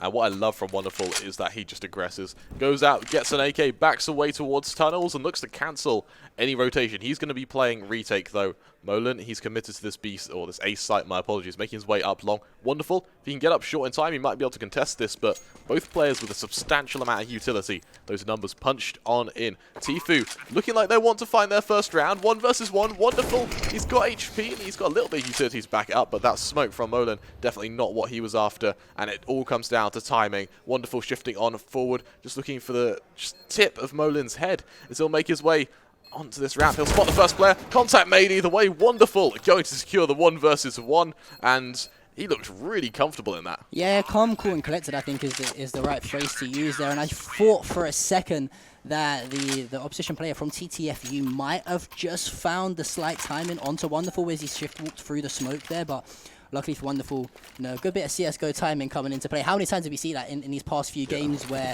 just the timing, a little bit more fortunate for one team rather than the other. But again, luckily though, for TTFU, they have got that loss bonus. They do grab themselves a full buy as well. It is going to be an early tag, however, onto Molin. As we look to see where this bomb is heading. It looks like they're just playing quite passive at the moment with this bomb, and I like this change of play style here from TTFU. You know, they tried to get aggressive, they tried to get up and close, a bit personal in the faces of Majesty, and they were just getting shut down every single time here. So I like this a bit more passive, slow-paced approach to try and find the initial pick before focusing on one side. Yeah, without a doubt. And for TTFU, they have established short control, but Majesty in their kind of response to this has been so clean with this long control. They've only taken a substantial amount of damage, trivial amount of damage, as they just dig themselves in. A retake's going to come on through, but the bomb committed to that retake with only 2 players. This is going to be scary for them. Virtually able to find Darkside on the other side of the map, but Tok responds with 2. More importantly, that bomb is dropped. TTFU, they've got no choice but to try and commit to a kind of wrap and get back behind long. Wonderful though, he scopes on in, he's wary of the push. Orp finds one native onto the other, and it all falls down to Virtue, the lone man, and Tok does not miss from angles like that. Majesty, they make it 5, and TTFU, they're going to need to change something, and fast. It was at this point in that last peak game, the timeout came through. They took a moment to rest and recuperate before they committed anywhere else. Yeah, I think you hit the nail on the head there, saying I think we might see a tactical timeout come in soon. Get these players of TTFU to have a little bit of a discussion, say, listen boys, what's going wrong here? What can we change? Because at the moment, Majesty have just got answers to all questions. You know, as soon as they get that pick on the bomb curve towards double doors, they just completely set up. You know, the players wrap around it. Just like that, it's going to be thrown. Taking some shots, finding a few kills, or sorry, Tok and Darkside come through for the help as well. Wonderful finds the final player left alive now in a 5 versus 1, and this is just, you know, such good CSGO play coming out of Majesty here. They know exactly where everyone is on the map at all times. The communication must be flawless. I mean, we can hear them on the stage just to our side. But saying that, though, these guys, they don't seem to be communicating too much. They just know what they're doing, and they're just finding it out, aiming and just finding the kills. It's like a well-oiled machine, that's Majesty's side. And what was interesting about that is they knew that TTFU were going to play fast long because of how aggressive they've been playing it. Just ready with those retake flashes. Flash went out, swing came wide, and both players didn't even challenge the same player. They knew that their teammate had them covered, and that trust and that confidence comes after such a long time playing. Virtue this time, though, he'll get the man advantage. TTFU, scenario I don't think they're very familiar with.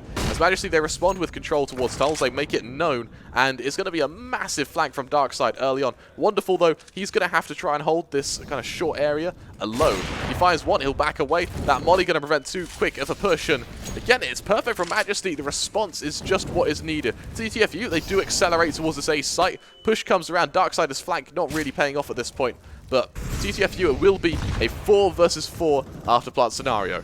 Yeah, and I mean, for a second there, I thought Wonderful was just going to say he scoped in, holding that angle on short, but he does choose to reposition himself. Now, CT.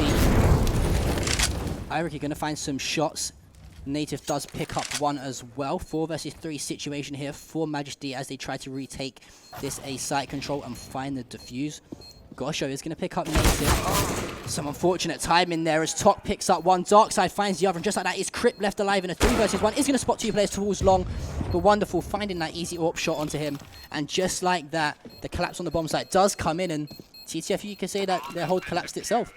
Wonderful. He's going 11 kills to 0 deaths. He's picked up that AWP. He hasn't died since. And we look at the economy for Majesty, and that just embodies that. They could lose the next 2-3 rounds, and they could still have plenty of money to reinvest. And I really am worried for TTFU. We're kind of entering that boundary where it's concerning for them. I really am concerned. I reckon if they can find just a couple of rounds, I think, for me, 11-4 is the furthest 2 teams can be apart, with the game still being winnable. They can just scrape together 4. They might have a chance, but they're running out of time.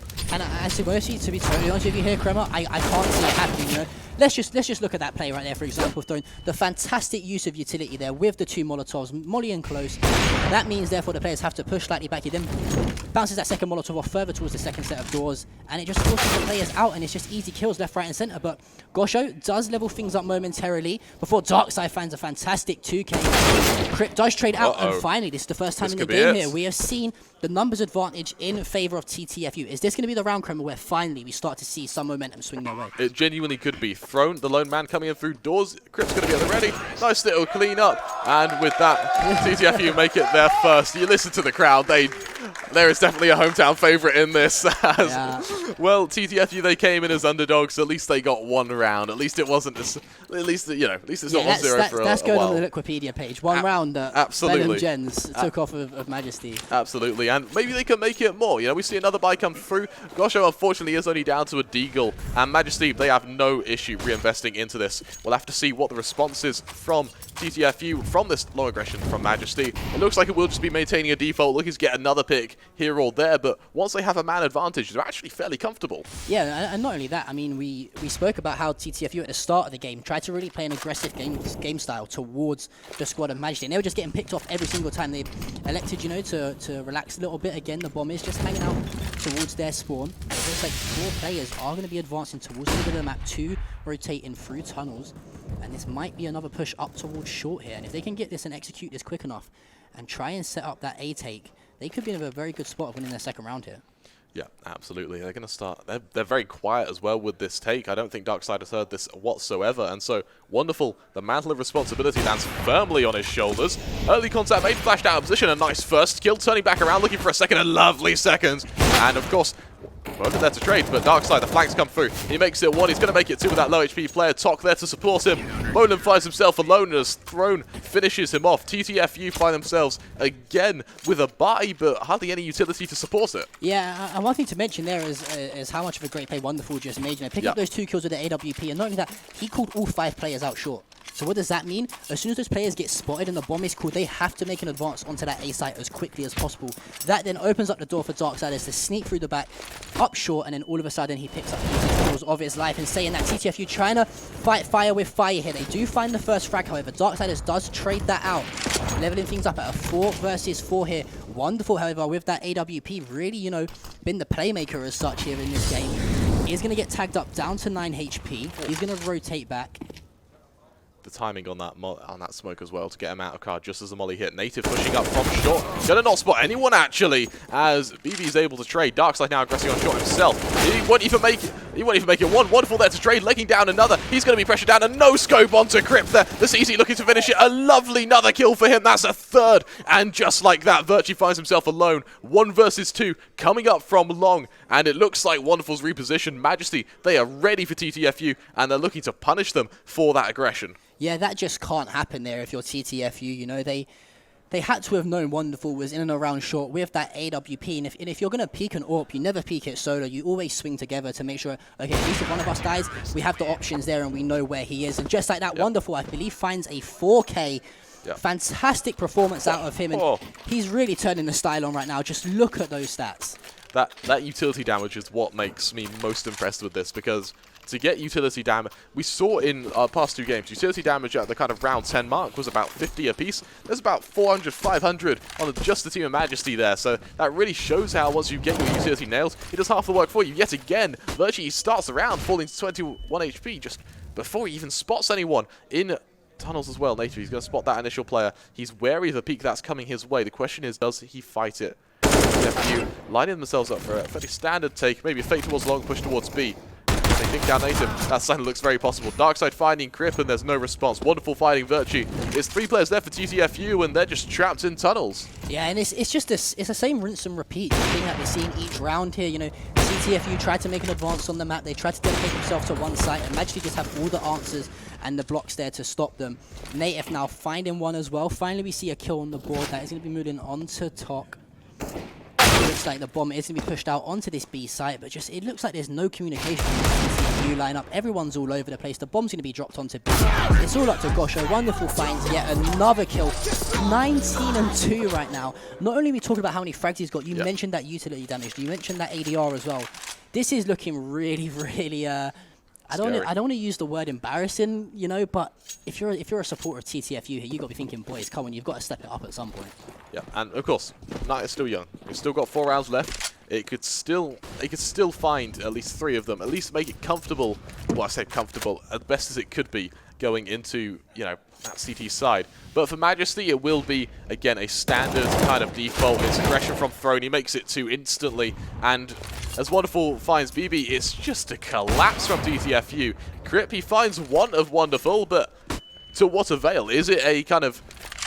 Does he have a chance, or is it just a silver lining? Well, I mean, he's in a 4 versus 1. One thing that he does have is the bomb, however, but that bomb is going to have been called out towards the back of the T spawn, and you can see here, 1 player advancing up towards mid. It looks like one's going to also wrap back towards B, and they're going to leave 2 people on A here. And I thought Native's actually going to turn into tunnels for a second, here. that was scary. That would have been the best timing I've probably seen all weekend thus far. But they've just heard him though. I think he's made too much noise here. Okay, he might get the bomb plant, which is which is, is a bonus for the economy, however, but this is just going to collapse onto the site, and just like that, Darkside finds the kill onto Crip. And I think the biggest problem that this TTFU team are having against Majesty is Majesty are just better. I think that's what it is. They're winning every single Angel, and even when things look like they're going right for TTFU, the likes of Wonderful, for example, pulls out a ridiculous 3K or make it a 4K to just steer the round back in Majesty's favor.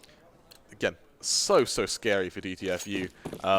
If they can just find these 3 rounds, they might have a chance, and I really hope they do, just so we have some competitiveness to this game. It's going to be Gosho going aggressive out short or out long very early on. More flashes go out, and now Crip makes it 3. A beautiful 3K from Crip there, and suddenly TTFU look a lot more confident going onto this. A 4K from Crip, on for the ace. Tok, the lone member from Majesty, stuck towards short. A player behind him. He'll find Virtue, falling to 40 HP, coming in through doors. Can Crip make it the ace? And he does! That's an ace from Crip. And a second round for TTFU. Can we give TTFU a few extra rounds just for that ace? I mean, let's not be honest, that 3K was done while fully flashed as well. That's fantastic control of the recoil on the AK there, and who knows, could the wheels start to turn a little bit here from TTFU? Is that what they needed? Just that one player to really have that pop-off round, to get that momentum, get the team fired up. But it does look like they are going to go back to this standard double doors push. There we go. He's going to find the first frag. Throne going to drop this time. Now, can they capitalize on this entry frag? As I say that, Darksider finds 1, finds 2, finds the 3K. Back-to-back 3Ks for opposition team players there to start off the rounds. Wonderful finds that AWP shot. And it's all up to Crip. He's the savior once. Finds beautiful tap there onto Wonderful. Can he find the second? I think he's seen the second. He can't just control that recoil. However, Tok is going to clean that kill up. And just when you thought things were going to go good for TTFU, Majesty stop him in their tracks. Yep, and with a 12-2 leads over TTFU, that's scary. That is truly scary. I just pray that TTFU can find this next round just to make things easier for them. But they need it desperately. They desperately do. And with that bomb heading towards B tunnels, it looks like it will be a chance to maybe catch Native off guard. It's double up setup coming through from Majesty, something we haven't really seen yet because they haven't died enough to reinvest into it. As he'll just shift on forward for early contact. Moulin going to full re-aggressing, but this time Gosho puts an end to that. Aggressing further, Tok's going to take a lot of damage. Swinging wide, Crip looking to Glock. And with burst fire, he's going to take down Tok. He's got an AK, but he just BMs him with that. Again, TTFU now with both mid control and tunnel control as Darkside and Throne respond in kind. Gosho and BB, the lone members. 2 versus 3 on the afterplan, and this is absolutely doable. Flashes go out on either side. Gosho swinging wide. BB finding 1, looking for a second. Wonderful to trade. And Gosho finishes it off, a 3K. And TTFU make it their 3rd. 12-3 at the end of the half. And how are you feeling about this, John? I'm calling it. TTFU are going to do it. You know, they're going to come back. back. They're going to do it. I don't know how or why, but they're going to do it. I'm feeling an underdog situation here, but do you know what? One thing I love to see is, okay, are they backed against the wall? Yes, but they're having fun with it, To interrupt you there, I think we might need a technical timeout as one of them, I think, broke their chair. One of them's just broke their chair? I don't know. I think he's knocked something over or something like that. Okay. But no, it looks like the game is going to go straight in. Regardless. The sides are going to switch. Majesty now on the T side. TTFU defending those 2 bomb sites on the counter-terrorists. And hey, listen, if they win this pistol round, anything is possible. They find the first kill, that's going to be Crip. Darkside does trade that frag out, however. Darkside finding the second. Looks like the complete A site is going to be in control of TTFU. Are they going to check this corner? Come on, you learn this in CS. Please check every corner. He does, but Tok just out-aiming him there. 4 versus 2. Gosho and Moon does find 1, however, to make it a 4. The 2 versus 3, sorry. Can he find the second? Again, 3 versus 2. It's doable for Majesty, that being Tok and Wonderful. They're striking kind. A quick little 1-2. A 13th round for Majesty, my apologies. And it is just a scary prospect for TTFU. They're going to go on. They're going to force buy regardless. Scouts coming out, Deagles here or there, and with this sort of buy, you can have flashy plays. You can have these miracle plays where you just find heads. But against Majesty, I think they're taking it a bit less seriously right now. Native with a sawn off going towards B right now.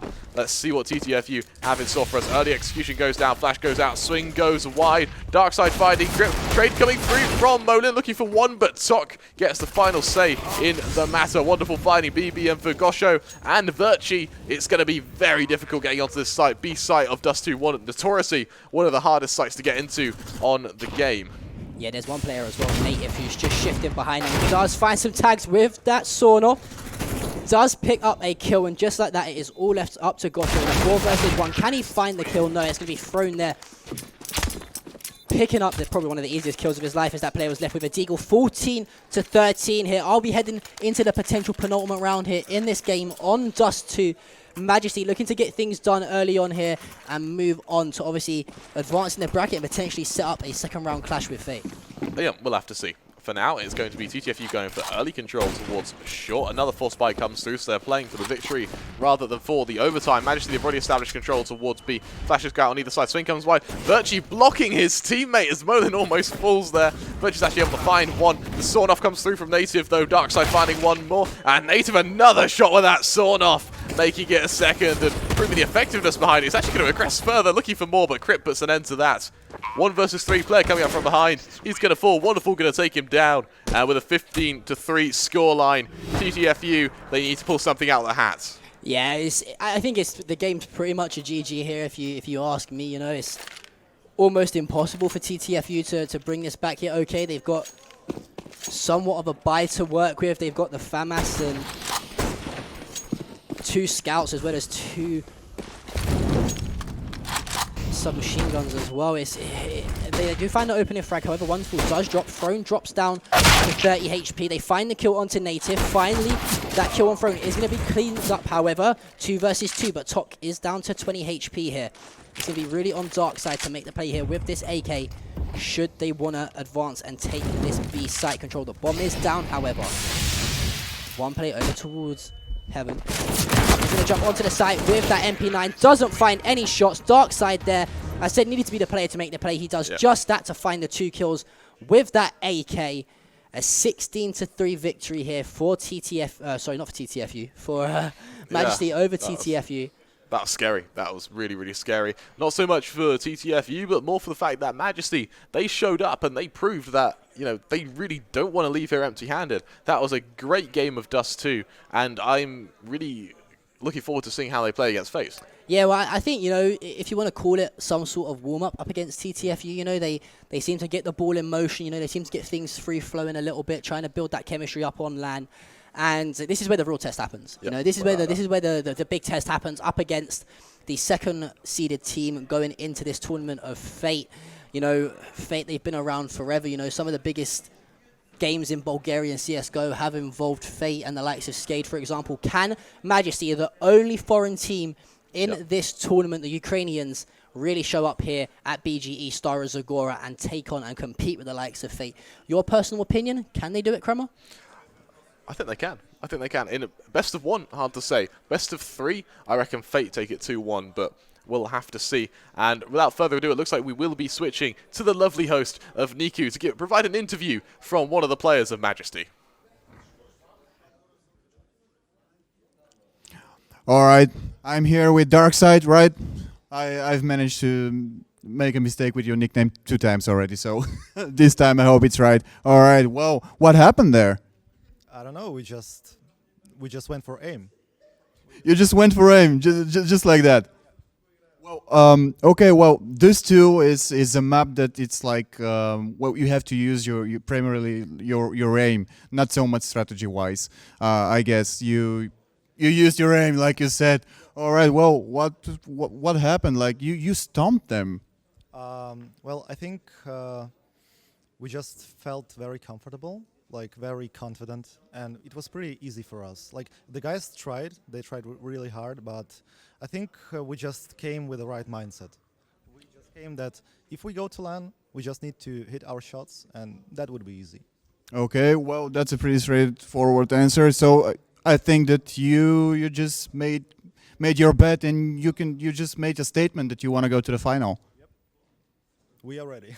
You are ready. Okay, thank you very much. And guys, we are going to go on a break and we're going to come back in a couple of minutes. Welcome back on the main stage. We are up and running with the next match. It's going to happen in the next couple of seconds, and you will see Bluejays against Team Impostors. So I want to introduce to you Team Bluejays.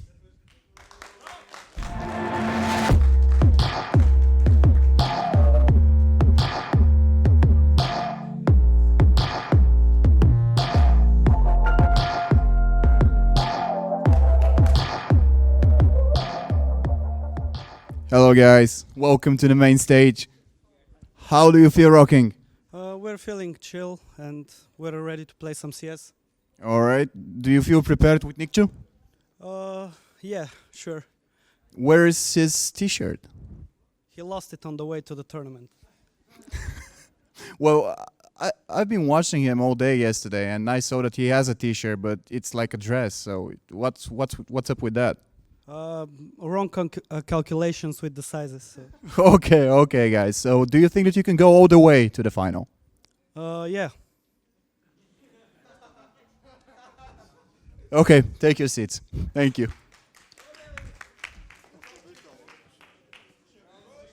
Alright, and on the other side, they are looking kinda sus. Impostors!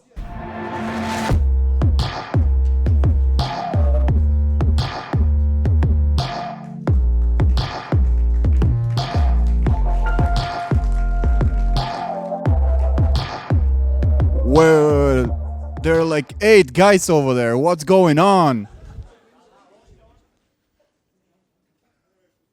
We need another stage, I think. All right, how do you feel, guys? We feel pretty confident going into this match. We just need to take the maximum out of it. All right, and what about the last guys? Are they substitutes or what's up with that? They're coach and manager. Oh, coach and manager. Team Impostors. Okay. Well, who's going out first? Because, they're looking kind of sus in the end, I don't know. I think we should vote them out. Okay, you can vote them out and just take your seats, all right? All right, guys. Well, I should transfer you directly to the casters. Enjoy the show.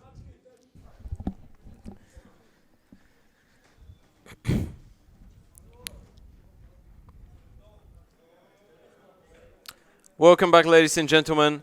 After our short break, it's again me, Ted, and next to me is my beautiful colleague, Jazz, and we are ready for some more Counter-Strike. After the last game, I don't know if you watched it, it was a pretty much one-sided affair.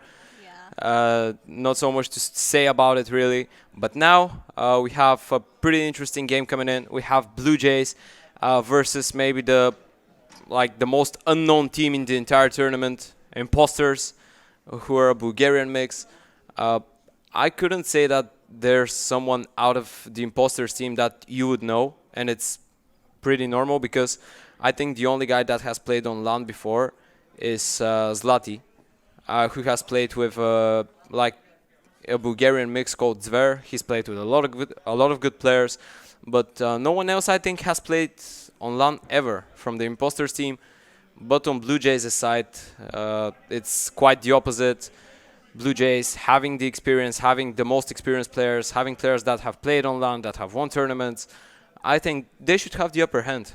Yeah, I think we're definitely going to see a repeat of the previous game that we just watched. That was quite a stomp we had going on in the previous game. So I'm pretty sure it's going to be a similar affair in this game too. By the way, we're already... players are rather ready, and the knife round has started, so soon we will discover who will start on the seat side. We are playing Inferno once again as the game that we watched between BGE Esports and Tenerife Titans. For those of you that are just tuning in, we have already watched 3 matches. We have 2 to go after this one, so we're pretty much halfway through. We still need to watch one more time.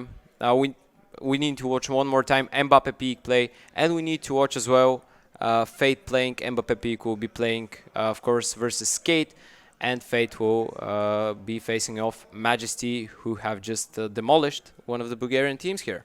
Of course, that does mean, people at home, that it is not over yet, as Ted just very kindly pointed out that we still have 2 more maps after this one, as well as the remainder of the rest of this week and the weekend. So make sure you hit that follow button and stay tuned with all of the games we have going on. Yeah, exactly. Knife round has ended. For some reason, one of the players disconnected, so we'll be waiting for him to come back, which he just did. So, ladies and gentlemen, be sure to let us know in the chat, in Twitch, who do you think will win, Impostors or Bluejays, and we are ready to start with the pistol round any moment now. Teams are ready. We are ready. Welcome to Inferno. Impostors starting on the city side. Bluejays will be the aggressors here. We see a bit of utility invested on the side of Bluejays. 2 smokes, 2 flashes, and 2 HEs. That's going to be a fast B round. We can already see the cameras of the players, by the way. Oh, yeah. That's going to be interesting. I hope someone rages. Did you see the player that fell off his chair? Yeah. He's a friend of mine, BB. A really nice guy. That's the execute towards B from Bluejays. Zlati will back off City. Libido will be taken down also with 1 kill. There's the trade from Kristen. And now a 3v4.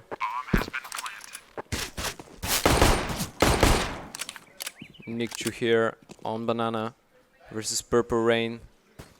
That's a must kill from Purple Rain. And he doesn't manage to find it. Zix and Nikchu with 2 fast kills. Zlati as well, but that's gonna be everything. Chris will finish things off. 1-0 Bluejays. Pretty decent pistol round, I would say. Not bad, not bad. Do you have a prediction for this game? My prediction is something around maybe 16-6 for Bluejays, I'd say. Okay, I was going to go with something like 16-5. Yeah, something like that. I think it should be a pretty one-sided affair. We have some technical issues now. Again, a player disconnected, and we are waiting for him to reconnect as he has some microphone issues. He might be restarting his PC. What can we say about Bluejays in total? They're playing with a stand-in. That's Nikchu. He played for Excellency. I think he left like a week ago. That was an international roster, of course, with a Bulgarian coach, but all the stuff that happened with a coaching book, bans and so on affected them a lot, and looks like Nikchu decided to just step out of the project. We don't know if he's gonna stay with Bluejays. For now, he's just stand-in, and oh, okay. Looks like Psyche restarted his PC without wanting to do that. By mistake. Restart. Yeah, accidental restart. Nice one. Okay. It is worth also noting that Red Star was benched from the team about 2 weeks ago now. So we will be seeing Red Star competing in this tournament, but he's going to be playing with MBAPEEK. Yeah, and they already won their first match. Yeah. Looking solid. He won a pretty decent round. They were eco. He just gave 3 headshots with the Digo on Mirage.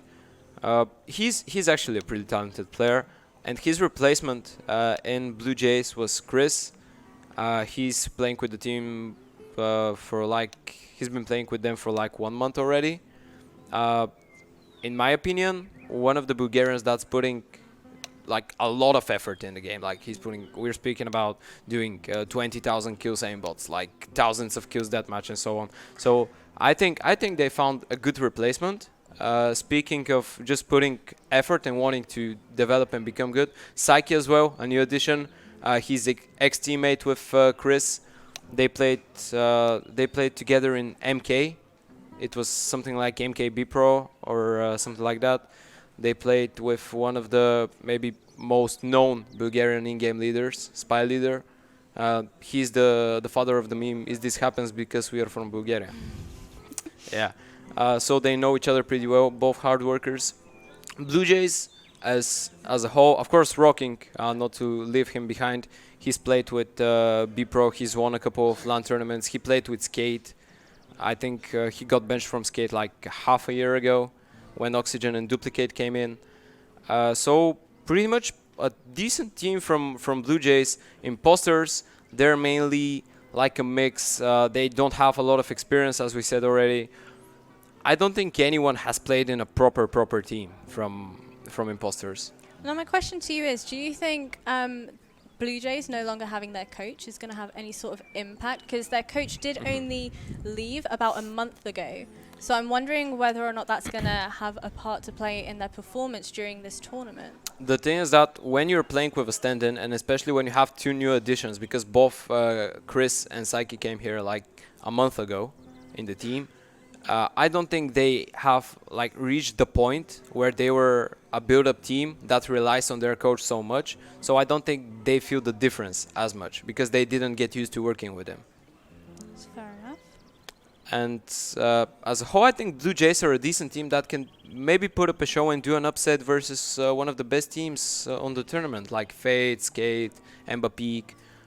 Actually, I'm really impressed by Majesty. I'm really interested to see how they're going to do versus Fate later today.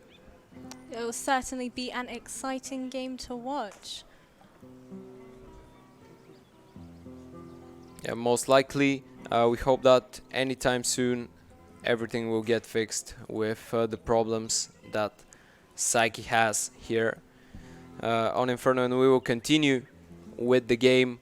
Of course, ladies and gentlemen, I want to tell you that this is only the first day of the Belgium against Elite Stara Zagora. We will be here for 4 days. Today, only best of ones. Tomorrow, we start with the best of 3 series. Of course, every elimination match, every match that is for elimination is going to be in the best of 3 format, as the interesting games are just starting with, I think our next game is maybe the most interesting we've had so far. We have Skade versus MBAPEEK.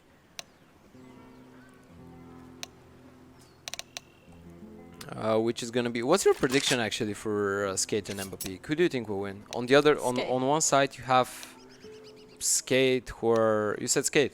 I said Skade. Easily, just Okay, bam, can you back Skade. it up? I've got a feeling. You've got a feeling? I've just got a gut feeling. My gut feeling could turn out to be completely wrong. What about you? I really don't know because it's a best of one. Like, I can't even make a prediction for this one. If I had to make one, I would say it's going to be 16-13, but I don't know for which team. Because I think this one, like maybe lost eco, lost anti-eco round, could just win the game to one team, but I don't know who. Because in a best of one, it's really hard, and both teams are like, they have the experience. They have the experience. They have really good players. But, ladies and gentlemen, we are ready to come back on Inferno for the second round. There's the force from Impostors for the Eagles, a bit of utility, and 1 MP9 in the hands of Oz.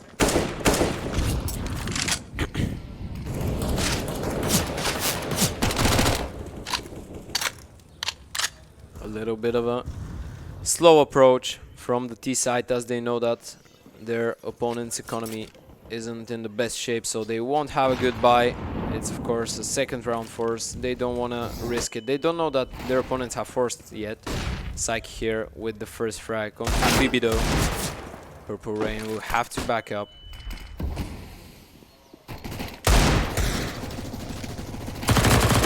Still, there's a rotation actually, 3-man stack from Impostors on this B side, and Bluejays, they look like they just want to go for it. They have the grenades, they can do a full execute, but the bomb now is going back. I think they might reconsider playing for A side, and that's what's happening. And Zlati is all alone in pit. He's gonna have 3 players in front of him on short when he peeks. Do they check it? Yeah. Chris will find the kill. Oz manages to catch Rocking, but that won't change the round in any way. Nick Chu with a frag. And now Purple Rain and Oz left in 2v4 to try and save whatever they can onto the next one. Bluejays with a nearly flawless start. We did mention previously also Inferno is most definitely one of those maps where you will always see fakes coming out. You'll see all the util being thrown. You'll see the rotations coming in incredibly quickly. And, you know, I feel like people are so very quick to over-rotate on this map. And we've seen here example A as to why, you know, you should always have at least 2 people remaining, have 1 person maybe lurking. But, you know, it's paid off for them. That fake worked perfectly.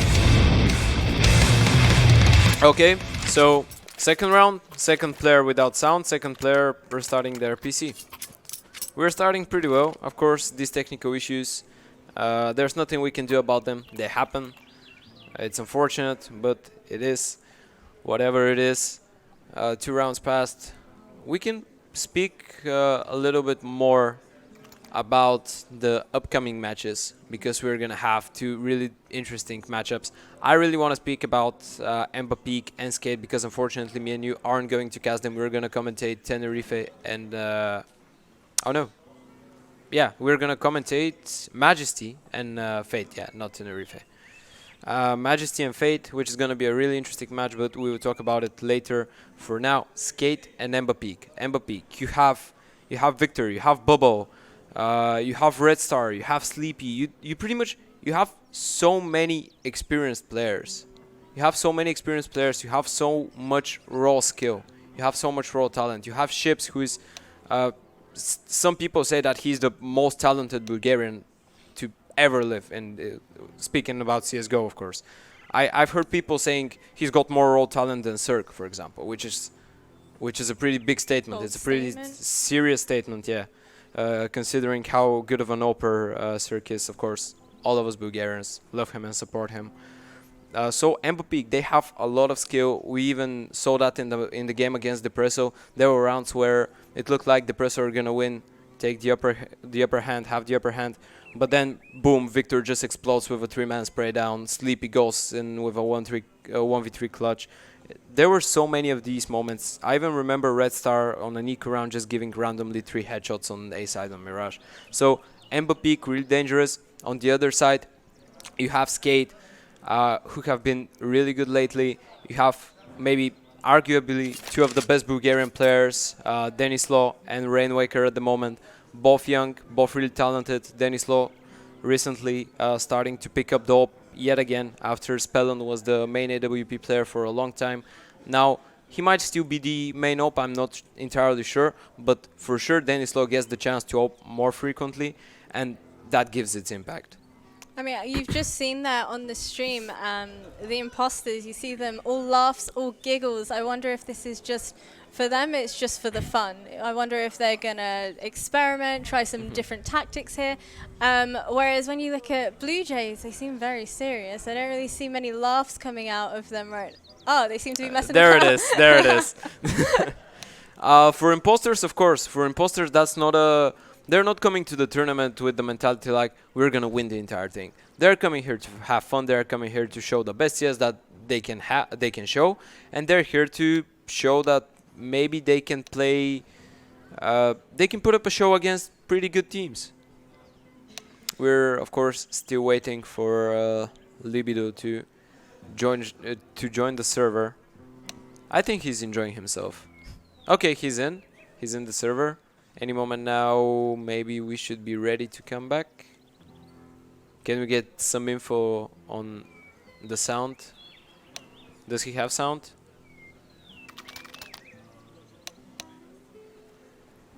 Okay, okay. They're not even speaking in the chat. They're not even speaking about the game, by the way. They're speaking about entirely different things. Yeah, you're going to have to be my Google Translate for anything that's typed in the chat. I'm not translating that on stream.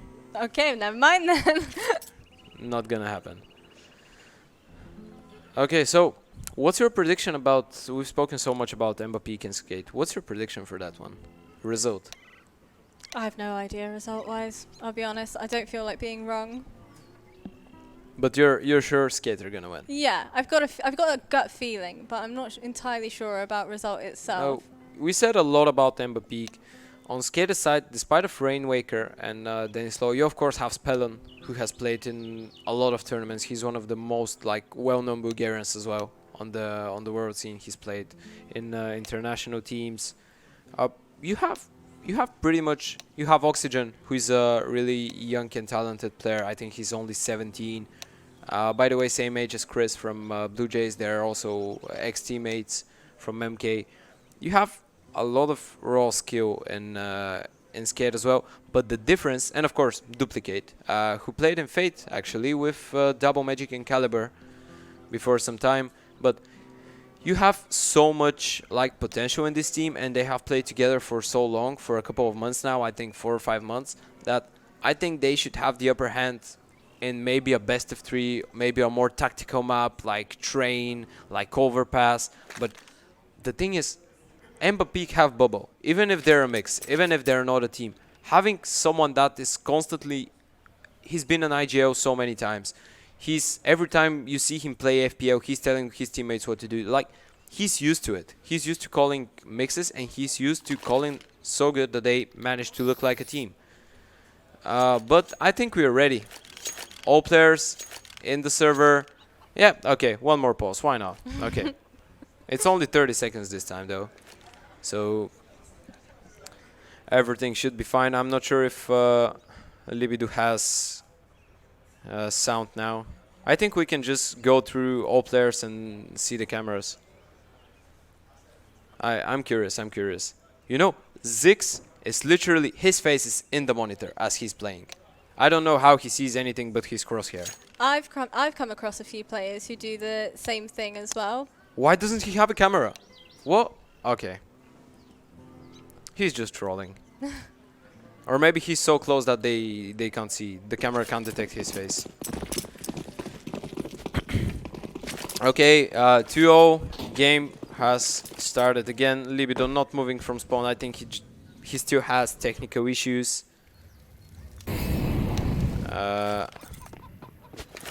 Yeah, players not sure if the game is live. I believe it should be live. Yeah, it is. Well, technically speaking, as soon as one player takes a tiny bit of damage, that does mean that the round cannot be reset and backed up. So look at where Purple Rain is, by the way. He manages to catch Nikchu off guard. While Bluejays were wondering what's happening, are we playing, Purple Rain just pushed all the way to T-spawn. Classic. I mean, at that point, you've not really got much to lose. You get the kill when it counts, or you get the kill when it doesn't count. Psyche needs to be careful not to get caught off guard. There's the flashes in the smokes towards B. Chris will be the first one onto the side. Zix with 1 frag, but Olsen and Libido are just demolishing Bluejays. Now it's only Zix left in a 1v3. He has 40 seconds on the clock. Oh, maybe his best decision in this situation will be to push CT, and that's what he's doing. Playing around the smokes. Still doesn't know that there's no one in CT. Libido though, aware of the possibilities. Zix, will he check this? Indeed he does. Nice shot from Zix. 1v2 now, but only 11 HP. Manages to find Wolfen, and now Zix in a 1v1, 15 seconds to work with, and Purple Rain against him. Zix, he's gonna fake it, but Purple Rain, he takes the bait, but also takes the kill. There's another pause. I literally have no idea what's happening, actually. Yeah, I have zero idea what's happening. I mean, it was a really good effort from him, being left in that 1v1 situation down from a 1v3. Obviously manages to take out the 2 pistol players, but his low HP most certainly did not help him in that situation. I think you're right that his best bet would have been for him to rotate through towards CT, but I don't think at that point he would have had quite enough time to do that. Yeah, that's what they're discussing actually in the chat. What we said, like Bluejays' player said, okay, if you want to restart the round and you don't know if we're playing, just don't throw grenades, so the admin could restart. Yeah. Unfortunately, that didn't happen. You can see our beautiful trophy on your screens now. It's really sick, by the way. I like it. I asked if I could take it home, but they just told me, they just laughed at me, actually. Don't let your dreams be dreams, dude. You can definitely fill in for one of these teams. I can. No. The only way I get a CSGO trophy is if I steal it. I mean, there's nobody stopping you right now. I'll be here later as well, when people go home. We hope that everything with both teams will be alright any moment now. They're all in the server, so I don't know. I'm not sure what's happening. Maybe I think they just want to dispute the fact that, was that round live or was it not? Because no. I think Bluejays said that it's okay. Bluejays said, okay, you get the round, doesn't matter. Let's continue. but I'm not sure what's happening.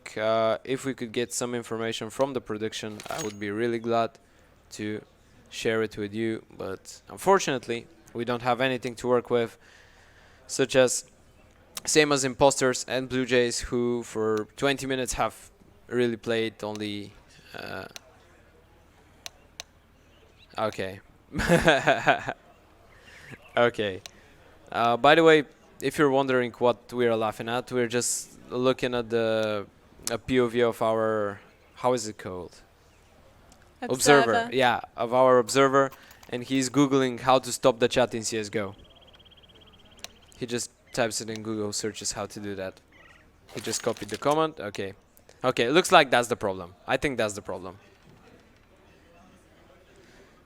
They don't have any more pauses, actually, the team, so I think after this pause we should be starting the game.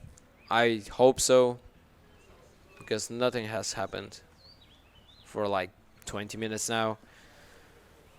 Ladies and gentlemen, I can use the time to, of course, remind you this is only the first day of Belum against Elite Stara Zagora. We'll be here for an entire 4 days full of CSGO, as both semifinals and the final are going to be in the last 4 days.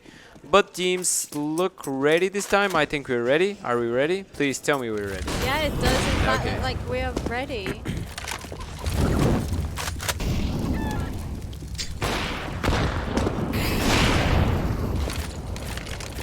A little bit of grenade damage on Banana. A slow round from Bluejays. Nikchu here with a really nice opening onto Wolfen. He will fall back now and they can go and play for a Banana execute.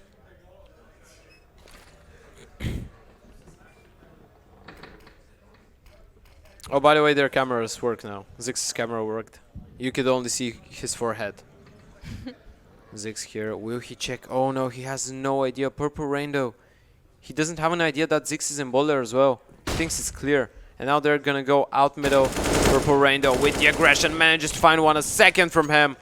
And Purple Rain just demolishing his opponents right now. But Zix, what is he doing? Purple Rain is behind him. Zix doesn't care. Zlati with one frag. Purple Rain with the backstab and the fourth. What a nice round from Impostors and Purple Rain. And again a pause. Okay, okay. Okay, looks like we're not ready. Okay. Can I go for a cigarette or a coffee? By the way, yeah, okay. By the way, really well played from Purple Rain. It would really be nice if we had some little information about what's happening right now. But yeah. Unfortunately, we have no idea. We can see the admins helping Libido because he has no sound on his game apparently. We really hope that everything is gonna be alright. Of course, in the beginning it's normal. That's only our 4th game. It's normal to have some technical issues. Most of the players haven't played on LAN even, so they don't have their own gear. So that makes it a bit harder as well. Even I myself brought my keyboard from Sofia for one of the players to play with it, and they lost, unfortunately. I know I had heard from someone previously that some teams didn't even have their configs prepared. It's possible. It's possible. Like nothing can surprise me. There were guys that didn't have mousepad, keyboard, and earplugs. So literally everything. Literally, they only have what? I don't know. Nothing. Mouse, maybe. Only mouse, yeah. I have actually known a few players attending a LAN event. They've forgotten their PC. What? Yeah. So imagine going that to should be Copenhagen Games. If I'm no, it was a UK LAN event. The guy had packed his keyboard, his mouse, his headset, but forgot the most important part. He forgot his PC. I don't know how it's possible, but it happened. Okay, so it's from these LAN events where players need to bring their own stuff. Yeah, it was a bring your own computer event, yeah. And he didn't bring his PC. Didn't bring the main thing.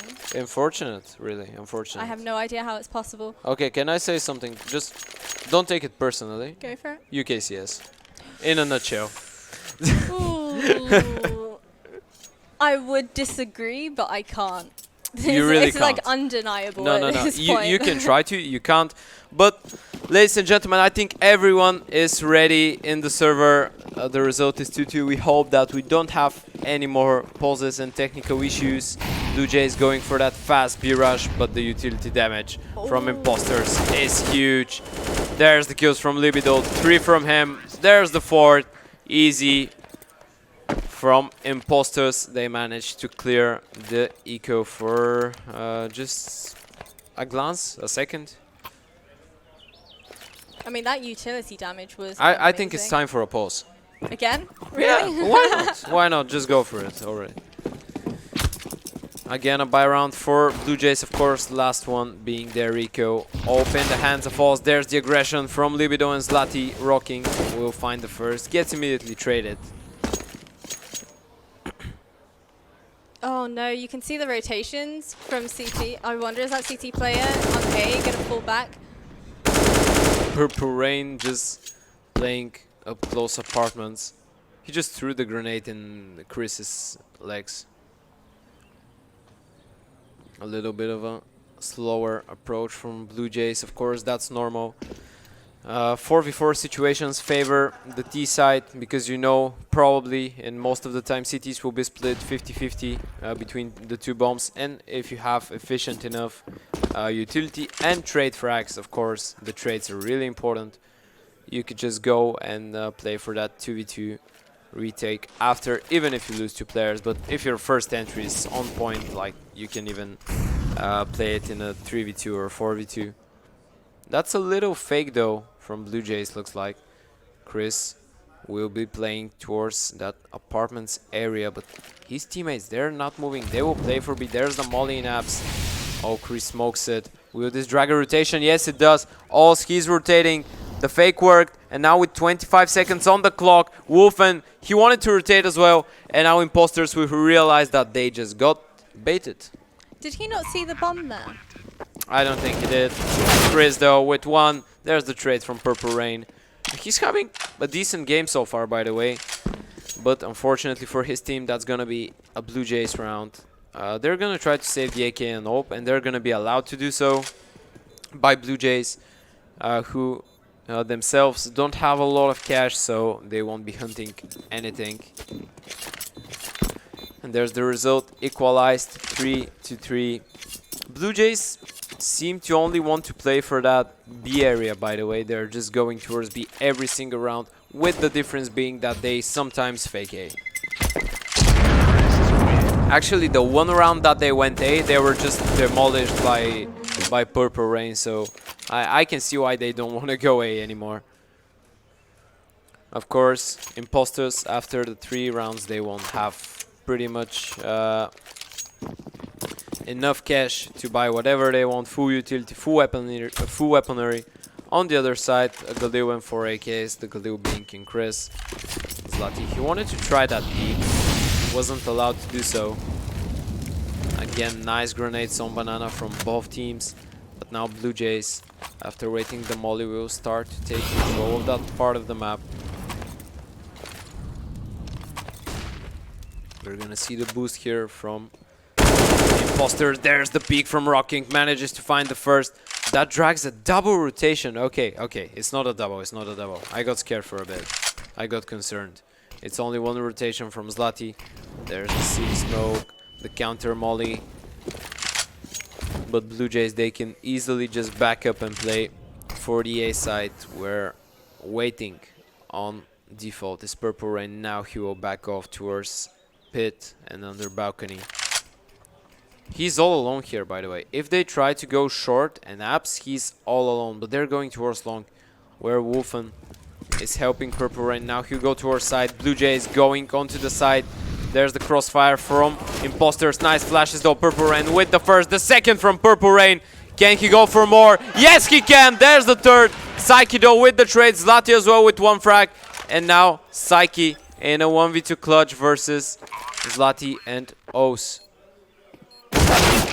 He doesn't manage to find anything more. O's with the frag. And that's gonna be round number 4, Impostors. Purple Rain playing out of his mind. Yeah, that was all on Purple Rain there. It really was. Honestly, some great gameplay we've seen so far from him. I wonder, though. You know the player that faced them CT on B? Why would he face that? Why wouldn't he go on top of the boxes to the side?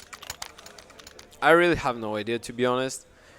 But I'm really impressed of what Purple Rain is doing so far. I don't know, I didn't expect that from him. I expected Libido, I expected Zlati, I expected Wolfen to be like the guys to make a surprise, but Purple Rain, he's just running all over Bluejays. And they need to change something, surely. They need to change something. We'll see, they're going for the banana control early round, as they have only one guy being Zix, watching over second middle. He will join his teammates now. And again, they're playing for B. I think they're afraid for Purple Rain already. And they should be. He's just playing really well. Wolfen with the aggression again in boiler. There's the resmoke from Impostors. OS and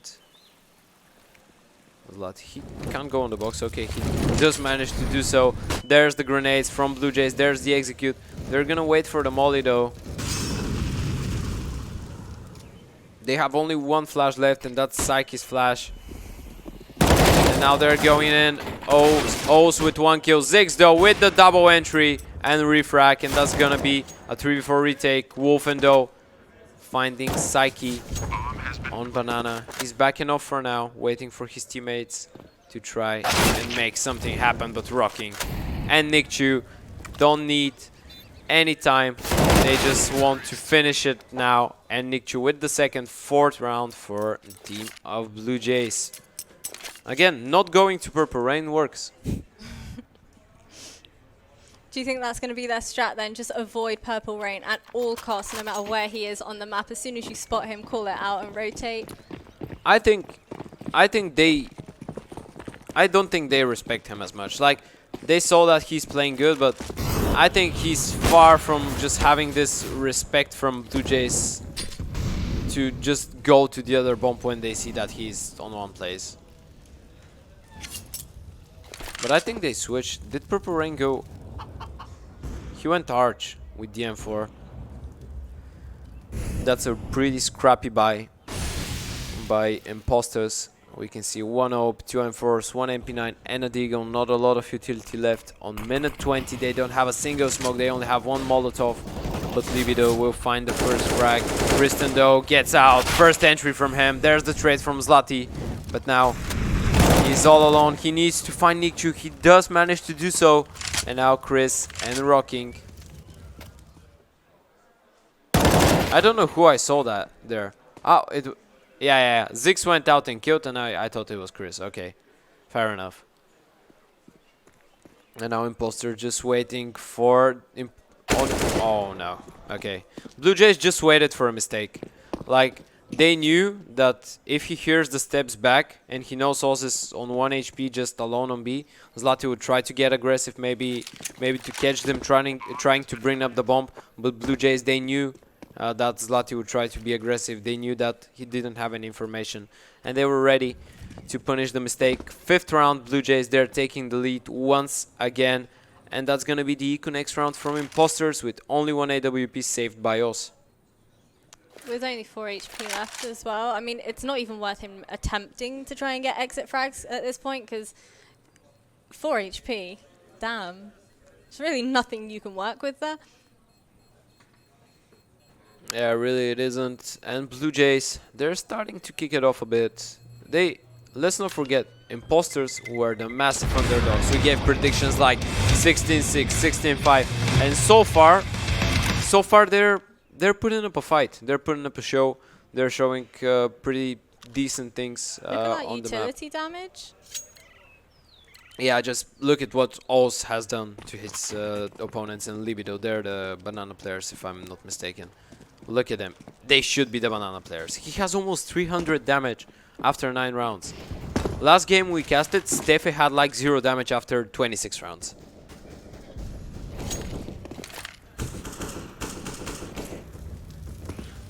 There's Deku, of course, for Impostors. O's trying to be aggressive in apartments with Diop. A bit of nifty style there. Unfortunately, he didn't manage to recreate what this amazing co-player did a couple of years ago, and now Bluejays going again towards their favorite side of the map, and that's the B side. They haven't won a round outside of it. I feel like Bluejays are being incredibly patient right now. They're very patient with waiting, holding angles, making sure, you know, they've got one another's backs and just waiting for a mistake to happen. They just don't, they know that they have a weak buy on the other side or an eco. So they don't want to take any risks. They want to stay together. They want to refrac efficiently. And that's what would win them the round. Chris going on one entry, Ziggs with the kill, Chris with a second, Ziggs as well. Double for Bluejays, and that's gonna be a 6th round for them as Oz is left just trying to save his ult. Nikchu won't allow that, and that's gonna be a 6th round and a bit of screaming from the Bluejays camp. I believe that was rocking, by the way. We can already see some smiles on their faces. As you said, they were pretty serious for like 10-15 minutes when we had the pauses as Impostors were laughing. I think now is the opposite. We can see Dope in play for Rocking on the Bluejays side. On the other side, MP9 for us and 4M4s. Again, limited utility, only 1 defuse kit for Impostors. They are loving this utility damage, aren't they? Especially towards that banana area. Inferno is one of the maps where you need to know how to use your grenades really well. Because grenades on banana can literally win you rounds, and they can win you a lot of rounds. Early damage on banana is vital for both sides if they can get it. Bluejays yet again playing a bit slower in the round, in the beginning of it rather. Please don't kill the chicken. Please just kill it. Do it. No, go, don't go. do it. No, don't. He won't. Nice shot there from Chris. Manages to take down Libido, and now all alone stays Oz on the B side. He needs to go huge. There's the molly. He'll delay them, but they're going to... I think they're rotating towards A now. Oh, look at that rotation. Oh, look at how quickly that's he hears all of that. I think he heard him. I think he did. He loses his life there, though. And now... it's really dangerous, really tricky. Impostors, they're going back towards that A side again. Where's Lati and Purple Rain are? Ziggs, though, manages to take down Oz. Beast clear. Beast clear. Purple Rain, though, manages to find an entire... he finds 2 frags again. And now Ziggs is all alone. Okay, he's immortal. He's immortal. How? How? He was supposed to be the weakest player in the team. I'm not even kidding. I'm not joking right now. He was supposed to be the weakest player in the team. He's demolishing them. Well, like we said earlier, Ted, these players definitely have something to prove. And there we go, he picks up a kill on Wolfen. Oh boy. They really do have something to prove here, don't they? Especially Purple Rain. He wants you to know exactly who he is, and he wants you to know that he means business. Okay, can I say something in Bulgaria? Go on. Наско много си тегав, бате нямам представа как, ама си много тегав. Okay, we can continue in English. What does that mean? I just told him that I don't know how, but he's really good. Okay, there's the B-Rush from Bluejays, a fast play. Oz goes down. But there's Libido with the one. There's the trade from Psyche. Zlati as well, standing his ground. And now Rocking and Chris. Zlati, though, continuing his terror with the 3rd. That's gonna be a 6th round for Impostors, who are just doing a pretty decent job, actually, at keeping it relatively close. It's 6-6. Don't forget, Inferno is a pretty much like, it's a balanced map, but if we had to pick a side, I would say it's a city-sided map, but still Impostors are doing so good. They're really putting up a show. It really depends. Like, I think when there's a mix, it might be even more T-sided. Rocking, though, will take out Purple Rain, which is a really strong kill to have in the beginning, considering that's Impostor's best player so far in the game. Again, Bluejays playing it cool. They saw that the rush didn't work for them, so now they're gonna just do the same. The slow round, again, getting control of second middle, just not even getting control, just being sure that there's no aggression, grouping up towards Banana, and they will probably end up on a B execute yet again. Now they retake Banana control. I mean, at this point, they really have no reason to try another bomb site. They know that that B bomb site is working for them. So why not? Exactly. And last round it didn't work out, but there were 3 imposters players on B. So now they know that there's a maximum of 2, and in this case, it's us being all alone with an MP9. And they're just gonna go at it, rocking with the headshot, and that's gonna be probably the safe for imposters as they don't have a lot of cash. They don't have the AWP yet. I think we haven't seen an open imposters because they're always going 1 for 1, 1 for 1. We haven't. Oh no, we have in OS. We have for 1 or 2 rounds. But now they surely don't have the cash for it. And Bluejays, that's a massive round for their economy. Not a single victim in their team in this round. Number 13, not a single death, which will help build up their economy a lot, because now we're in kind of a slump because every time a team wins a round, the others are playing for reset. And a team playing for reset just wins the reset round, and then the others are buying and they're for reset. So we're just playing round for round. Now, if Bluejays manage to plant the bomb, even if they don't plant the bomb actually and lose next round, they will be pretty much able to buy whatever they want. And we won't be watching a weak buy again from one of the teams. We won't be watching pistols, we won't be watching Digos and SMGs from them. So that's a huge round for them.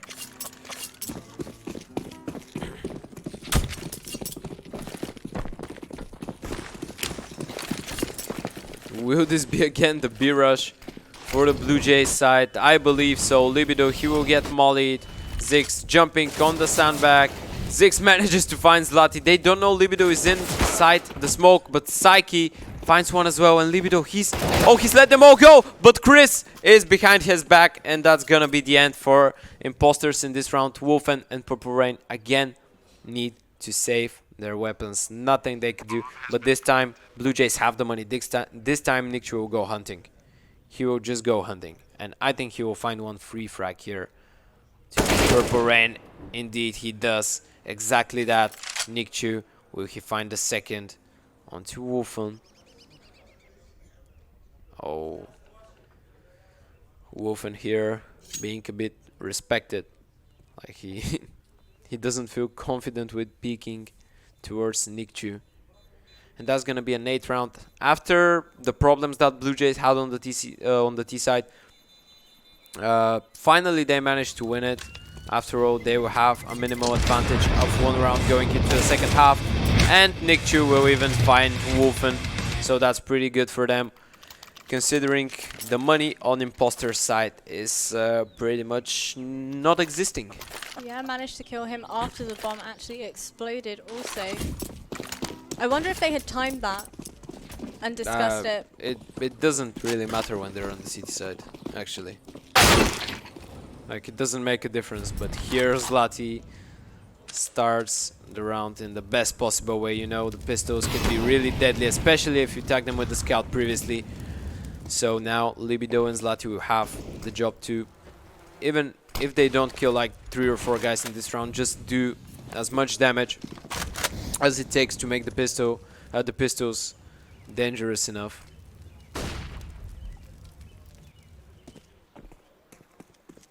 Again, a slow round from Bluejays. Imposters being really composed, playing all 3 from side. It's only Zlati watching Arch with the scout. He's already done bits in this round. Can he do it again? Can he do it maybe a 3rd time?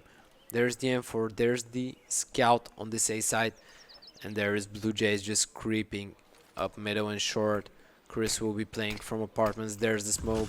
And now they should start going out. Chris will probably give a flash for his teammates. Just going out. Zix with the entry. That's the M4 down. And now Purple Rain. He needs to go huge. Zix with a double entry. Purple Rain. He needs to go huge here. He's in the smoke. They know that he could be inside. They're searching for him. And Zix, he's not buying it anymore. He doesn't want Purple Rain just continuing to tear his team 3K for him. Nick Chu will find us, and that's gonna be the end of the first half, ladies and gentlemen. Wolfen in a 1v4, pretty much no chances should be given to the player of Impostors. That's gonna be the one tap from Nick Chu. 9-6. Whoa, that was actually a really interesting half, and we said a lot about Purple Rain, but look at Zix, he's 19-6.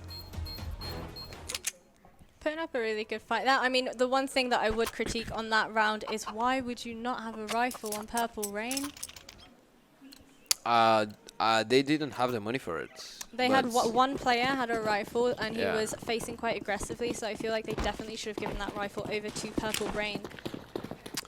As I said before the game, like, Purple Rain isn't supposed to be the best player in the team. He's having a really good game, but I can understand why they didn't give it to him and why would they give it to Libido or Zlati, because they're like more experienced and This is they're big just CT a bit aggression better. here towards mid. Yeah, Really that's big. a really bold call from Bluejays. They should find the kills. Zlati though with the 2 fast kills, the third with the Glock on middle. What is he doing? And now Rocking left in a 1v4, nothing he could do. Zlati just single-handedly mopping out Bluejays from the round.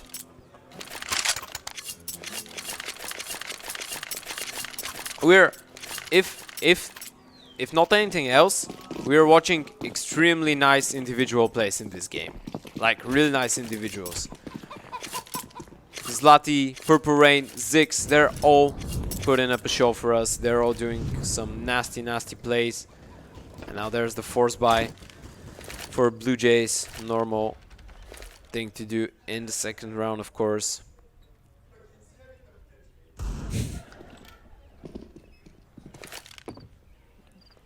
Rocking all alone towards that A side. Impostors as well. Doing the same as Bluejays did the first half. When you know that the enemy team is probably either forced or is on an eco, you just slow down, hit the brakes. Okay, we'll wait for them. They might aggress somewhere.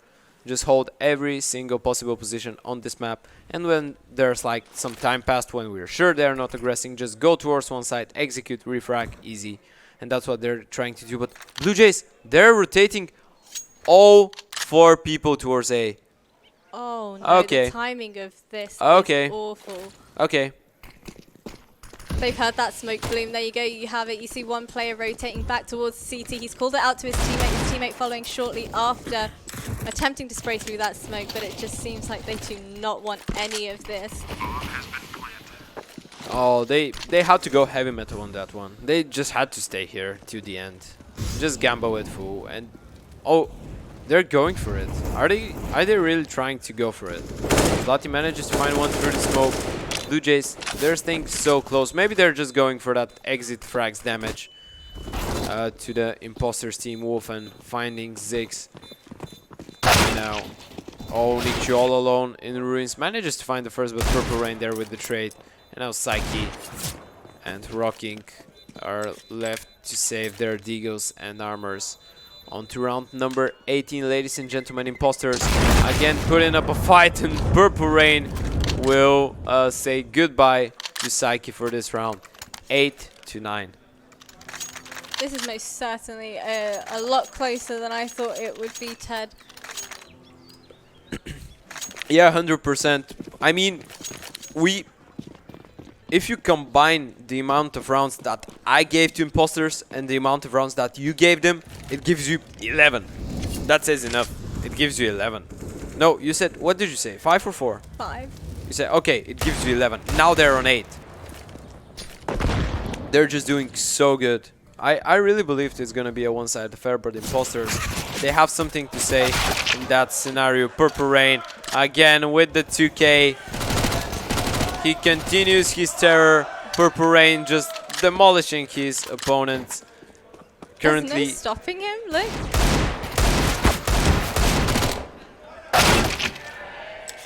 Just as I say that, I feel like I most definitely jinxed it. He gets taken out by Rocking. okay, I can 100% say now that Purple Rain is everyone's favorite player in the venue. He has the most people cheering for him. He's 20-9. Oh, okay. Can I ask you a simple question? It's a really simple question. You can't answer. Why isn't he playing like that when I'm playing Face It with him? And he's playing like that here. It should be the opposite. He's got something to prove now, Ted. I guess so.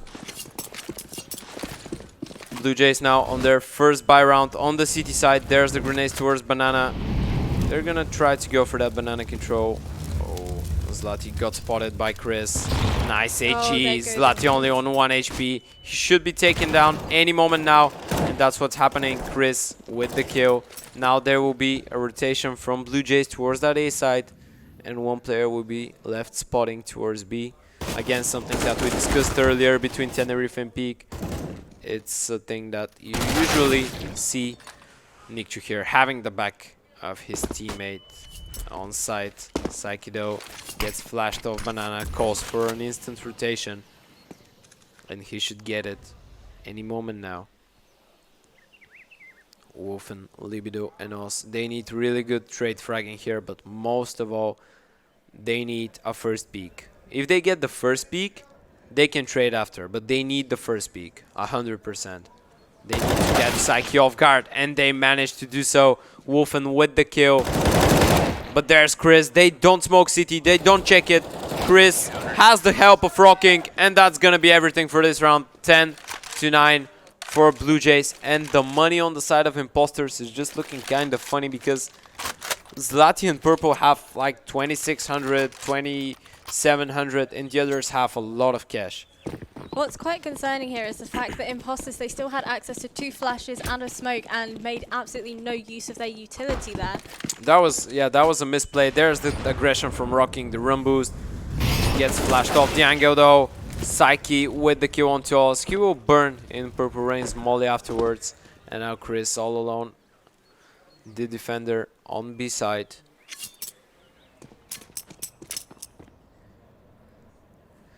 Impostors yet again. That's something really that shows that people know the basics of the game. When you get a kill on the T side, you usually slow down, you wait for your opponents to throw all your grenades, to just run out of utility, to make a mistake. That's exactly what Impostors are doing right now. But for now, Bluejays not taking the bait, but now Rocking. He's aggressive towards middle. If he manages to clear middle, will he go even further? No, he's not gonna white peek mid, but that gives security to his teammates. There's gonna be the boost from Ziggs towards Triple. Chris standing below him. They have left long even. So now Bluejays are just committed to the sides. They're giving up CT spawn, but the Impostors, they're playing for B. Ziggs with 1, Ziggs with 2. Gets traded, and now will they check for Chris? No, Libido has no idea. Chris with a kill. Now he needs to stay alive as much as possible. 1v1 against Zlati on side. He's waiting for the rotation. He gets a support flash, and Chris will finish things up. 11-9, and no money for Impostors. I always check that. They had the util as well, didn't they? They had the molly, they had the nade. I don't know why you wouldn't check angles. I feel like I'm very guilty of doing this myself, but it's very frustrating when you're spectating other players that do not do it. You know, it's mainly maybe because when you see someone boosted like that and left without using grenades, just playing like that, you think that he's alone and he's just playing for multifrag, and they stack the other side because he's playing on a position for a first kill. If he's playing on a position for a first kill, he could be alone or there on a crossfire. But they didn't think that he could be under him. I think they thought the second player was either on A or in Ruins. Because it's a common thing to have a crossfire like that. And just Ruins guy, hide, don't show, and when the triple guy starts shooting, then Ruins guy just white peeks and kills everyone that's not watching him. So I think that's what Impostors thought, but unfortunately for them, Bluejays being a step ahead. That's a beautiful one-way on Banana for Psyche to peek with. It will help him with the molly. He's pushing even further. There's the spam. Doesn't manage to find Zlati though. Bullets not connecting, and Zlati, he's playing next to the smoke. Does Psyche call that it's clear here? They don't have the information. They need to clear the angle. And Psyche will do so. He will just walk through the smoke and kill Zlati from behind. There's the stack towards A from Bluejays now coming, but Impostors, they're really close. They're gonna go for the fast apartments and short split. Nick Chu dropping down. There's the kill from Ziggs. Nick Chu falling off to Purple Rain, but Rocking is here to help.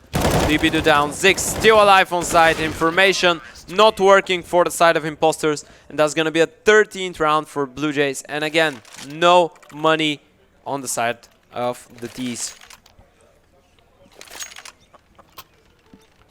You know what's quite surprising? You said Wolfen would be a player to look out for, didn't you? Yeah. 5 and 16. You know, the interesting thing is because in the Bulgarian community, kind of everybody knows everybody. Wolfen is known to have really good aim, but maybe pressure got to him. Like, he's got really good aim. Oh, look at that utility damage.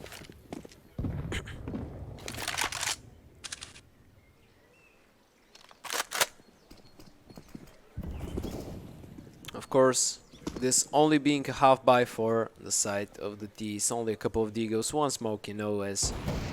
And it should be just a flawless round. Osdo finds one. I think that should be everything they get from this round. Unless, of course, Wolfen has something to say about it. Ziggs finding one. Psyche with the catch shot. 9-14, do or die time for the side of Impostors. Let's look at the... Oh my goodness. Look at the utility damage combined on the side of Impostors. Like, of course, you have Chris with 300. You have Rocking with 250. But look at the side of Impostors. You have 2 players over 200. You have 1 player over 300 being close. They're just doing so much damage with their grenades. And I voice cracked yet again.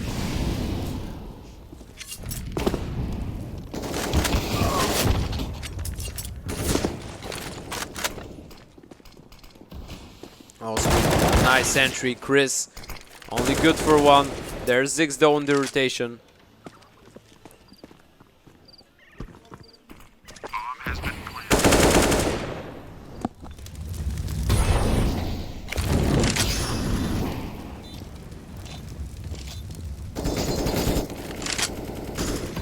A 3v4 retake is needed for Bluejays in order to get the round.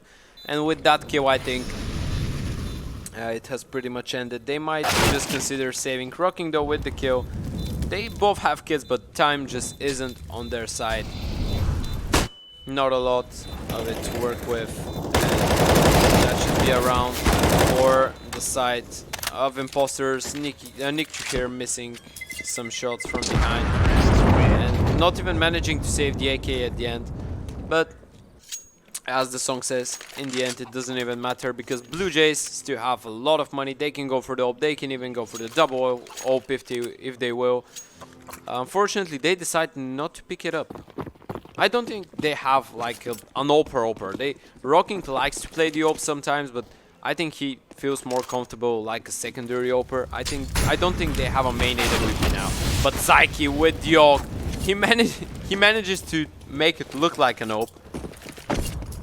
And he will need to do it once more because he's left on 8 HP only. Impostors, they need to work with a man deficit. 10-14 is the result. Again, we can say a do or die for them.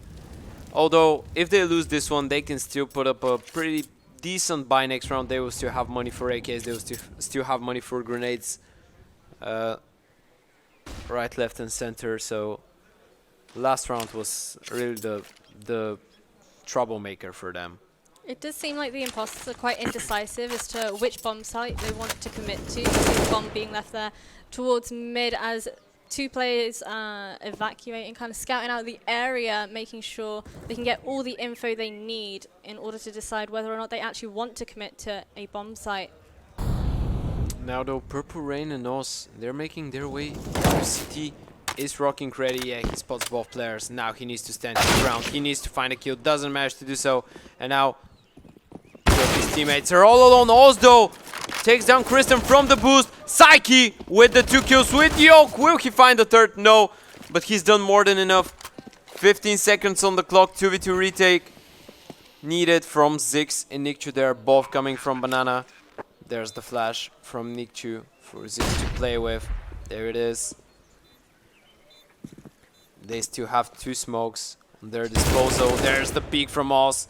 Finds the kill, and now Nikchu, he needs to be all alone. Do it all alone, and Purple Rain won't let him take a shot. Purple Rain is currently sitting on a 24-15.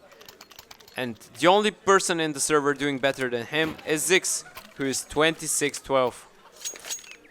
That's just, it's just surprising. Like, Wolfen is 5-19 and Purple Rain is top fragging. I think it just goes to show, really, doesn't it, that at a LAN event, anything is possible. Certain players may crumble under the pressure, whilst others will definitely show up. He didn't... I don't think he has played on a LAN before. I really don't think so. You know, when we spoke with him before the tournament, we didn't even speak about the games. He just said, we need to go smoke Shisha when I come to the tournament. That's it. I don't think even he anticipated to do so well. But Psyche here will manage to find one. Second for Psyche. Nikchu still alive in apartments. Drop down. Nice HE. He needs to stay alive. The bomb, though, being dropped all the way back in T-spawn. Slotty, he needs to be careful. Anticipates the boost. The one-way. Oh, but there's the call. Purple Rain again with the big play. He clears the entire B side. He calls the information to his teammate, and now he will push into CT. This could pretty much be a 12th round for Impostors. Just considering the position of Purple Rain, I don't think they will anticipate such a close player in CT. Although he could have pushed further. But both Bluejays players going towards Banana. Yet again, the same retake. This time though, only one kit and only one smoke and flash on the disposal of Bluejays. As in, on the other side, Purple Rain has a molly, has a smoke.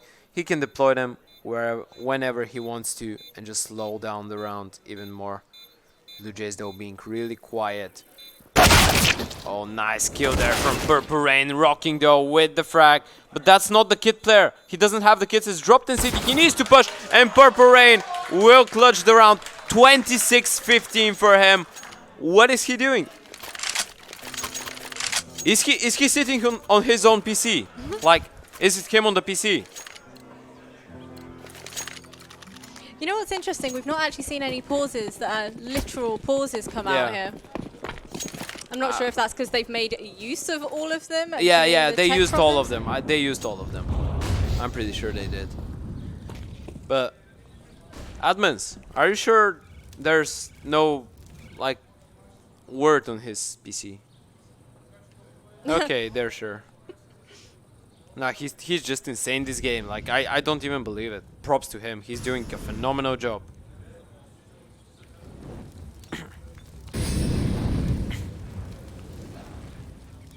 Bluejays feeling the pressure now. They need to concede one more unless they go huge with these Deagles. 4 of them will be played in this round. A bit of team damage here for Purple Rain, I think. Or it was Rocky just spamming through the smoke. Nikchu though finding one in apps. He will even manage to fall back without a trade. And that's a 3-man stack towards B from Bluejays. They can get the eco. They can get the eco for sure. 3 people there. Kristen though falls down. Psyche needs to back off. There's the spam from Rocking. Close but no cigar for him.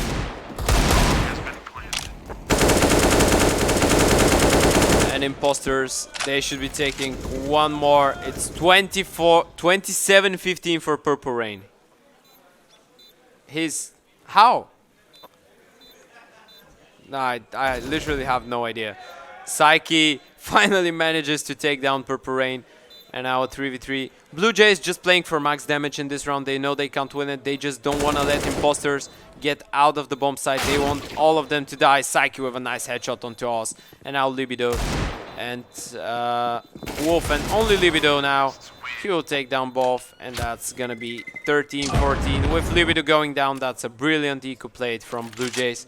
They didn't invest pretty much anything in it, and they managed to kill all 5 Impostors players, which will have a lot of impact on the later rounds if Blue Jays manage to win this one. Look at the money on the side of Impostors. Wolfen with no money, Purple Rain with no money, Libido with no money. That's just a pretty well played eco from the side of Blue Jays. Okay, no, it's not the imposter. Yeah, what am I saying? The production crew just made a really bad joke about Among Us in my ear. I just want to delete it. Production crew, third imposter confirmed? Please tell me you played Among Us. I've played it a lot, but okay. Marbe, can you stop speaking in my ears, please? Thank you. So, 13-14, Zix with the first, Wolfendahl with the immediate trade, Zlati as well with the ult. Nick Chu standing his ground. And still Chris, he's here! First, second for Chris, and that's gonna be a 1v1. Psyche versus Libido. That's for the game. That's pretty much for the game, because Impostors, they can still rebuy on the back of this bomb plant, I believe. But Blue Jays, they won't have any money going into the next round, which will mean that they need to play for an overtime.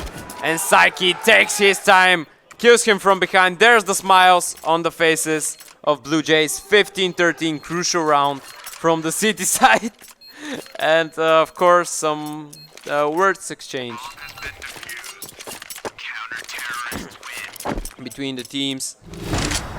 15-13 is the current result, as Blue Jays, winning the round, don't have a lot of money because they lost all 4 members before Psyche.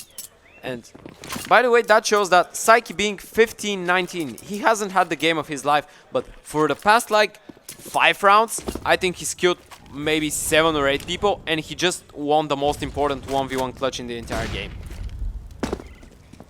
I'm pretty sure, without a doubt, Rocking has definitely got the most effective flashes throughout the entire duration of this game. Yeah. Pretty good utility usage by both teams, actually. They're doing really well with just using their grenades in the best possible way. We can see a nice combo here from Psyche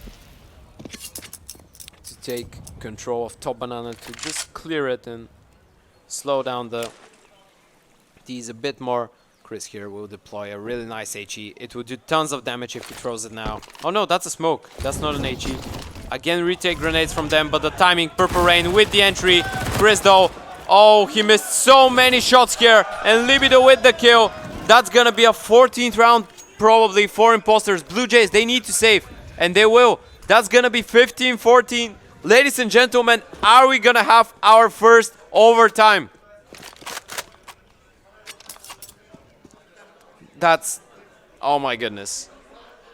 Oh my goodness. Look at him. He's 29-17. Okay, if someone told me Purple Rain would just come to the LAN and drop 30 bomb to whoever 1 week ago, I wouldn't believe. Really. I wonder, do you reckon people in the crowd have been Purple Rain fans before this game?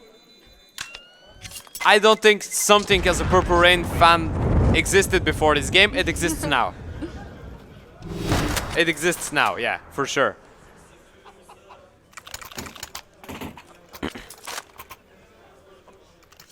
(15-14), last chance for Impostors to take us to overtime. The last chance for Blue Jays to win the game here and now and just qualify for, I believe, game 3, if I'm not mistaken.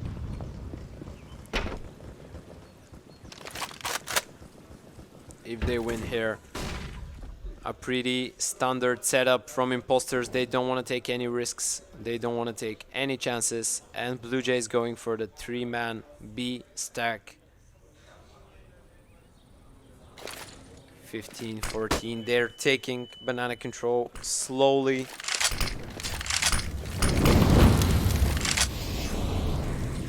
There's the boost, but Blue Jays, they can just stay back. There are 3 on this bomb side. There's gonna be the boost. Nice HE there.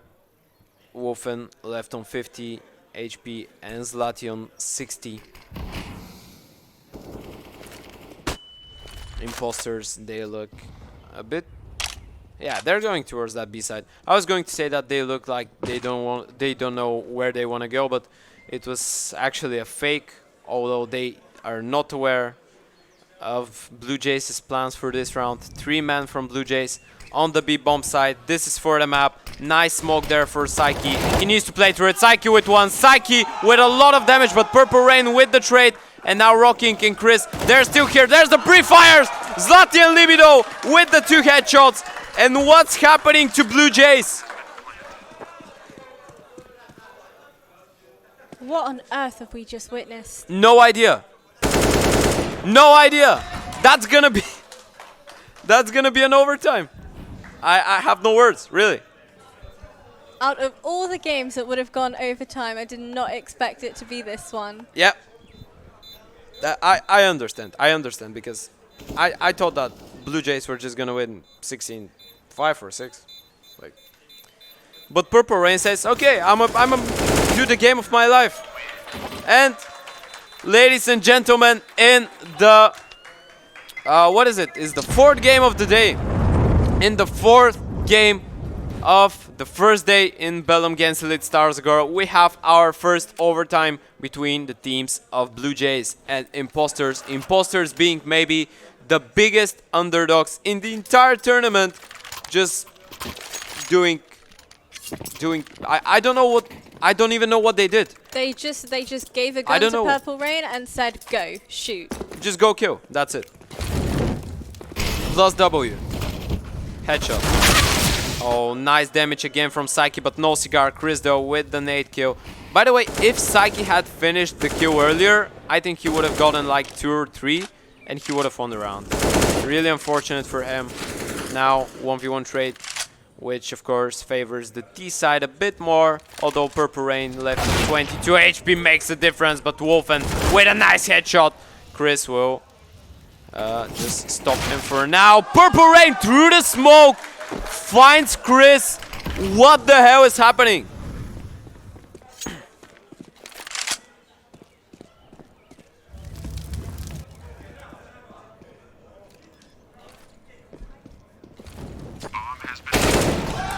Okay, okay, he's just playing deathmatch now. Oh, knife? Maybe? Knife? Oh. No. That's gonna be the kill. And Impostors, they take the lead. In overtime, they take the lead. Purple Rain playing the game of his life. 32 kills. He's putting in the work, isn't he? No, that's the most interesting thing. I don't think he does, no. You think this just is second nature to him? This is just easy? I haven't seen him play deathmatch in my entire life. Really. I really hope he does and I just didn't know. I really hope he does and I just didn't know.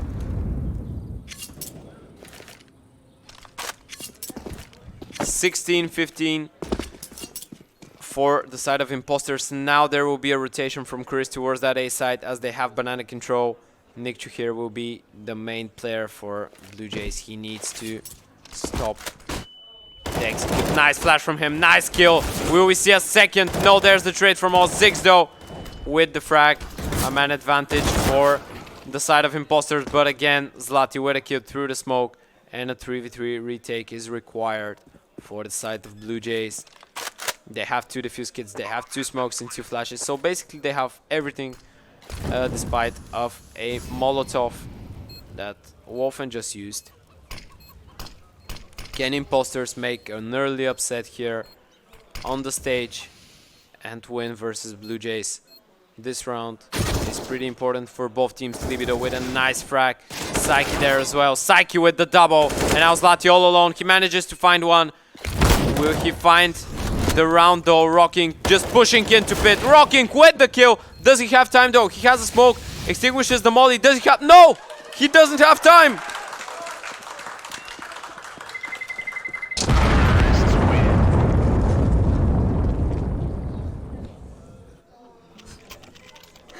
Your reaction there was priceless. I just don't know what's happening, really. I have no idea. No, I'm speechless. Impostors, they're I don't know what they're doing. They're just playing really well. They're just playing like a team. I don't know. Have they practiced for this thing? I think they shouldn't have. I think they didn't. There's the boost. 4-man stack on the A-bomb side. Nice pre-fire by Wolfen. Nictru is down. Chris will take one back. Second, Zix with 2. Psyche with 1 as well. And that's gonna be a 16th round for Bluejays. They're still fighting. Zlati all alone towards that banana area. 1v3 with the AWP. Has full utility. Has the bomb. So maybe he has a chance in this. I think if Zlati gets this round, it's GG. I'll be honest, I don't think that that's a possibility. Okay, why is Zlati's camera just black? That's what I was wondering as well. I just looked over to Where you. is he? Ah, okay, okay. Production is working on it. Okay, it's everyone's camera, not only Zlati. Bluejays just searching for that final kill. Now they should know that Zlati is going towards B and rocking. He'll be so fast on the backstab that I don't think Zlati will just anticipate it at all. I don't think he even considers it. Like, rocking is so fast behind him. Oh, the timing. He'll hear the sound though. He'll hear the sound. Yeah, now he knows. And he'll just... Oh no, he didn't peek. Now he does though. Rocking. Oh no. Oh. They gave him a chance. Surely not. Okay. Okay. A bit of BM here from Rocking. 17 to 16. Zix as well, by the way, having a really good game. He's 31 and 18. We forgot about him, speaking about Purple Rain, but Zix, he's doing pretty much the same, but for the Bluejays side. And now, we shouldn't forget that Bluejays actually had their better half on the T side. They won it 9-6, and they lost 9-6 the CT side. So we should be seeing Bluejays playing better here. And the big problem from Impostors. Purple Rain can't go on entries here. He can just hold one place on the map. I mean, I don't think that's going to be quite a problem for Purple Rain, as we have seen. The guy is absolutely popping off at this game. And there's again the fast B take from Bluejays. No need to even use his smoke here. Psyche, double HE to wood, and now Impostors, they didn't do a single point of damage with all this utility. And now there's the counter push. Psyche and Chris with the double entry. Will they anticipate though the third player who's hiding on sandbags? That's Zlati. They need to check. There's the rotation towards B. Psyche, will he? He will check, but Zlati will find the kill. Chris with the trade. And now 17-16. And Bluejays, they're still committing to this B side. Libido and Purple. If they win this round, I will just stand up and go, and I'm casting the next game. Like, I'm just giving up if they win this round, really. Oh, they're gonna boost. They're gonna boost on top of the smoke. That's so smart. They don't have the kill at first glance, but Libido with the quick double. Now they know A side is clear. They're rotating, and that should be a retake from Purple Rain and Libido. They have utility, they have defuse kits, but Nictru, he is the man who needs to be with the good position. He's the man who needs to catch them off guard here. And he has a really nice angle to work with. Purple Rain, Nictru with the first, Libido with the trade, and now a 1v1. Rocking versus Libido. Libido, low HP, 21 only, has a molly, has a smoke, has a defuse kit. No information though, and Rocky, he can play the timing. He's got full HP, and Libido, he has so many positions to check. Rocking spots him, takes the fight, and that's gonna be 17-17, round for round. That's how this game is going. Do you think we're going to see another overtime? Can I just say, I hope we don't. For my nerves, not for anything else. There's the old buy from Zlati. This time it's him, not... Oh, he manages to tag him. They exchange some damage. Nice HE there. Doesn't do a lot of damage though.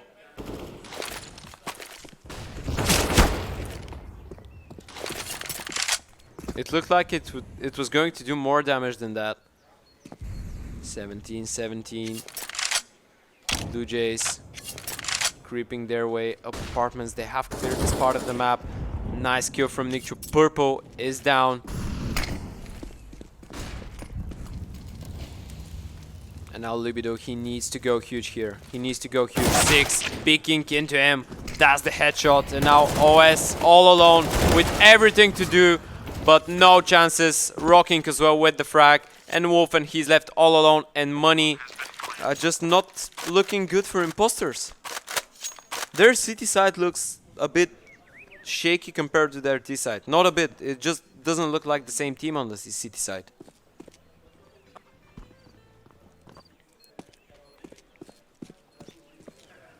What do you reckon happens to them when they switch to the city side? Why do we look at the same team, but in the meantime it's like different players are in the server? It could just be down to communication, to be honest with you. It could be that their communication isn't as strong, they're not as unified.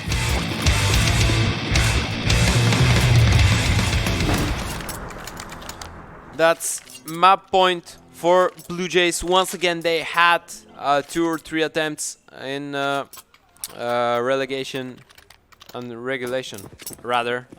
Yeah, wrong word. Sorry. 17 to 18, full buy, 5 AKs on the other side, 3 SMGs, 1 scout and an M4 for the side of Impostors. Zlati again, he managed to find the headshot with the scout.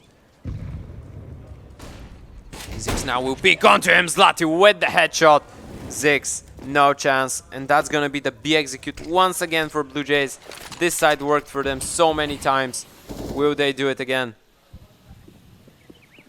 That's, by the way, the 2nd or 3rd time Zlati just buys a scout, goes middle, and takes the head off someone. Just free haircut. I think if you're on the T side, you should definitely know better than to continue facing him then, especially when you're this close to taking the win.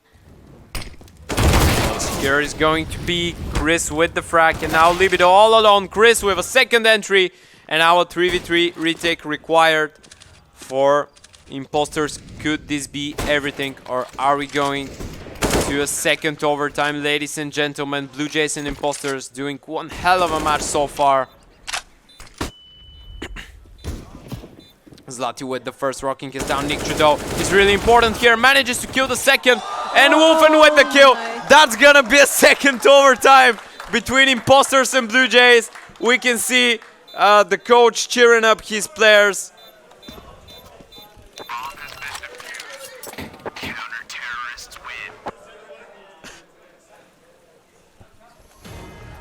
I'm confused. I'm really confused. I am equally confused. I'm the most confused Bulgarian on the stage right now.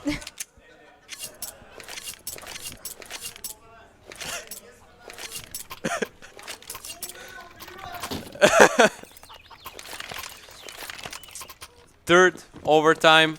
This time Bluejays, as we said, they're doing better on their T sides for sure.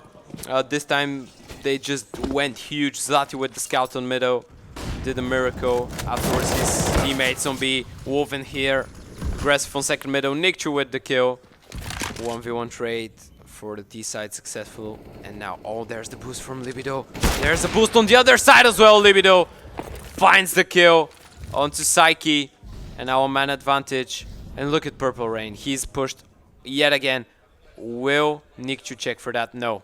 No, he's not checking. He has no idea. If he calls for a rotation now, the bomb just runs on knife and Purple Rain drops it. Please tell me you're gonna check it. He's not, right? He's not gonna do it. Yes. Purple Rain with a really nice position, but that means that they don't know Nikchu is there. They have no idea Nikchu. Oh, he wanted to knife him, and that cost him a lot of HP. Now a 2v3 from him and Chris, but Nikchu, he's left on 10 HP because he wanted the knife. Of course, Libido having that op on the retake isn't the best choice that you can get. Chris needs to win the duel, manages to do so, but now both Bluejays players left on 1 HP. Chris here will give flashes to just bait some time for his teammate. Open the retake isn't the best thing to have, and Nikchu, he's still hiding. He peeks, gets the head off. Oh, missed shot from Libido, and that should pretty much be the round. Nikchu single-handedly winning the round for his team with, of course, the help of Chris, who won a pretty important fight in apartments. We already have another player on 30 bomb, and that's Nikchu. Just Purple Rain, Ziggs, and Nick are doing such a nice job this game. And Kristen, Yeah, don't Kristen forget, not too far this is Chris' first match in a Bulgarian LAN, and I think it's only his second LAN in his life, and he's done a 27 bomb. Yeah, it's versus a mix, but still both teams are doing really good. I wouldn't lie if I said that I'm a bit disappointed from Bluejays because I thought that they would be doing a lot better. But yeah, it's their first game. They're playing with a stand-in. It's their first game here. Maybe they need some time to warm up. And for Impostors, I can only say that I'm impressed. I can just say that I'm impressed from them. They're doing a brilliant job so far. I'm definitely Well played to looking them. forward to seeing whether or not they're able to replicate this in other future games. So Yeah.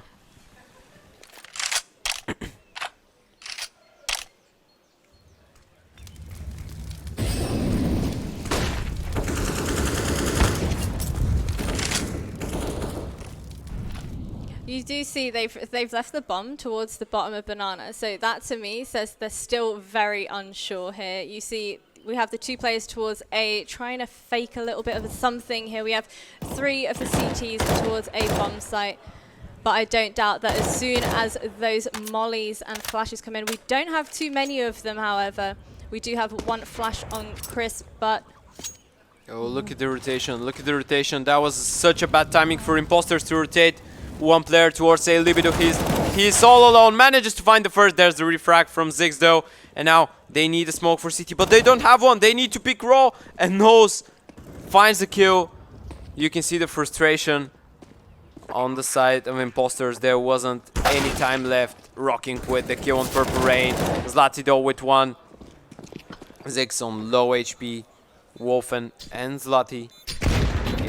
2v2. There's the peek from Ziggs. The guy on 20 HP. He manages to find the first. And now only Zlati. Ziggs with another 35 bomb for him.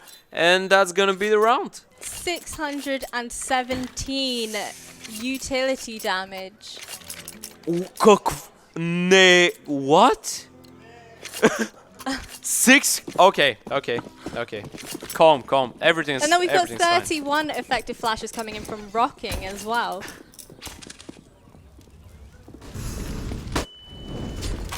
It's gonna be...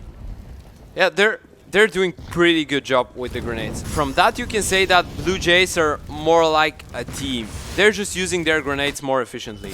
Wolfen here gets a flash though! In the meantime, in the same time I said they're not using their grenades as good, but Ziggs with what a flick. And now Zlati, he's all alone with the scout on A.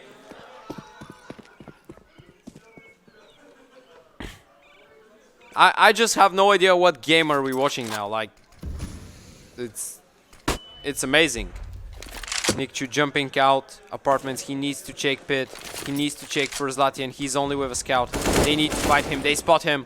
That should be the kill. There it is.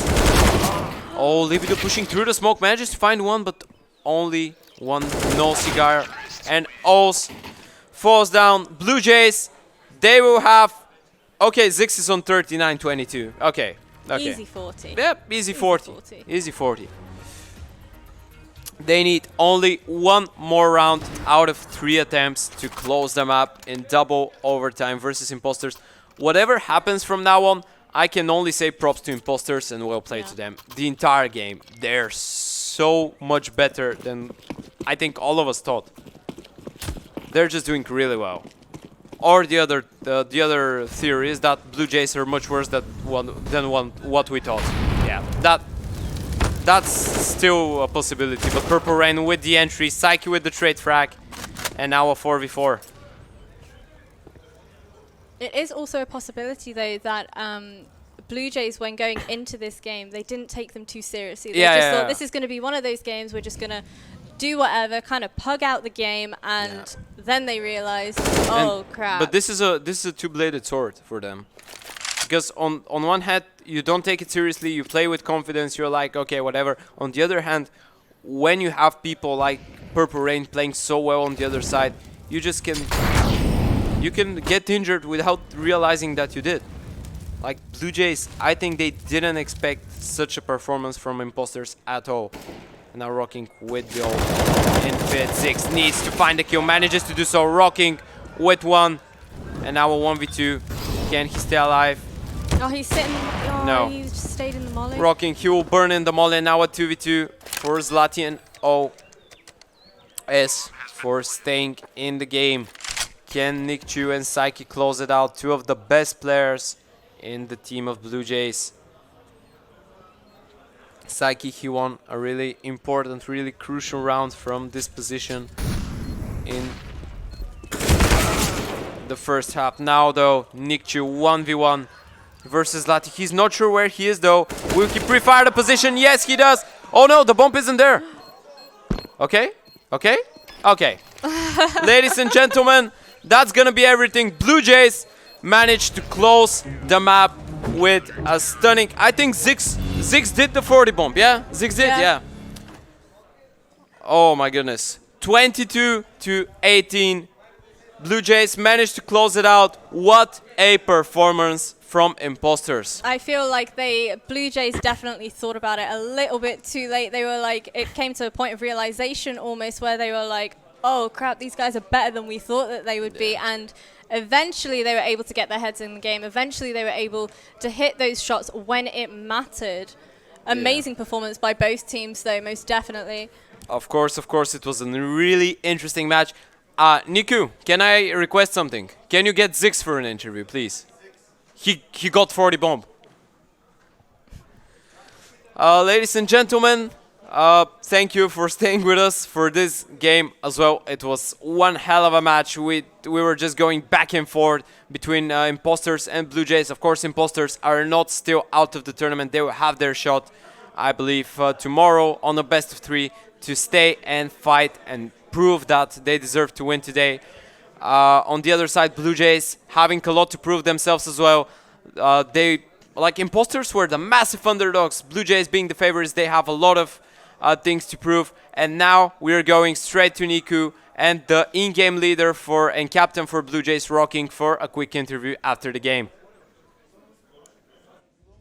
Wow, what a game, man.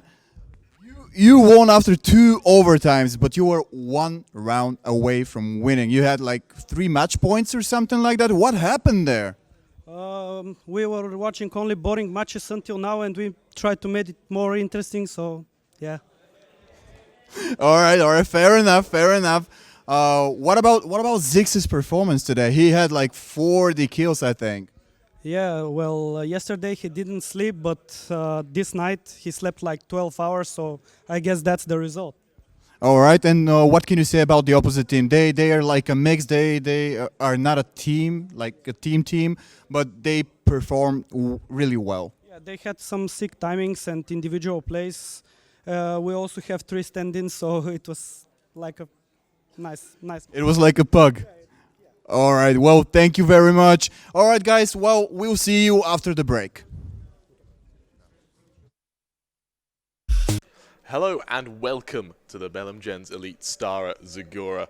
We're going to have one of our final games of the day, this one another one to follow, and we'll be getting into that very, very shortly. I'm your caster, Crema3, and joining me is a man whose voice is so smooth, he once reloaded an M4 by yawning on it. It's John. How are you feeling about this matchup?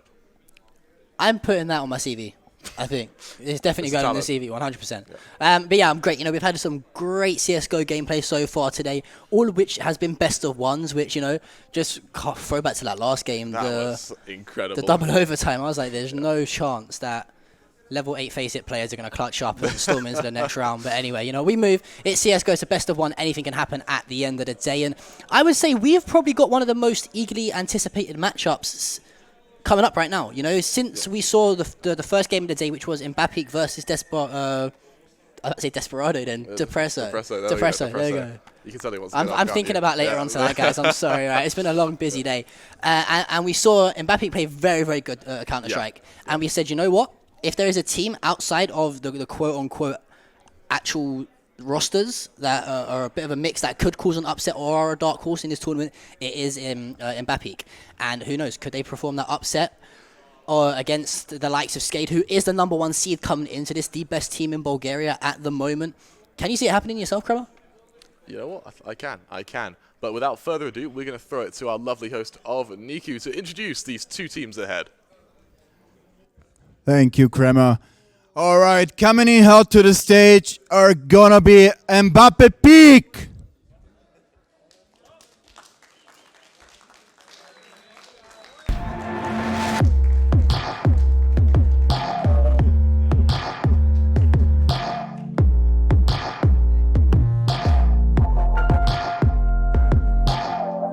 Veterans of the Bulgarian CSGO community, right? Welcome, welcome, guys. Once again, how do you feel coming? I'm feeling great. Ready to fight. You're feeling great. Are you feeling thank you? Also, of course, I'm feeling welcome and thank you. All right, all right. So, what will happen against the tournament favorites? I don't know. You don't know? Do you feel prepared to them? Not at all. We're gonna play our game. That's it. All right, you can take your seats. Thank you very much.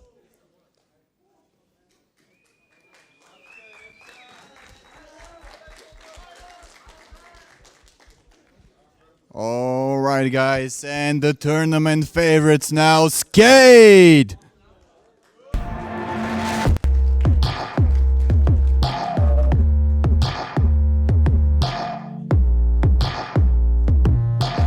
Welcome to the main stage. Finally, I can see you all. All right, guys. How do you feel, Spawn? I'm feeling good. I'm ready. All right, all right. Sounds very confident. All right, what can you say about your old, like at least Bull is your old teammate. So what can you say about that? I'm gonna show him who is better. Okay, at what? Like in-game leading or? Yeah, in-game leading and playing. And playing. Yeah. By that you mean aiming or? No, just outplaying, you know. Oh, okay, that's fine. So what do you expect out of this game? I expect a close game and maybe a win. I hope so. All right, you can take your seats, guys. Thank you very much. Give it up for Skade.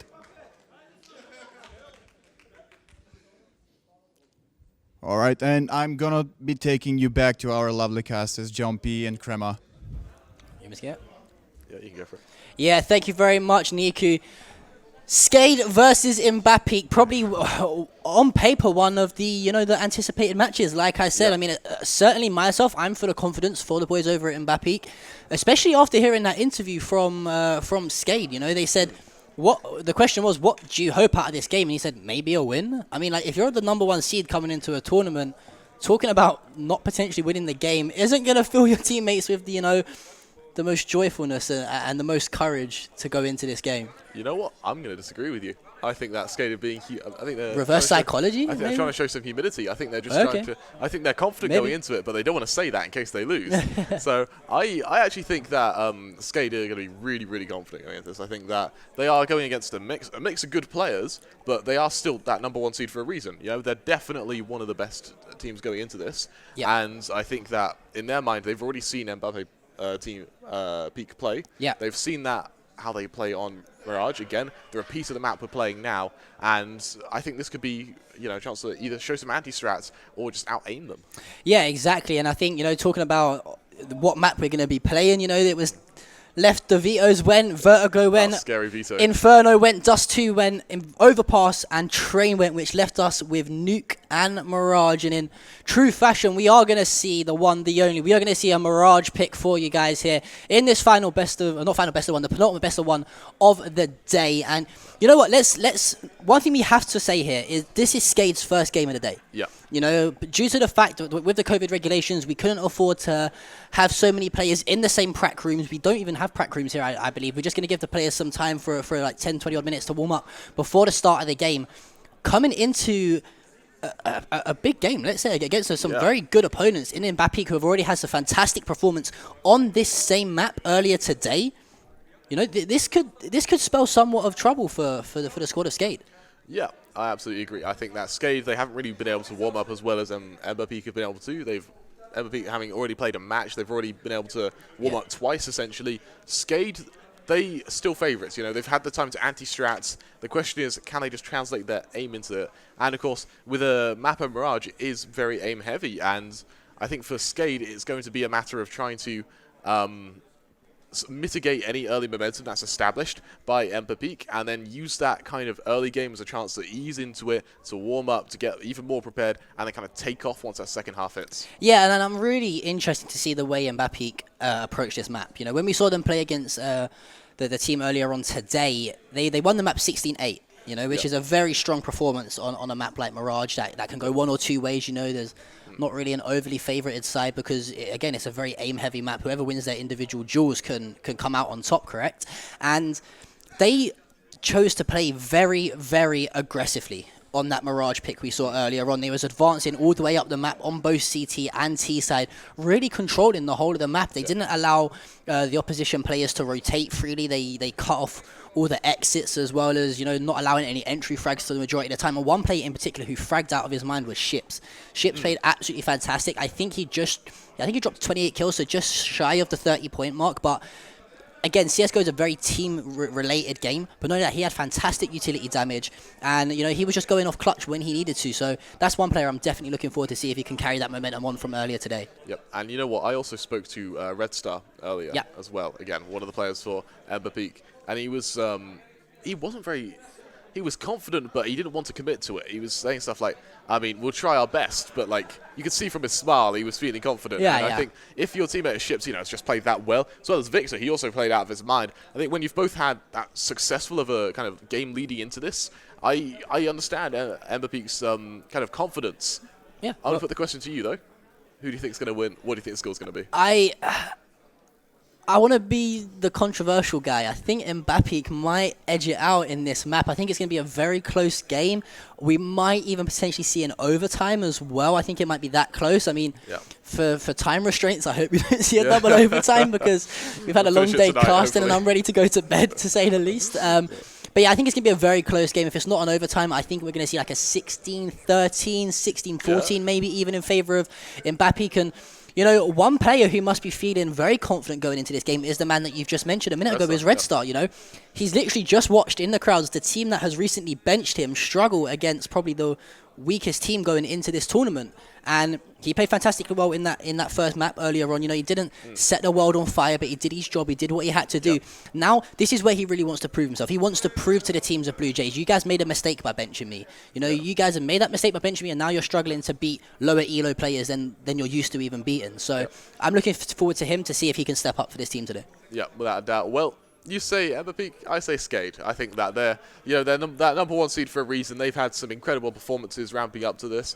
I think they're here to kind of avenge that A1 League loss, which they lost 3-2 in the finals, the best of 5 against Fates. I think this is their chance to come back. You know, they're high rated on HLTV. This is their chance to really show every other team here what for. We've also got word from production. Production think it's going to be MBAPEEK, so I'm really against both of you right now. Yeah, I'll be very interested to see, you know, you guys watching at home and the spectators in the crowd, who you guys think is going to take this map. It's, again, you can't predict best of ones, man, because it really depends on what team starts the best in that first half. You know, if the CTs, you know, get a very strong start and they blow it out the water on a map like Mirage, picking up rounds on T side is relatively easier compared to some of the other maps. You know, there's a lot of executes you can do to take a bomb site, for example. It's really going to determine how those first few rounds go. You mentioned how important the pistol round is, that second pistol round as well, as the full buy. If those early rounds really start to get blown out of the water, I can start to see one team stomping this. But however, I'm gonna kind of contradict what I've just said, because we actually saw that earlier on today with Depreso. They took the first 5 rounds against MBAPEEK, I believe, on the first Mirage, and it was anything but curtains from then on. You know, I think it kind of ignited the fire within MBAPEEK. You know what, it could have. And on the topic of igniting the fire, we're going to be going live into the knife round now as MBAPEEK take on Skade. Yeah, I got to wait and see who wins this knife round to determine which sides both teams will play. And you can already see the crowd are looking forward to this one. It's going to be Rainwalker who opens things up, but 2 versus 1. And just like that, it's going to be Skade who win that knife round. And it'll be interesting to see whether or not they choose to stick on this T side here or elect to switch to the CT. And it looks like, I think they might be sticking here potentially, Chroma. I doubt we'll see that. I suspect it will be a switch. On that note, though, we saw MBAPEEK, their pistol rounds on their T side, it was very armor heavy. They went for aim duels and they went to win those aim duels. It came with a wrap towards the mid and it worked admirably. It just collapsed onto the A side. It worked extremely well in their favor. My worry is, are Skade going to anti-strat that? Are they going to identify that's the plan? Are they going to play retake on A and just initiate an instant kind of attack once that bomb gets planted? Again, we'll have to see. Skade, they've had that time to prepare. Will they put it to use? It's going to be a switch coming through from Skade as we find ourselves going live into this pistol round. A little bit of a freeze time ending here. Bit late buy on pretty much around the board, but for MBAPEEK, again, it's that low utility, high armor buy. We're going to see just a flash and a smoke, and that's it. P250 drops. Skade on the flip side. Two nades of flash smoke kits. They're being a bit more util heavy. They're looking to just make it a bit easier come a retake or come a site defense. For MBAPEEK, it's that very standard split towards A, coming with 2 players up from underpass, and the point of contact will be Spellin right now on short. Is he able to cancel these players? Is Deniso able to spot them as he jumps up? Yes, he can. Contact made. MBAPEEK, they've got to accelerate. Smoke goes down. Set piece goes out. And it's a bit quiet for a moment as they push on forward. Rainwalker doing his best with these nades. Unfortunately, it's negligible amounts of damage, actually, as a collapse comes in. It's kills either way. 3 versus 3 now for this site. Spam going through the smoke, but the plant will come through. MBAPEEK now find themselves in a 3v3 after plant. Yeah, not only that, one thing to notice is Spellon's util still available. You do see the flash come out. He has got a smoke to work with as well. 3 versus 3 situation. We have to wait and see here as Sleepy's playing that sneaky beaky-like movement as he finds the first onto Oxygen. Can he peek the second? He doesn't need to as Victor finds the frag. It's a 1 versus 2, and just like that, MBAPEEK clean up that first pistol round on the T side, and we mentioned how good at that pistol round they was. We saw it in the first game earlier on. They went super armor heavy and it paid out for them. Exactly the same rinse and repeat this time, sticking to what they know best, and it pays off. Yeah, again, once that bomb went down, that armor came into effect. They just went back into crossfire positions, baited into one another. It was a clean and simple round. Going into round 2, though, Skade, their buy comprising of Deagles, complemented by a Scout. A bit of a stack towards the say Syson as Ships shifts on out from ramp right now. He is at risk of being caught off guard. We'll have to see if Duplicate's able to spot him early on. Once that made him ring out a few shots, but he forced him back away. He'll find Duplicate. And he's still swinging wide. Ships making it another. There's no way he expects another. But, well, under Bowker's. Auction's able to trade, looking to retrieve that AK, and Skade, they've actually sold that. It could potentially be a stack towards A right now, so Rainwalker, he could be in prime position to hold any push coming forward. Bubble coming out of ramp as well is going to make sure that AK isn't able to be retrieved, and it's just going to be a nuisance for Skade. A lovely shot from Red Star, though, to kickstart this push towards B. The molly fails, but it doesn't matter. Two lone members from Skade look to save the AK, and Bubbles had enough of it. Oxygen going to fall. It's down to Speller now. 1 versus 4. Maybe looking to find 1, but I can't see him doing much more than that. Yeah, and you mentioned that player who was sat over towards that car. You know, he was in prime position, just waiting for those players to push out of apartments. As Spellin does find one onto Bubble, but does get shot in the back. However, Red Star cleaning up that kill. So you mentioned he was in a fantastic position. All he had to do was try and play patient, wait for that information that the bomb was over towards Apps. However, you know, Red Star, he's been around, he's been knocking around for a while.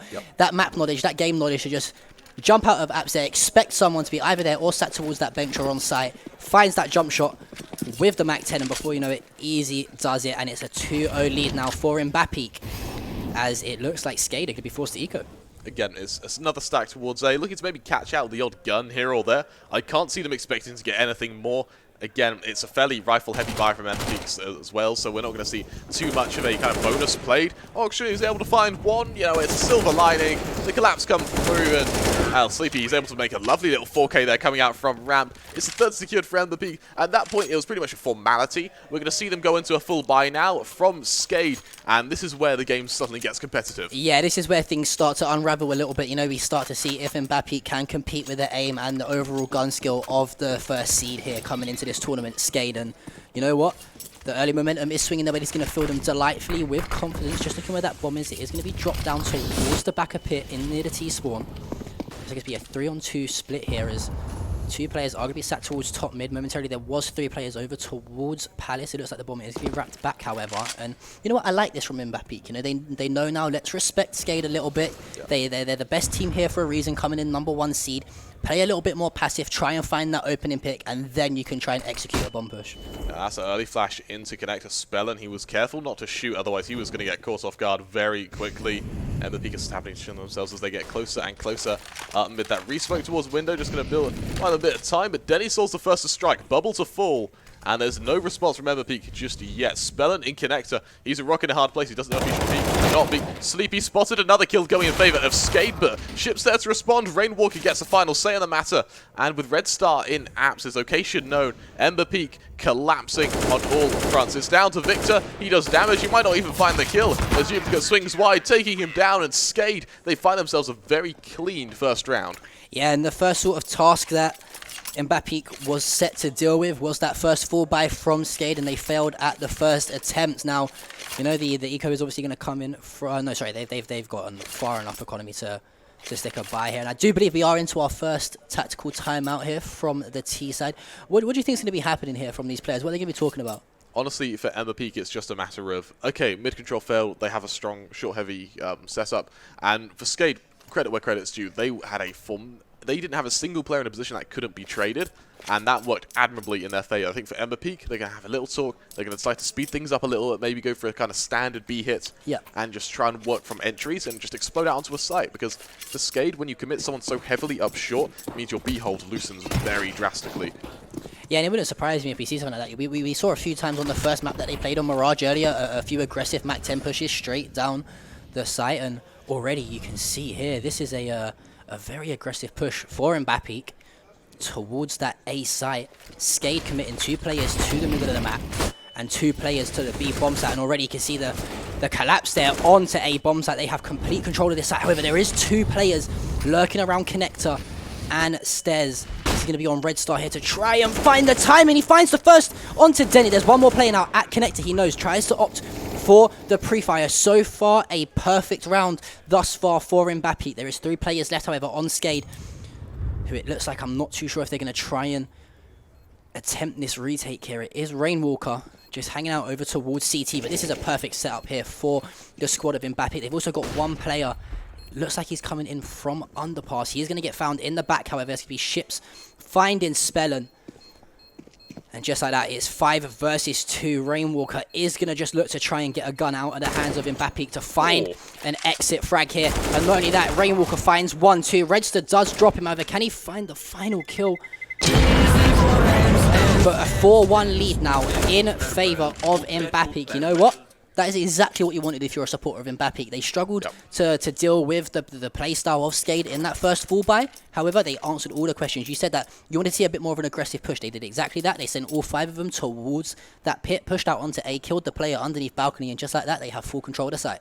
And again, I love how they just have that tech pause. They realize, okay, maybe we're being a bit too smart. Maybe mid isn't the way. Just a standard bread and butter push towards A. Set smokes went down. Easy push. Trades were there. And it just went perfectly for them. Skade, they were able to save an AK on Oxygen. And they've got money to buy on most of their players regardless.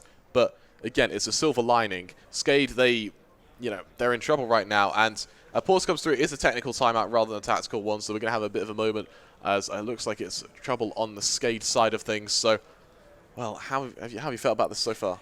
Yeah, I mean, I called MBAPEEK to come out swinging, sort of, you know, and have a few of those players step up and try and, you know, be those flashy players to make the plays, make the kills when they need to. But I think overall it's been a fantastic team effort thus far, you know. I mean, I don't want to look at the stuff like utility damage just yet. We are still early doors, you know, 5 rounds in. I think when we hit towards around the 10 round, the 11 round mark, that's going to be interesting to see what team is working best to utilize that utility. However, you know, Skade's got what it takes to just completely turn up out of the blue whenever they like. You know, they're the #1 seed for a reason. These players are obviously confident going into this to say, listen, we're here for a reason. We're coming into this. Although we've just lost in a previous event and a previous tournament in the grand finals, we're not going to let that affect our confidence. And they definitely have what it takes to beat MBAPEEK, for example, you know. So it wouldn't surprise me if we start to see Skade mount some sort of a comeback. And then it's going to be the questions asked for the squad of MBAPEEK as a field team, as a mix, sorry. Can you deal with the pressure of one of the best teams in Bulgaria? Yeah, absolutely. And I think for Skade, this is going to be a matter of just trying to cancel out that early aggression from MBAPEEK. It's going to be a matter of finding your groove, making so MBAPEEK as a mix. Your quality comes in your momentum, it comes in your confidence, and if Skade can take that from them, they're going to be in a grand position. Granted, MBAPEEK, that they're already ahead. They've got that confidence. Winning that buy round so easily is really kind of saying something to Skade. You know, they're going on a really bad buy at the moment, actually. Look at that, we got an MP9 coming out as well, and, you know, MP9s and fan masses, that's that kind of hallmark. It's the kind of telltale signs of an economy in ruins, and ruins it is. You know, I think Skade, the most money is on Spellin, but that's only 1k. They are doomed economically should they lose this round. MBAPEEK, they've got less money as well, you know, and 2.8 on most players, but it's still enough to rebuy. But regardless, it's aggression to mid by Depreso. Early pick, bubble falling, he'll fall on back, and MBAPEEK, they don't have a response as they set up towards B. The only place with an opening, but Depreso is there to punish Red Star. The man is all over the map right now, shutting down players categorically, regardless of their location. The only other choice for MBAPEEK is a B hit, of course, but Spell and Oxygen, they respond in kind. Ships doing a little bit of damage here and there, but Oxygen, he'll finish that job. Skade is second round for them, and it couldn't have come sooner. Yeah, and you mentioned that was a must-win round for them, especially after, you know, that wasn't the best position to put yourself in with that one FAMAS as well as that submachine gun too. So really, really key round for them there. If they lose that, like you said, their economy is in tatters and they're going to really struggle to get themselves back into this half, or at least have to wait until they have a chance to fall by to mount some sort of momentum. But I do believe we are going to have yet another tech timeout, guys. I feel like every round that's traded back and forth at the moment, we're getting a tech timeout after. So, you know, I don't know what team this is going to help the best, but we'll have to wait and see. But look, let's talk about the likes of Skade. You know, they've been there, they've done it, they know how to deal with that type of pressure. You know, these little tech timeouts, they're only going to help a team like Skade, you know, to say, okay, look, our back's against the wall a little bit, let's try this differently. And for example, Depreso with that AWP as well, you know, every time he's had it in his hand, he's picked up those entry frags, or the first frag, sorry. And you saw in that last round how aggressive he got up to that top box at mid, and finds that opening frag, and I look to see more of the same. Yeah, without a doubt. For MBAPEEK, it will be a standard push towards mid. 4 Spires come on through. We've got AKs around the board. The odd Deagle here or there to complement it. But Skade, they've tried this position before. Red Star going very, very aggressive into window. Rainwalker's able to find him, though. Red Star just goes to the wrong side of that smoke. And with Skade already at man advantage, things are looking way better for them. Ships also going into window. This time he trades. Rainwalker falling.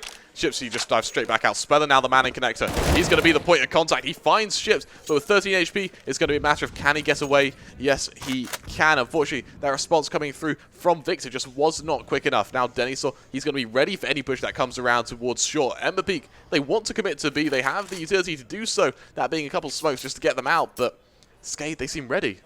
Yeah, this could be a very, very hard site to take here. For example, as well, you've only got the Deagle on the side of Bubble, as well as you've just got the standard pistol from Sleepy. You have got an AK in the hands of Victor, however, so you're going to have to look at him to try and find some entry frags in onto this site. He does tag up Oxygen a little bit, but Oxygen does find the 2K, take it down Sleepy for his troubles as well.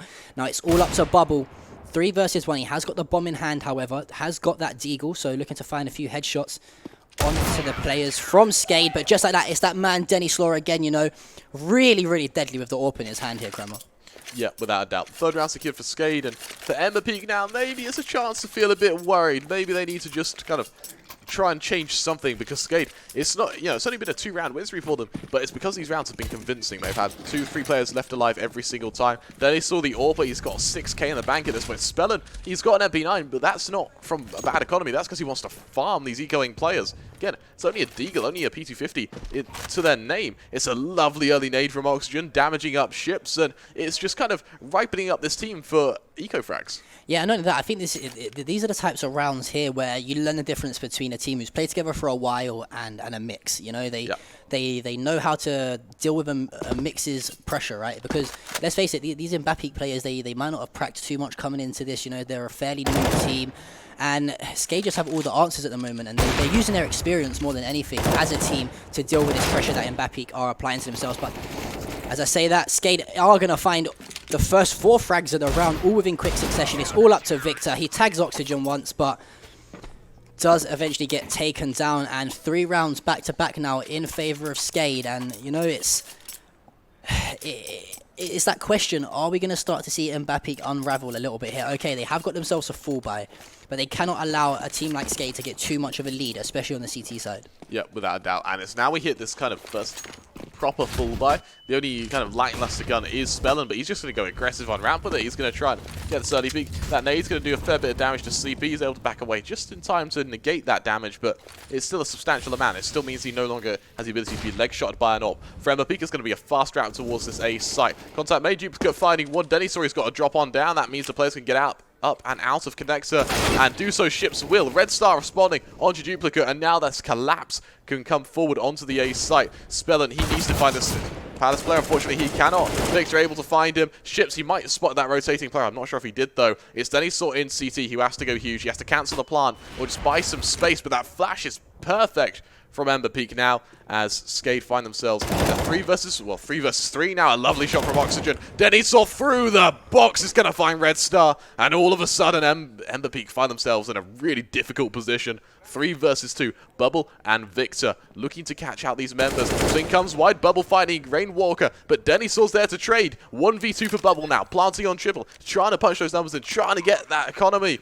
Denny Saw looks to pressure him down. Contact made. Bubble unable to find one. Oxygen to finish the job. And Skade to take the lead 5-4. Yeah, fantastic hold there from the squad of Skade. And you know, we mentioned Denny and his open ability to pick up a 2k there, as well as Oxygen finding 2 kills to his name. And I thought for a second MBAPEEK, with the use of utility, with a fantastic flash over towards CT, completely taking Denislaw out of the round while they tried to, you know, push out and take that A bomb site. But luckily for Skade, the duo of Denny and Oxygen can live to fight another day, as we are going to see another fall by here probably coming in from the squad of MBAPEEK. They have got the economy to do so. It's going to be a little technical pause as well. Looks like we have more issues. And again, fortunately, you know, it's first day of LAN, stuff happens. Hopefully we'll be able to get back into it fairly shortly. I assume it is the same issue on that Skade side. So far for Skade, it's been a 5-4 lead. And I worry for MBAPEEK because those initial rounds, it's pistol round and anti-eco. There's no real break of a buy round. They did it once on a standard execution towards A, and I think the power of this mix comes in their trades. It comes in their ability to frag one another. That's what Skade have been doing admirably. Every time someone swings, there's another there. We saw that when Bubble swung on triple box. Denny Saw was there to respond onto the Palace player, and that's what makes them so effective. For MBAPEEK, they're just not setting themselves up in those scenarios. They're trying to go for these kind of one-and-done positions that don't work if you're already a man down. For MBAPEEK, I think that for them to pull themselves back into this, we're going to see another standard execution. None of this fancy stuff coming in through mid. I would love to see Stairs jungle smokes and a flash into CT.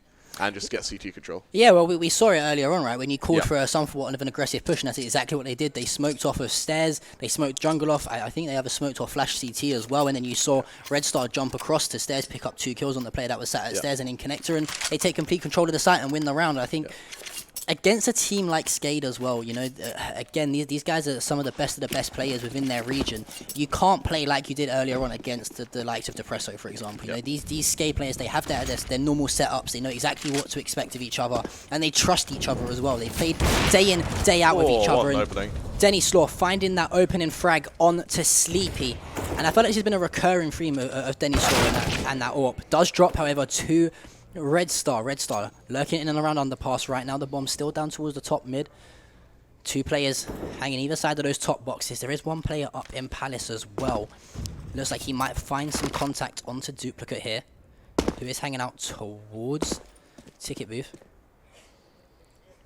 Ships find him. He's making his way up from Palace. Duplicate, he's just hovering there. He's almost inviting Ships to try and find him. That player in sandwich of Spellin.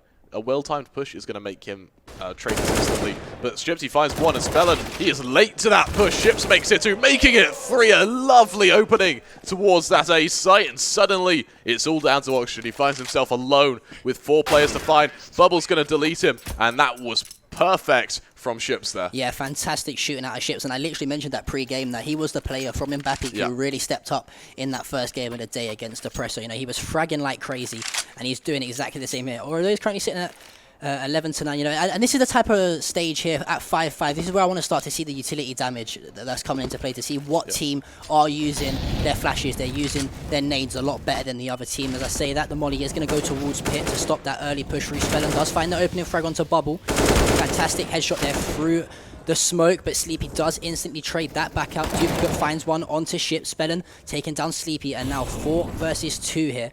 The bomb is hanging out towards back apps / T-spawn. 2 players pushed up very, very aggressively under the window here.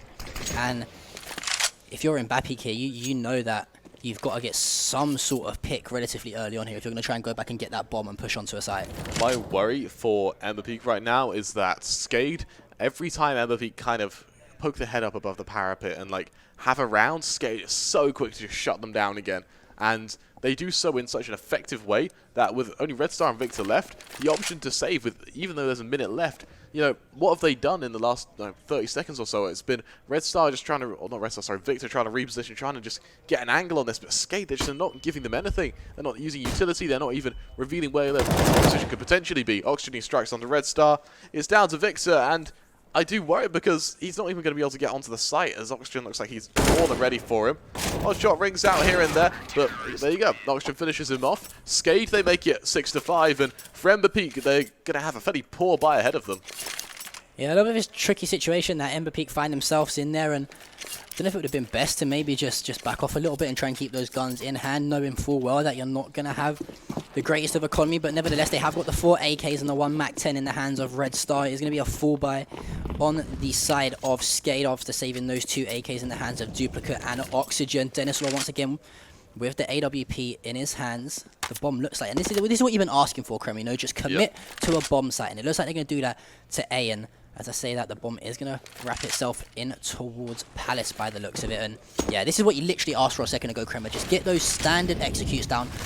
Smoke out stairs, smoke out jungle, flash out as well, and take control of the A bomb site. Traded and coming in there. Spellin does take the first down, but Steven trades it back out. Rainwalker finds one, can't find the second. It's going to be Bubble who picks up that kill. Duplicate does take down Victor. 3 versus 2 here. Bubble relatively low HP, but Ships finds the shots onto Duplicate. There is one player sitting on top of Ticket, and that's going to be Denislaw with the AWP in hand. 2 versus 2. Bubble at 32 HP, and this is going to be a very, very tough round here for MBAPEEK to even try and plant this bomb. I mean, we saw a couple of rounds ago Denislaw hitting fantastic wallbangs onto the bomb planters with that AWP, and it looks like Denny's actually... I love this. From MBAPEEK, they've just gone radio silence. They've not made any noise, and Skade, they've got no choice. They split players 1-1, play for info, and Oxygen is going to hear this plant. How can he contest? He's alone. MBAPEEK, they find themselves in a 2v2 after plant scenario. Denislaw will scope up on short, but what good's that going to do? MBAPEEK, they've had plenty of time to get into kind of after plant positions. Look at Ships right now, all the way in jungle. Bubbly's doing the long flank towards short. There's no way Denislaw can predict that. He's able to find Ships, but to what avail? There's no way he can expect Bubble to come out this quickly, and the smoke from Denislaw might be what saves him here. We'll have to see, as that bomb is ticking down. There is not much time left on that at all. Initial peek comes through, Bubble fires 1 and a second, a lovely little 2K there. I don't think he even meant to hit Oxygen there, as he takes down both of them, securing a 6th round for MBAPEEK, and suddenly this game looks dangerously close. Yeah, a very sort of balls to the walls play from Bubble there to leave his teammate on the A site and say, listen, just do your best to stay as live as long as you can, and I'll come up behind them from Connector and try and pick up those frags. And like you said, I don't think he actually meant to pick up that 2K. I think he was, you know, kind of hoping to hit some sort of spray or a one-tap onto the player that was potentially defusing the bomb, but luckily for him, he finds both. And, you know, we mentioned this is a bit of a flip-flop routine between these two teams. They're going tit for tat, trading rounds back and forth, and it's going to get to this stage of the game here, right? We're at the 12th round now, where can we see a team slowly start to edge these final 3 or so rounds before there's change of half? And oh wait, let's have a little look at Oxygen's as well as Ships' util damage here. 106 average damage per round, as well as Ships' is 111 damage per round. Both these teams really fragging heavy for their team. Yeah, Oxygen and Ships both coming in kind of prevalent for them. And for Ships, what surprises me is that he's only got 12 kills, which means that he's just been doing damage, like just constant damage to Skade. And it's down to his team to try and finish the job. Again, take a look at the utility damage. You know, a lot of Ships' damage is coming from that utility usage. Again, flashes in favor of MBAPEEK. Granted, that's a standard. Of course, you're in a mix. You're just playing for a pug style. All you really do is flash each other in. And yeah, it works admirably for them. 6-6, all things tied up, and Skade, their money isn't very good at all. It wouldn't even surprise me if we see a kind of 4-spy-eco from them here. And for MBAPEEK, this will be their chance to take the lead and try and push this just a little bit closer to a victory in the first half. Yeah, I mean, you know, you're a person who always speaks about there's that particular round number or the difference in rounds going into the second half on a map like Mirage. Surely any of these teams, you know, even if they lose the next few rounds, you know, sitting at the likes of, you know, 8-7, for example, or the likes of even an 8-6 or sorry, my maths is appalling. 9-6. A 9-6, sorry. They're going to be confident in their own ability to say, listen, we're only down 3 rounds. We win the first pistol, we win the second round, and then before you know it, we're going into a full by only 1 round behind. They pick up that and it's bang even straight away into the second half. Yeah, I think 9-6 again is fairly common. On Mirage, I think anything from here is just a matter of comfort rather than anything else.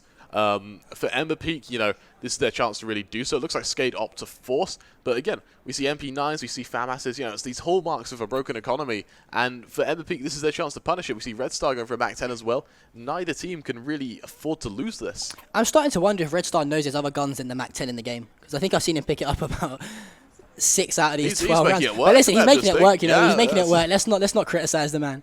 As we head into this 13th round here, and yeah, it's a bit of a scuffed buy from both teams here. We've got 2 Mac 10s in the hands of Red Star and Sleepies. We've got 2 MP9s as well as the 2 FAMASs from the side of Skade. Now, this again, like that round we saw previously when Skade force buyed, they have to win this round because they cannot afford to. I mean, again, you know, we've spoken 9-6 isn't too bad, but just for a confidence point of view, you would like to see them pick up this round.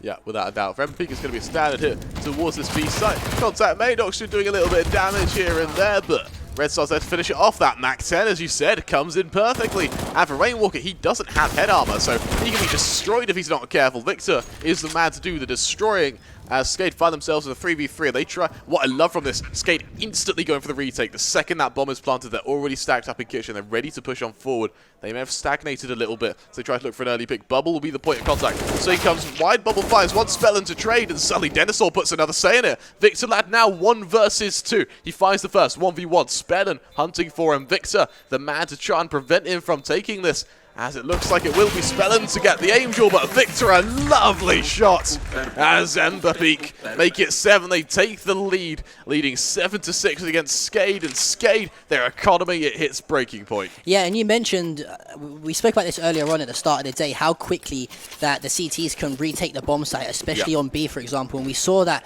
pretty much collapse straight onto the bomb site to try and retake that site, but especially knowing the fact that 2 of the players from MBAPEEK were relatively low. Unfortunately, they do not live to see another day, and MBAPEEK do get themselves back in the lead. Ships, however, there's going to be an aggressive push up short into the middle of the map, but Ships is there waiting. Bubble finds the second as well. Dinosaur's going to trade it out. Victor now picks up a kill, make it 2, as just like that, it's a 4 versus 1 in favor of MBAPEEK. Obviously, Spellin left alive with that USP. And, you know, this is looking great for MBAPEEK right now. Yeah, for Spellin it is just a matter of going to die. Maybe you can find the gun from Ships, but this round essentially was just a formality. It was just a matter of, you know, picking it up for MBAPEEK. Okay, they kind of had it. It's them. Sleepy going to finish the job. MBAPEEK, they secure themselves a victory in the first half. The question is, to what extent? We're going to enter the final round of this first half, and MBAPEEK, they're looking strong.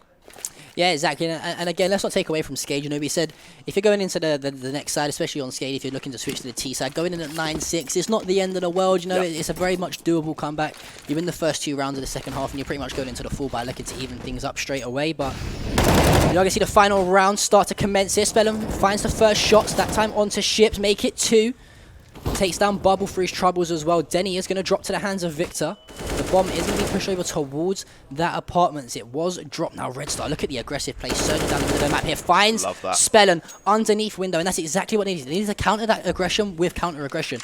They level it up. 3 players apiece here.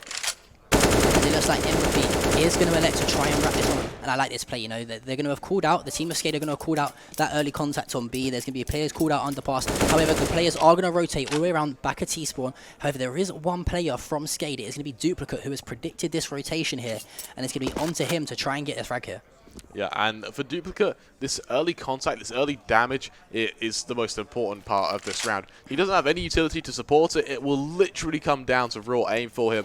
And Victor, he's just going to sell a fake. He's got the chance to just drop a few flashes. That molly goes out, set piece goes down, and rather than pull it from Duplicate, it will pull the rotation away from Ladder Room. Duplicate, he's spotted as he jumps. Spots, actually. Did MBAPEEK spot him? We'll have to see. Yeah, they definitely spotted him. That molly and nade's going to force him into position.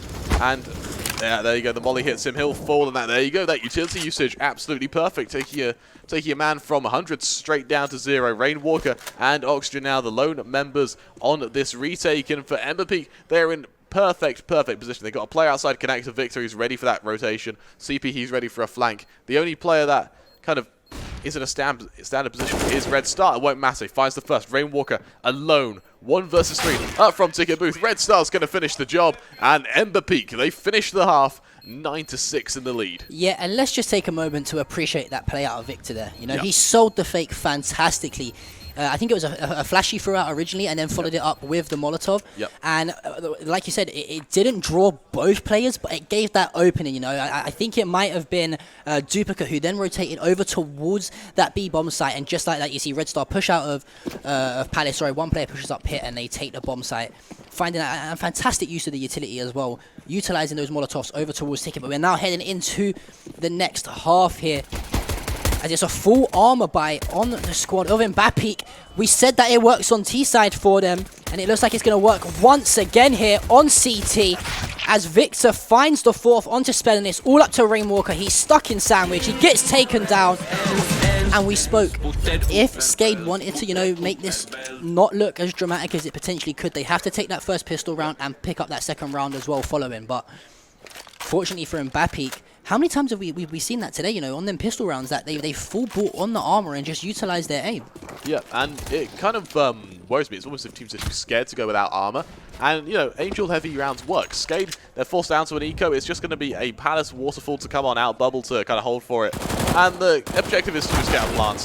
Contact made, he'll be taken down. Shipsy finds Suji to finish him off. And it's worked. A full rotation comes through from MBAPEEK. It's going to be a solid little plant from Spell, and he probably won't look to do any damage, but the fact he got the plant is all he needed to do there. The little cash injection is going to be what secures Skade a kind of mini victory in this round. It's not the round they were after, actually. Victor, he's still running away from Market there. I think they were more than convinced it was A for a second, but Red Star will lead the charge. Nice little kill. It's a formality. MBAPEEK, they make it 11. Defuse comes through. Skade, they go into a buy round, and this is where the party starts. Yeah, this is where, you know, you start to see a potential either stomp here from MBAPEEK if they can reset the economy for Skade, or a potential comeback if Skade can win this full buy. And again, a vital plant there as well, just to add to that economy from the squad of Skade. 11-6 now in favor of MBAPEEK, as the full buy is going to come through from Skade.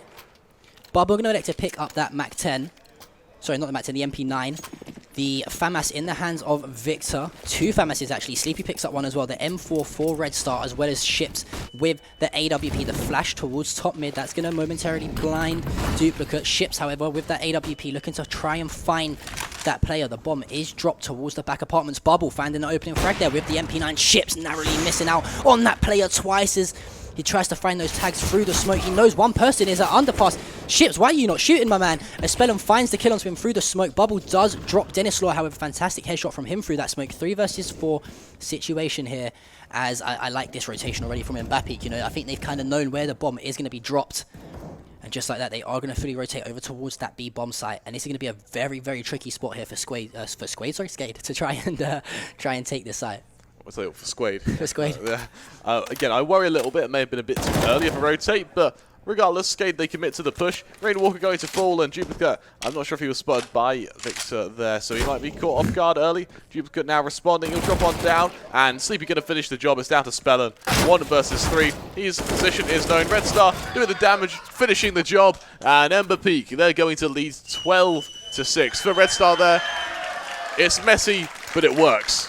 Yeah, exactly, and I think this is just going to put Skade's backs against the walls even further. You said it's a little bit of a messy round, but the bottom line is they got the round on the board, and that really, really damaged the economy there for the squad of Skade. If they wanted to, could you see them potentially getting a bit of a messy force buy here? Maybe picking up a few MAC-10s or even a pistol and armor, for example. Yeah, you know, you just never know, and MBAPEEK, they start to win this round. They're looking at a very, very comfortable spot here going towards this later stage.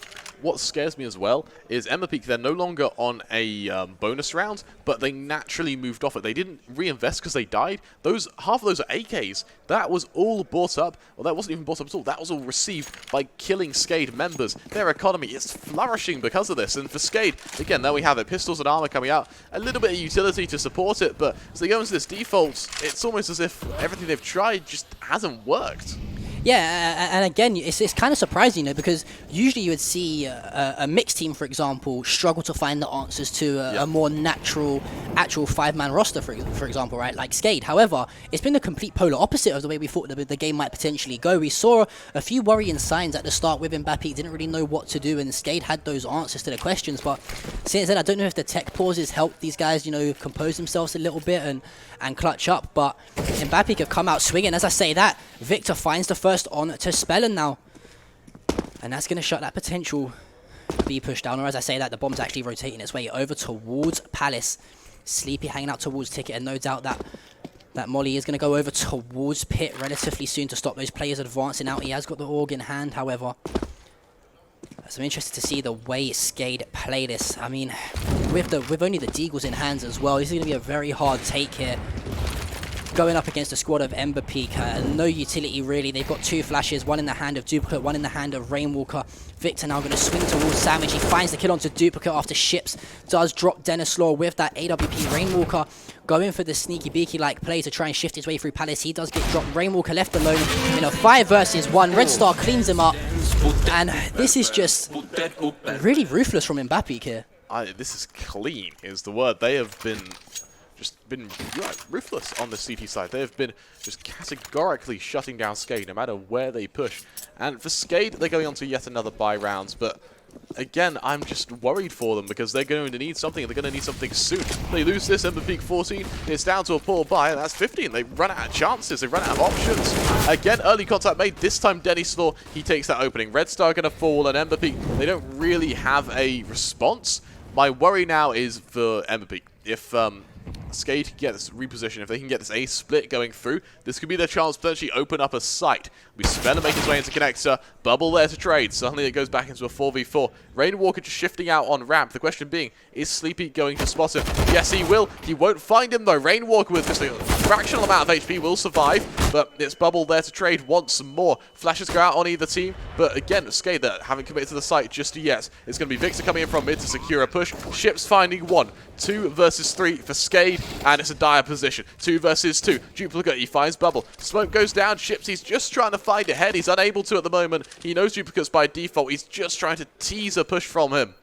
As that nade lands right on Duplicate's head. Ships to find him. Danny Snore now, the lone member. 22 HP. He's got an AK, but without any utility and without hope as the defuse comes on through. It's being stuck. And with that, MBAPEEK, they make it 14 without a contestation. Danny Snore saves that AK. He takes it into the next round. And for MBAPEEK, this could be an end to a very quick map. Yeah, and not only that, we mentioned that Skade kind of played that pretty well to start off with. We thought they might actually take that A site, but MBAPEEK had all the answers that they needed to, quickly turn things around, left it in a 2 versus 1.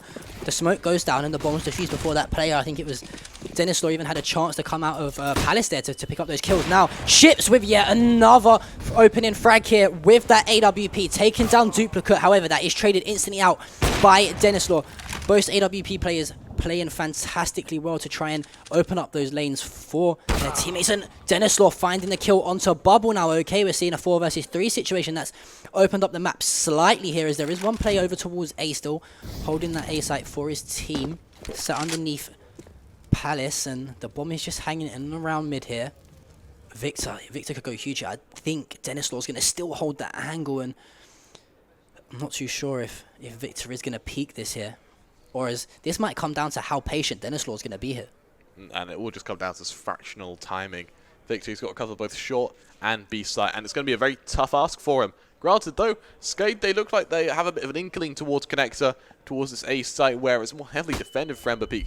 Flash goes over, CP flashed into ramp there, so just establish some early control. He'll clear it out, and for Skade, they do have the grace of time. We've got about 40 seconds left. They can reevaluate where they want to push through. Victor, he'll find the output of Denislaw by Ramp. A lovely shot onto Rainwalker there. And another beautiful shot onto Spellen. It's down to Oxygen alone. He's damaged up by Victor. 1 versus 2. Dropping down to that site. Red Star's going to be ready for him. MBAPEEK, they hit match point. 15-16. They lead against Skade. I think we're going to need to do some form of drug test on Victor after this game, because he is playing out of his skin right now, finding 3Ks like it's the end of tomorrow. But like you said, MBAPEEK now going into potential match point, and they've got a lot of rounds to work with as well. The economy is you know, still looking pretty decent on their side. And Spellon can't find the opening frag onto Bubble. 5 versus 4 here, and are MBAPEEK going to make a massive upset here? A lot of people going into this didn't root them out. I mean, hate to say I told you so, but I kind of told you so here, Kremer, as Oxygen does find the trade, however, on to Bubble. 4 versus 4. The bomb isn't around Palace. Ships with a fantastic shot onto Oxygen, shutting him down like he wasn't even there. 4 versus 3 now. Sleepy spotted towards Ticket. Ship strikes once more. Duplicate falling. 4 versus 2, and members from Skade are just collapsing one at a time. They try to establish control towards Ramp. Rainwalker finding one, looking a bit better. He'll make it 2, but Ship's there to respond. Denny saw now 1 versus 2. Orp in hand, the Orp of Skade. He's able to find Ships 1v1. Victor coming in for the fast rotation, making his way towards Connector. The question being, will Denny Saw commit to this A site? He's got 50 seconds to play with. The ball is really in his court. Yeah, I think what might even happen here is Dennis Law potentially sell the fake. He might just hang in and around T-Spawn for a little while and predict the rotate back from Victor. But no, it looks like he's actually going to surge towards those apartments. And I think Victor, you know, he's playing very confident at the moment. It wouldn't surprise me if he picks up onto this potential rotate here relatively soon, and he does just that. He's gonna come behind him in apartments here. He's gonna hear him. This is going to be working out fantastically for the squad of MBAPEEK. And Victor, you know, he's made play after play for this squad of MBAPEEK. Can he find the clutch up in the 1v1? Dennis Law trying to stay alive for his team and keep his team in that upper bracket. They do not want to drop into the losers bracket and play those best of 3s from there tomorrow. Yeah, without a doubt, Dennis Saw. He is actually ready for Victor. He'll swing by spotting him. He'll win the 1v1. Skade, by the skin of their teeth, are going to take it. And MBAPEEK now, they still lead 15-7, but their economy is not looking too good. Yeah, this might be a little bit of a scuffed buy here. You have got 6k for both Red Star and Sleepy. It looked like Sleepy did buy the AWP for Ships, you know, and if you're going to give the AWP to anyone, it's going to be Ships. He's been playing out of his mind with it. You have got the FAMAS, M4, as well as the MP9 there for Sleepy. But on the side of Skade, however, you've not got the best buy either. You've got the 2 AKs and the 3 MAC-10s, and it does not surprise me all these players are going to absolutely rush out of this apartment here. As I say that, Victor shuts down the first. There's Red Star to find the second. Spellon does trade that, however, Victor is going to find one. Red Star does take down Dennis Law. Ships now trying to find these remaining players. Red Star, let's go for the no-scope, doesn't find it. And just like that, guys, Ships and Bubble clean up the remaining players for the squad of Skade and MBAPEEK. Oh my word, Kremer. What have... I don't want to say they kind of dismantled Skade on that map, but they sort of did. That wasn't even Skade playing badly. That was MBAPEEK playing out of their minds. That was crazy good by them. The aggression just worked admirably. Every aim duel they took went in their favor, and it was just a schooling on how to play Barrage. Yeah, exactly. And, you know... I'm kind of left speechless a little bit, you know. I mean, I predicted MBAPEEK going into this that they might pull out the stops and cause an upset, but I thought it was going to be a lot closer than that, you know. I mean, again, let's not take away from it. We know how good these players are. The likes of Ships, Bubble, and Victor, for example, former WESG winners under Windigo when that was a thing. It's not like these players aren't good players. You know, we know that they're good players. It's just we didn't know how they was going to play as a mix with these 2 other players as well, especially Red Star. He's only joined literally about a week and a half ago, he said to us earlier on, so... props to him as well. He played out of his mind as well in this game, Red Star, and it's, man, that's why I love CSGO. Yeah, that was a phenomenally good little kind of display of prowess on Mirage there. But that's being said, without further ado, we are going to be throwing it to our wonderful host of Niku, bringing us a little interview with one of the members of MBAPEEK. All right, I'm here with Bubble. After the win, how do you feel? You won against the tournament favorites, and it was rather one-sided. Yeah, thanks. It was pretty good match, to be honest. They were hitting good shots, but I think we were in really good point. Everything was crazy. I mean, everyone was hitting his shots, and everything went smooth. Okay, what was the main thing in which you were better than the other team? I don't know better, but the most important thing on bow 1 is that we took our pistols, we didn't lose anti-cos, and as I said, on the crucial rounds we were taking really good dose and hitting our shots. All right, well, this is a great statement going in for tomorrow or the day after tomorrow. I'm not sure, I have to double check that. So I think that you're like one of the favorites now. You know, winning like that against Skade. Yeah, probably. I don't know. I mean, everything is possible. They can come back and they can be on the final. We can meet together again. All right, all right. Thank you very much, Bubble. And I'll see you guys after. Hello there, ladies and gentlemen. We are back after our short break with, of course, the final game of the day, which will be Majesty versus Fate. I am Ted, and next to me is... Jasmine. Did you Yes? forget my name, Ted? No, I didn't. I just wanted you to introduce yourself. Looks like you don't want to do it.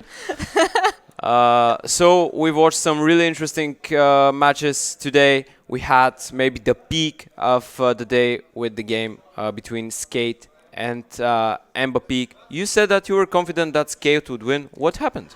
I honestly have no idea. All I know is that from this point on, I'm going to stop with my predictions, Teddy. I'm going to rely entirely on you to make every and all future predictions. Okay, I think that's... It should go better, but I doubt it because I thought that Skade would win as well. Okay, but So- you didn't really give a score prediction. I just thought outright it was going to be a big stomp. Yeah. What can we say about the two teams that we're gonna watch today? Of course, we have Fate on the other side. We have Majesty, who are the only non-Bulgarian team here, them being from Ukraine. We want to thank to all the players for coming to the LAN event despite of difficulties that they had through their journey to Bulgaria. We hope that they're having a great time here. And they really showed up in the first game. They won, I believe, 16-2 or 16-3, something like that, against TTFU. What do you think about them? Honestly, I feel we were discussing this just earlier. I feel like when it comes to best of ones, it's anybody's game. So you mentioned previously that, you know, players all are very well aware of the fact that, you know, best of ones aren't necessarily a show of skill and capability. It's when we get to those best of threes tomorrow is when it really counts. And that's going to be a true show of character for individual players as well as teams. So you think that Majesty showed really good gameplay, but we can't like say how good they are until we watch them in a best of three. Yeah, absolutely. I feel like a team could just pop off one game, but that doesn't necessarily mean that they're going to be the better team. Maybe that's what happened with Impostors versus Bluejays.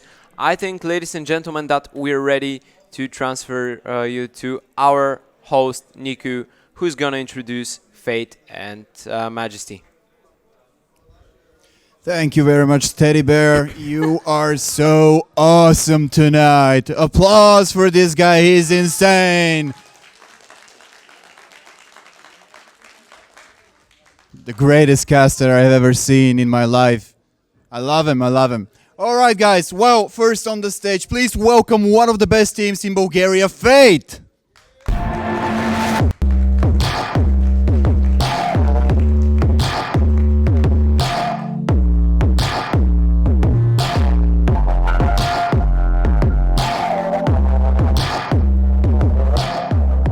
Welcome. Welcome and thank you, my friend. All right, how do you feel before the last game of the night? Very confident.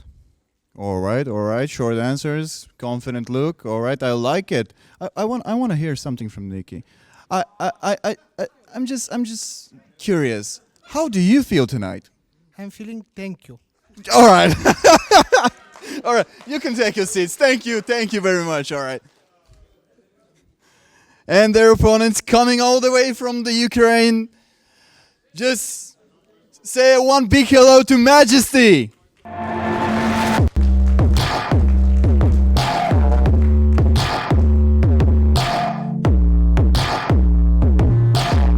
Welcome on the stage, guys. Once again, I can see that you're feeling confident also. I was speaking to you earlier. So, what is going to be tonight? How do you feel about the game against one of the best Bulgarian teams right now? We feel no pressure. No pressure. Inferno is our strongest map, so we don't feel any pressure at all. All right. And I know that you have a stand-in with you tonight. Yeah, but still it doesn't make any difference. All right. Feeling confident. I love it. You can take your places. Thank you. All right, well, Ladies and gentlemen, this is going to be the last game of the night. So for the last time today, I'm going to be transferring you to the lovely Jasmine and Ted.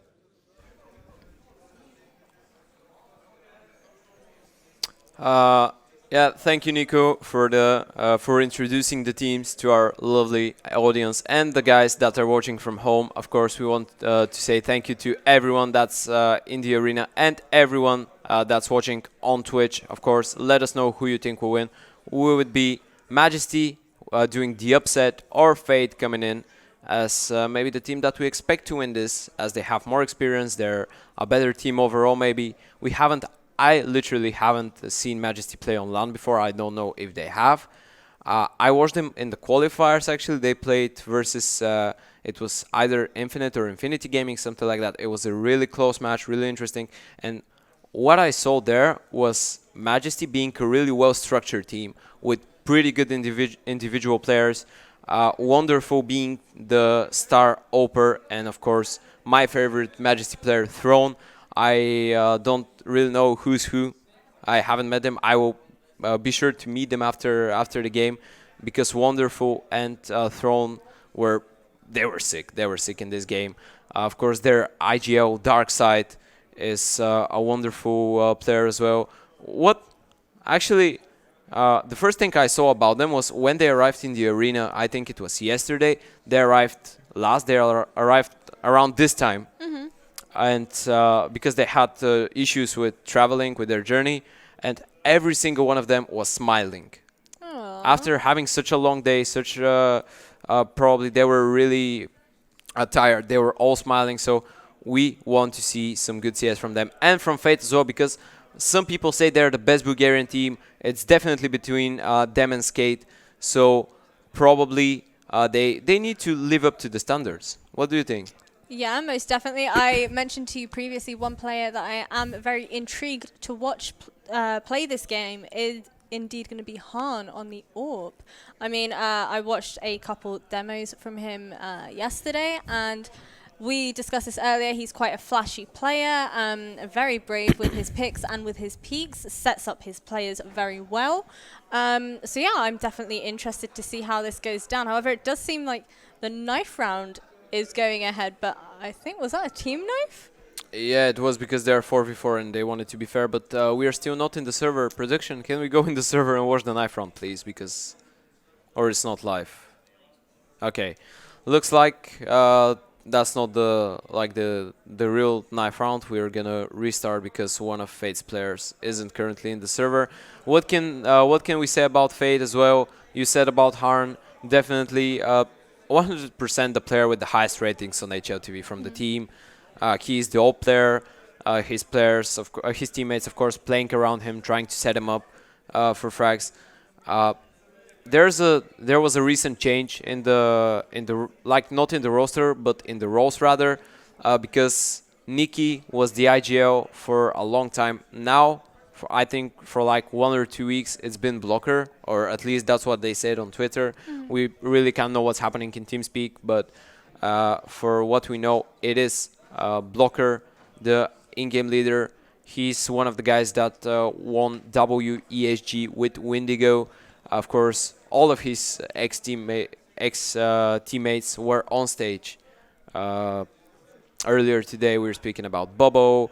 We're speaking about Chips. We're speaking about Victor. I don't know. Who am I forgetting? I'm forgetting someone. Oh, it was Poison, yeah, who's in Complexity right now. So he's got a lot. He's got a lot of experience on stage. Actually, I think every single player from Fate has experience on stage. I haven't watched only Harn and Patrick play on stage, but for Nikki, Blocker, and Mar, I'm 100% sure for all of them. They have no pressure. They're really chill, and they're ready to pop some heads off. But we have started. No, we haven't. Okay, they're doing a knife in the warm-up. Can we maybe transfer to the game? Counts. Yeah. Okay.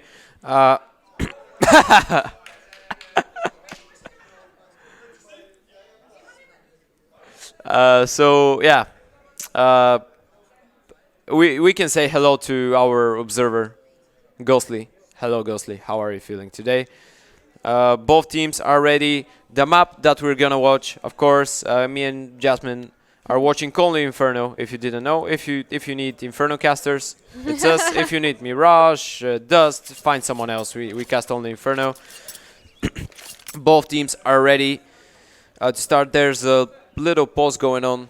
We hope that there's no technical issues whatsoever. Brief predictions before the game. Results. I did tell you I'm not going to make I don't care. predictions Give me a again. prediction. No, I can't. I Give me can't a be prediction. wrong again. I want to ask the audience. Who do you think? Okay, okay. So we're gonna do it like that. Whoever thinks Fate is gonna win, just start clapping now. Clap your hands. Okay. Okay. Whoever thinks Majesty is gonna win, start clapping with hands. I see you. I see you out there clapping for both teams. It doesn't work like that. You can't win either way. You know, Zix is from Bluejays. He needs to be friends with everybody. Okay. And afterwards, he'll stab them in the back.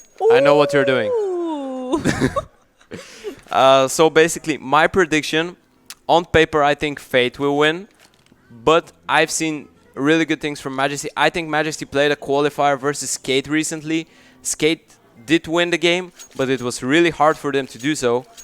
So I believe Majesty have something to show, and I believe they will put up a fight. They might have practiced for this LAN event.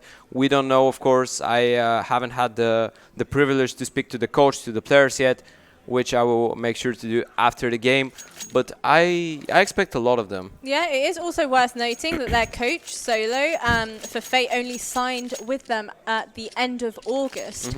And same goes for their analyst, Frosty, only signed with them at the end of August. So I'm wondering, is about a month and a little bit enough time for you to have that much of an impact on a team's performance? I guess there's only one way to find out. And That's what we said about, I think, Bluejays, was it? That they didn't play with a coach with this roster. And there wasn't enough time for him to have an impact on the team. So we might see the same here for Fate, but I think Fate are pretty confident coming into this. Like, they've been playing KMDL, they've been doing not so bad at it. They've been playing other qualifiers. They qualified for a couple of closed qualifiers for big tournaments. So they're feeling themselves lately. They had some like scrappy results left and right.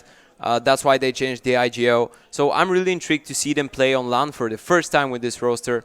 I expect a lot of aggression, as you said, from Harn with Diop. He's been constantly doing something that I noticed in his play style on A side, on the city side with Diop, is that he's constantly going for the middle peak. They're run boosting him. He's peeking second middle, going aggressive banana. Of course, what is this? Oh, by the way, did you know? I knew that. I knew that. No. You don't believe it. Oh, would okay, Would you right. believe if I told you that this guy scopes with Diop with space? You're lying. Yeah, Nikki. For He's those not- of you that didn't know, Nikki from Fate walks forward with right mouse button, like mouse 2. But yeah, that's why he's so good. But we have started, ladies and gentlemen. Inferno, Majesty on the city side, thrown. We can see he's being fairly aggressive in the beginning. A bit of utility there invested on the side of Fate. They're playing it slow. They're going towards banana, but there's the sandbags bait there. Doc, 2 instant headshots from blocker. Will they check for Wonderful's position? He gets a flash from his teammate. Misses all shots though, and now it's Native. All alone but thrown. He's behind him. Oh, he can catch them off guard. Will they check it? Harn, he's aware. He loses his life there, but Patrick with the instant trade. And now the rotation needs to come back. 4v2 for Fate Esports. Dark side, he's only on 16 HP here. And Fate, they should have this one in the back without any problems. Oh my. Did you see his crosshair? Is it? Surely that's not his cross. Yeah, it is. It is. Why is that crosshair so big? He's always playing with crosshairs like this. Always. Like, both Majesty players now on 1 HP. They're gonna just save the armor on Dark Side and the kit on Native. They can even try the first, second round. Can we just take a moment to discuss the fact that there was a player that was fully flashed towards banana, and the CT still managed to miss every single shot on him? Well, it's pistols, right? Yeah, but you've got a It's run. USP. Well, it's quite unfortunate, yeah, but I mean, not a single Majesty player hit their shots in this round, so it's just unfortunate fate getting the better of them. I'm really interested if they're gonna force now. No, they're going for the half buy.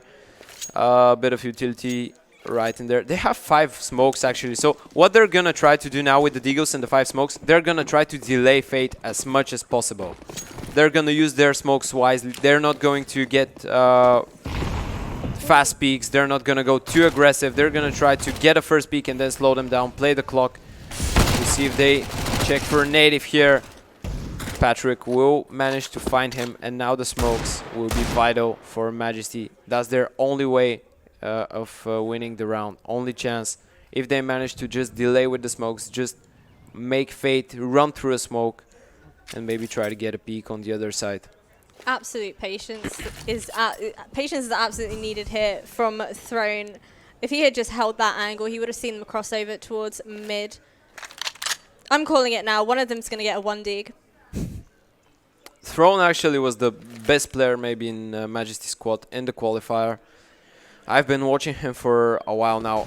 He's got really good skill, but now Patrick setting up the fake. Of course, Majesty won't move a muscle. They're just stacking the B side, betting it on it, and now Throne. Look at all that molly damage coming in.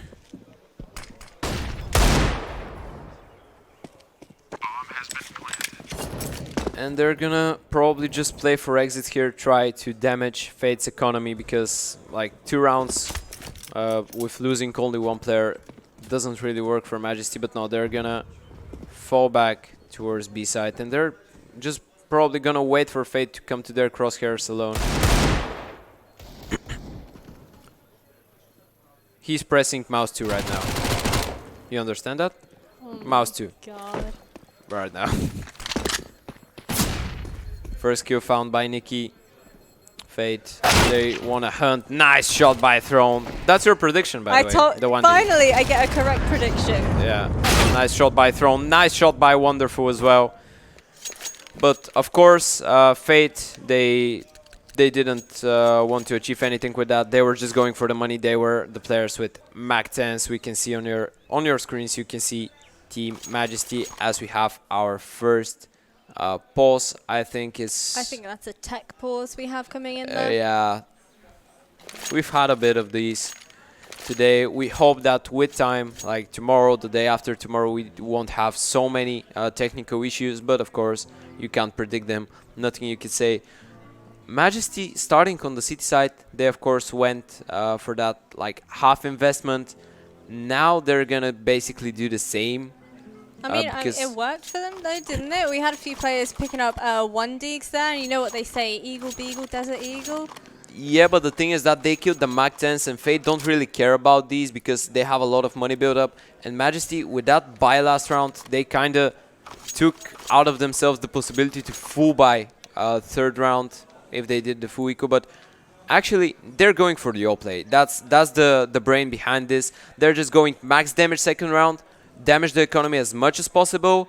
We're gonna do a half buy third round as well because we won't have money. We want that op. We want that open play. We don't want to do a buy round with 5 M4s, armor without helmet, and no utility. We want the op and Wonderful's hands. And as we can see, he's got 3,700. Next round, he will have the AWP. And now they will try to do as much damage as possible. His teammates can buy armors without helmet. They can buy a bit of utility right there. We can see a couple of smokes, a couple of flashes, maybe a cheeky aggression play here towards apartments or towards banana. Again, a lot of smokes for the city side. And ladies and gentlemen, we should go back to the server right now. Round number 3 has started. What do you think they will go for with this buy? Well, I'm hoping, like we can see here, they've completely stacked towards the B bomb site, and I'm just wondering, is this actually going to pay off for them? We see the bomb rotating towards that mid area, but the question is, are they going to commit to this B bomb site, or are they just going to throw all their util, try and form some sort of fake, and then have the bomb rotate towards the A bomb site with that other player?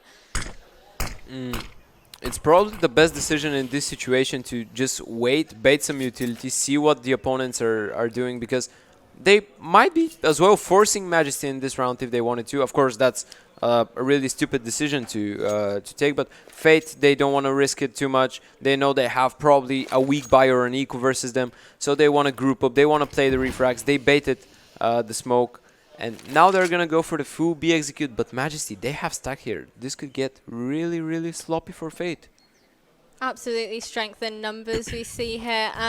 Obviously, they still have quite a bit of util to work with them on the T side. However, it does seem like the CTs are going to try and get rid of that as soon as possible with only 35 seconds left on the clock. Let's see what Fate can really make of the rest of this round. Looks like they're going to commit towards that B side. They've taken too long in front of it, but there's the flash from Native. Set it from Ruins. There is it. Now Fate, they need to go in. Dark side with one. Patrick, though, with the double entry. Refrag. And now they need to check side properly, though. There's still a guy alive on triple. Did they spot him? Yes, they did, but he's not alone. Wonderful. There's not a lot of time. Wonderful. Can he stop the plan? No, he can't. Harn with the quick double on the Galil and Throne. He's left to save. His Desert Eagle maybe tried to scavenge. Dropped weapon, but there's none to be found in City Spawn. That's going to be third round for Fate. Of course, no problems. Majesty not investing anything. Now we're going to see the ult. Nice shot, though, from Throne there. Can you follow it up with a second? Ooh. It's a good effort. I mean, Yeah. it's a really good effort. You still managed to take out one of them. -1 gun is -1 gun. Now Yeah. Nikki doesn't have money, and he needs a drop from his teammates. So now the interesting part starts. That's first buy round. Harn dropping the AK to Nikki, buying himself an AWP. And there's gonna be the AWP duo. Wonderful. Will he get aggressive towards middle? That's the question. There's the deep molly. He decides to go passive. But Native, he's pushing Banana. He kills one. Oh, there's the trade from Blocker. But Tok, he's there to back up his teammate. And now a 4v3 situation. Fate took a lot of damage here on Banana. Yeah, definitely. As you said earlier, utility usage rather, on Inferno is vital, especially for the Banana fight. Yeah, definitely. I'm just okay, right. Quick question. Do you ever play AWP? What? Are you an AWPer? I'm a retard, to be honest. Like in game, but yeah, let's say yeah. What's your question? I was just gonna say, do you shoot through that wall on Banana? In my opinion, you always at least give it a try. Yeah, try you do. and inflict some sort of damage. Usually you do. Like, almost every time I do it, I get shot from the other side from the enemy's ult. But yeah, you usually do it. And you see Harn, he likes to try these non-standard wall bangs. And I'm not speaking about this one. You see what I'm speaking about. Nice entry though from Mar. Will he get the second frag? Yeah, he does. Dark side.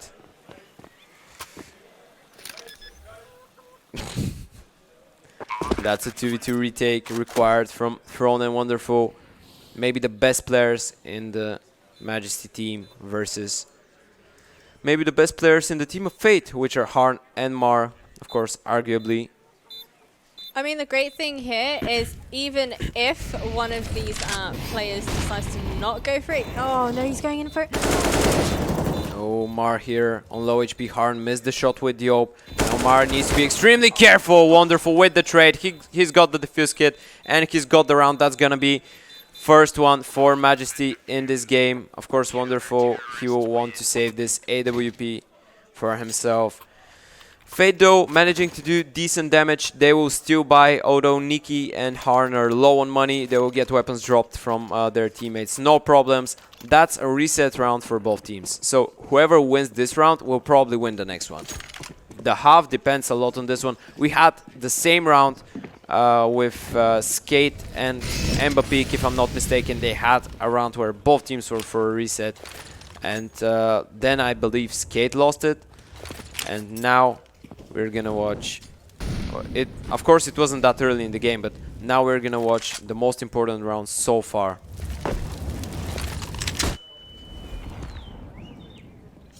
I feel like we're definitely about to watch Havoc unfold towards this B bomb site. So far, they've been playing pretty much the same default Fate. They're just sending one guy towards apartments to just watch for pushes, clearing second middle, and going for that banana control and be execute afterwards. And Wonderful, he's aware of that. He's aware that there's no presence whatsoever from Fate towards that A side, and he's post up his AWP in CT waiting for Fate to strike. Nikki, of course, will be going in first with that Mac-10. Fate, they've been doing these double fakes so much. Like, they're throwing grenades, they're waiting, they're throwing the same grenades, and then they play.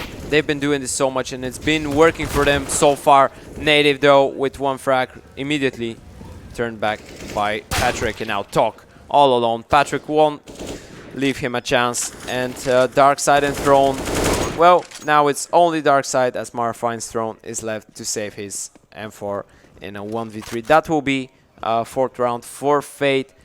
And Majesty, their bank doesn't look so good now, does it? Yeah, did you notice there that they sent Nikki in first? When you've got a Mac-10, you want to send in your run and gun player. You know, he only managed to pick up one player, however, his teammate was very quick to trade him. So, you know, you have your player with a Mac-10, the least expensive gun. So you send him in first, give you info, do some potential damage, and it definitely looks like it paid off for them. Yeah, exactly. And he was, on top of that, he was 50 HP, so it's the most logical thing. The least is that he takes the aggro. Like, all the enemy's crosshairs are in him, and he can just jump like white peek an angle, and his teammate just counter strafe it, just shoulder peek the angle and kill the guy. Really well played by Fate with the city push. They knew that there was an op. They just got up close, and that's the first tactical timeout for Majesty. They see that things aren't working so well for them. They lost the round with the AWP. They won the first buy round, but the second one, it was just Fate all the way. So now Majesty, I think they should reconsider fighting for banana control. I think they need to put up a fight on banana. They can't just stay behind and wait and depend on killing when Fate do their executes. We haven't seen any aggression whatsoever from Majesty. Take a look at that U-shield damage coming in from Native as well. And 12 effective flashes already. He's doing pretty decent job. Yeah. Let's see, Majesty now will be going for that half by the M4 saved from Dark Side. He will be the aggressor here. And there's the grenades towards Banana. They didn't throw deep grenades towards Banana for the first 5 rounds. Now they're doing it. They need to do that on a buy round. They need to contest. They need to fight with Fate. There you go. You see that aggression coming in from the CTs. They pushed ever so slightly further than they usually do towards Banana. Now they've got the info. We see one of the CT players, possibly two. There we go. There we have it. 2 players rotating through towards CT, possibly going to try and stack towards A. But why are they rotating back? They've not heard any info. They've not heard any nades, any mollies. They probably anticipate that Fate in the end are going to just play for B again. Let's see though, Fate posting towards that A side. They got apartments control. No one to contest this part of the map from Majesty and Throne. He's going towards B again. They think that's a fake. They think that's fake, but indeed, Fate are really out middle, and they will probably go towards that A side where Throne is all alone with his peak 50.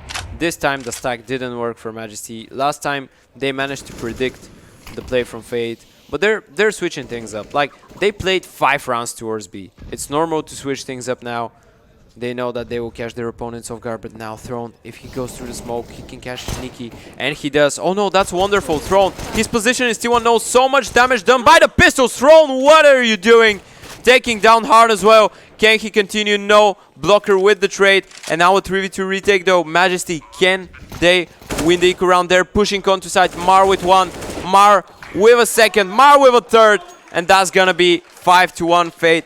But what did Throne do with this P250? I'll be completely honest, that should never be happening. That should absolutely never be happening. You've got AKs and you've got one measly P250, and he's still managed to inflict so much damage and take out 3 of your players. If you're Fate, that's heartbreaking, to be honest, because now 2 of the players don't have money. Like, even 3 of them are less than 2,000, and they're leading 5-1. And there's the aggression from Majesty. That's the right call. They don't want to give Fate any map control. They can even give up middle, but Fate getting Banana was so vital for them in the first round. But Fate, they're responding in the best possible way. They saw that Majesty want to play for Banana control, so they went just straight towards long and basically traded banana for middle, which is the right answer for Fate. They know Majesty are probably going to put up more attention towards banana now, so they're capitalizing on that and taking control over long and mid. But now, yet again, they're going back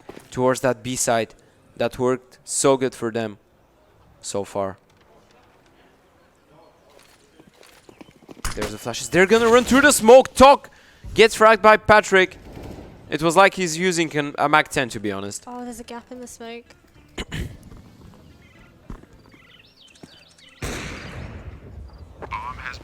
The retake is ready to begin 4v4. No defuse kit to work with. 2 smokes, 2 molotovs. 1 smoke should be deployed towards banana. The other one for the bomb. Maybe a molly for dark and for triple. That should be the nade usage from the side of Majesty. Nice headshot from Throne to begin with. There's the molly towards dark. Harn pushed out of there. Patrick with a kill. Harn gets taken down. Nikido with 1 frag. Patrick as well getting cleared from the side, but no, they don't have time. That's really, really unfortunate for Majesty. No defuse kit, no money for it. And that's gonna be round number 6 for Fate. Nice retake though. They did really decent job there. Yeah, they did. Totally agree. We've spoken about utility usage a lot. They used their nades in the best possible way. They mollied dark, they smoked banana. They just didn't have the time to get the defuse. But now we're gonna see the full buy again from them. Open the hands of Wonderful. 1 AK, there's the run boost. Wonderful going aggressive. He's got middle control now. Our Fate going to peek into it. Oh, nice tag there by Wonderful. Really fast reaction. Patrick manages to dodge. And again, Fate going for that default. They're just playing it really methodically. They saw that Majesty are gonna put up some nades, some presence towards banana, and they're like, okay, you can have banana. We're gonna have apartments. We're gonna have second middle. We're gonna have even middle. So Fate doing pretty well with the defaults, just holding their positions, making sure Majesty don't push anywhere on the map. That's a nice bait, by the way, from Majesty. One guy just jump spotting so they don't realize that there's a guy up close on the left. Fate just trying to bait some utility now, trying to fake. And now Native, they don't know he's there. But Paradise and Patrick both with kills.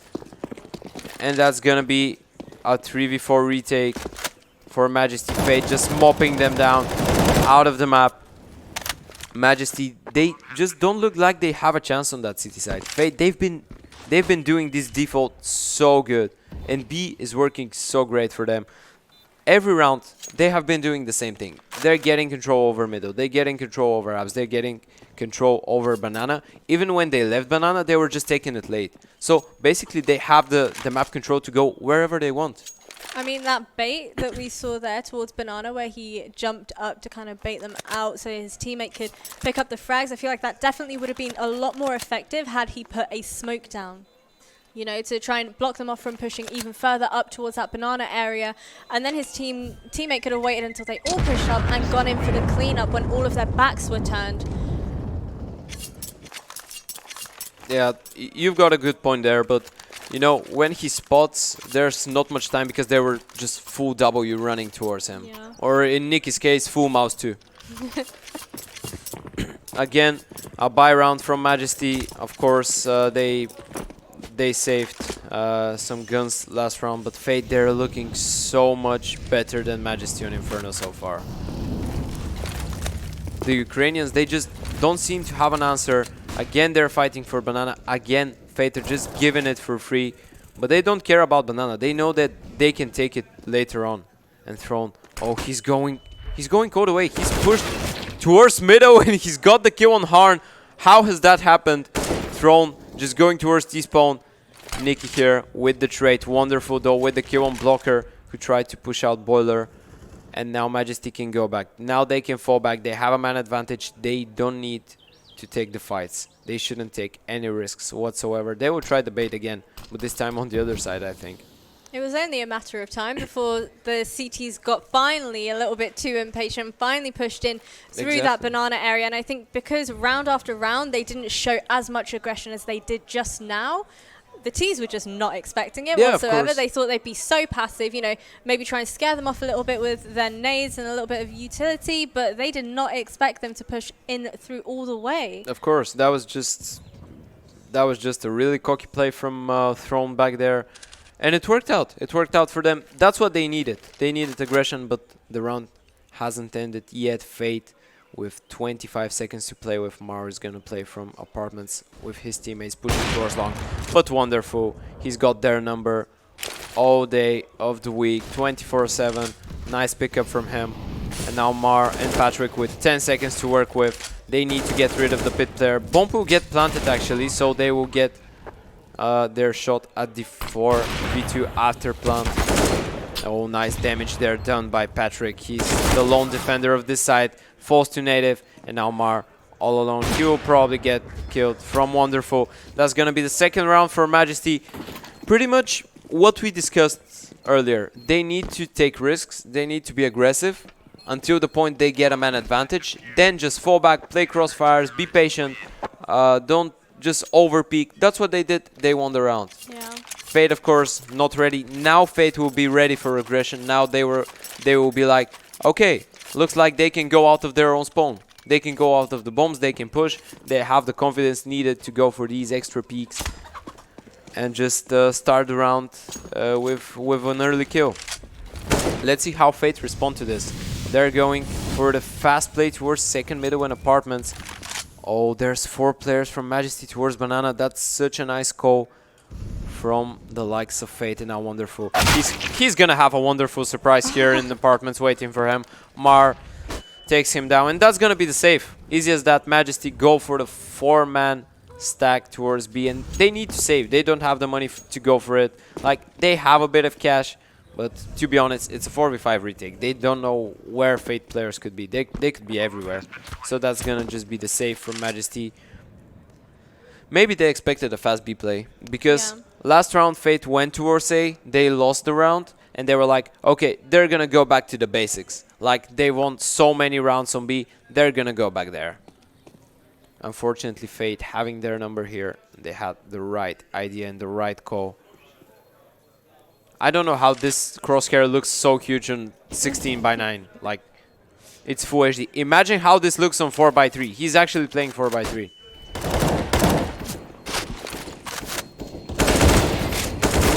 Lovely bit of utility damage coming in. Who was that? I think it was Throne who threw the grenades at the HE. Oh, there's a lot of utility damage coming in from Native. 138. The only player from the likes of Fate who's relatively close is Patrick with 111. These two are the only ones that are over 100. And Native has 15 enemies flashed. They're using their grenades really good, but they just can't win rounds. Wonderful now going for the boost, going for the aggression. No one there. But Native with the second AWP will find a kill towards that Banana. And now, oh, that's a really nice boost, by the way, by Majesty. Really creative. But Fate, they're jumping towards that A side. Dark side with the first. Throne with the second. Nice crosshair placement from him. And nice crossfire from Majesty. They're going for their third round. Harn. Oh no, pardon. It's Nikki in a 1v5. They needed that. They needed that Majesty. There's the kill. Really well played by them. They needed a clean round without any victims. A clean round, and a clean round is exactly what they've got there. You see a double AWP setup coming into play by Native and Wonderful. You know what I'm quite curious about? We've still not seen that AWP versus AWP down towards mid. Yeah. Harn hasn't played the AWP for a couple of rounds now. I don't think he's got the money for it, or he just prefers to have the utility needed. And Fate, they continue with the defaults. They're just living Banana at this point. They're concentrating on second middle and apartments, and they have been doing this for like 3 or 4 rounds now. Now they're gonna go for the mid control. But Majesty, they're still, look, that's brain games from Fate. Like, they've played for B so much now that when they go 2 or 3 rounds towards A, even if they lose, Majesty are still like, Okay, they're gonna go towards B. We need to stack B. Doesn't matter that last 3 rounds they played for it. We need to stack B. There will go B again. And now Throne. He has everything to do from pit. Goes through the smoke. Nikki watching it. Wonderful. With a nice shot there on Tumar. But again, they need to retake. This time, a 4v4 required. I feel like as soon as that pause that we saw earlier was called, they should have known that they're going to be discussing a change in tactics, because at that point it became so predictable. You know, they're just going to do the exact same execute onto B site. So I feel like, yeah, CTs change it up a bit.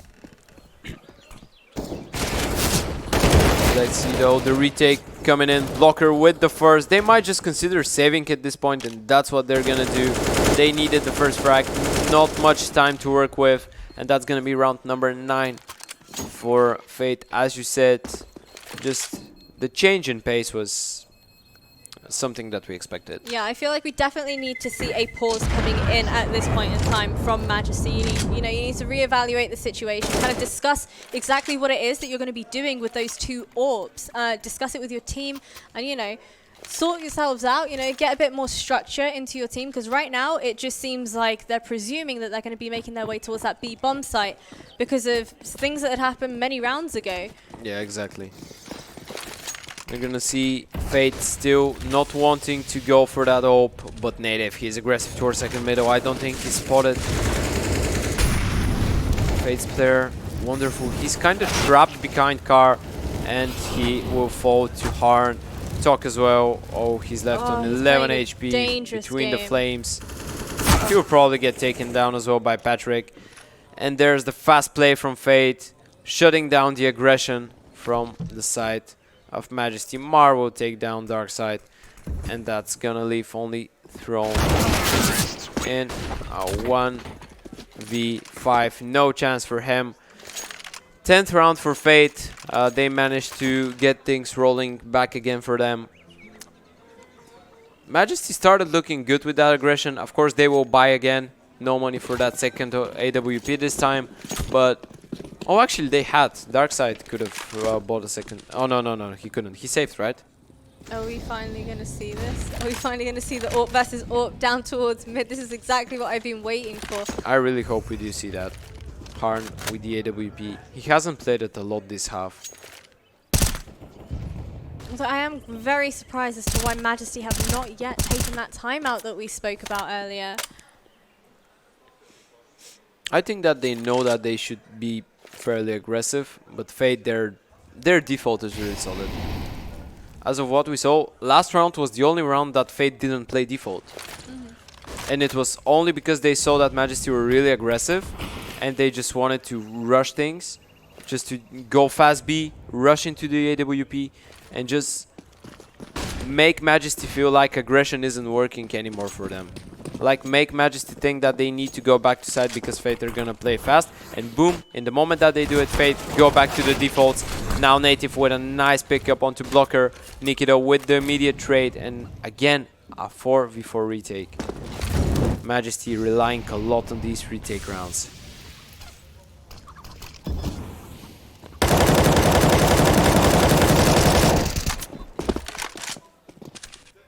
Now, Wonderful will probably get a flash for his teammates who will try to go on site.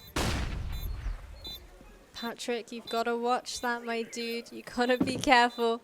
Oh. Fate, though, really nice crossfire thrown with a nice pre-fire. Patrick, though, with the 2 kills in return. Tok and Mar as well, trading 1-for-1, and now it's Patrick versus Tok in a 1v1. And Patrick getting pushed up. Nice shot there with the AWP. Okay.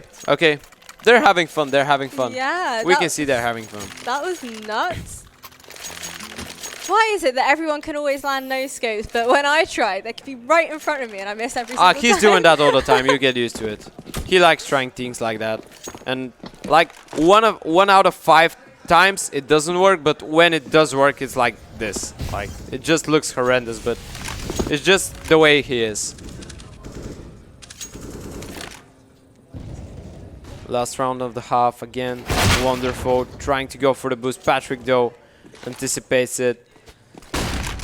And Fater looking towards their round number 12. Darkside and Throne are gonna go for the push in apartments. They need aggression. They don't have control in middle whatsoever. They need to go for a frag in Mar. He knows. He knows. He gets the frag. Brilliant awareness here. And now... Oh my goodness, Native! What? Okay. Okay. Okay. There's that aggression. There it is. We found it. 3 kills just like that. And somehow Majesty managed to win the round. Somehow Majesty managed to win the round. That doesn't change the fact that Fate just dominated everything out of them in the first half. I mean, but let's not take it away from them. That was a great round. They finally started to show that aggression that we've been talking about, that aggression that is so very important for them to finally be showing. They did have one player pushing towards the very bottom of Banana, so he could have relayed any sort of information, any sort of sound.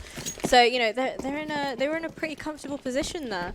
Of course, there are a lot depends on the pistol. If Majesty managed to win the pistol, they can try and just go for the comeback. But of course, if Fate win the pistol, it's going to be really hard for the Ukrainians. But there's the B-split. Fate, they just got completely bamboozled here. Boy. Completely bamboozled. Patrick in a 1v5 on the B side. But Majesty, ooh, they slowed down. They're not going for the B play. Oh, Throne, he's going to call that. Fate pushed middle. What's happening now? Majesty, they're going back. Okay, now they bamboozled themselves. Oh, because they're going onto a 4-man stack. Blocker finding the first. Now they need the kills, but Mar as well with the USP. There's the first trade from Native. 2 from Native though. Doing a lot of damage, but Blocker stands his ground. Blocker, what the hell is he doing on side? With just casually 4K headshots with the USP.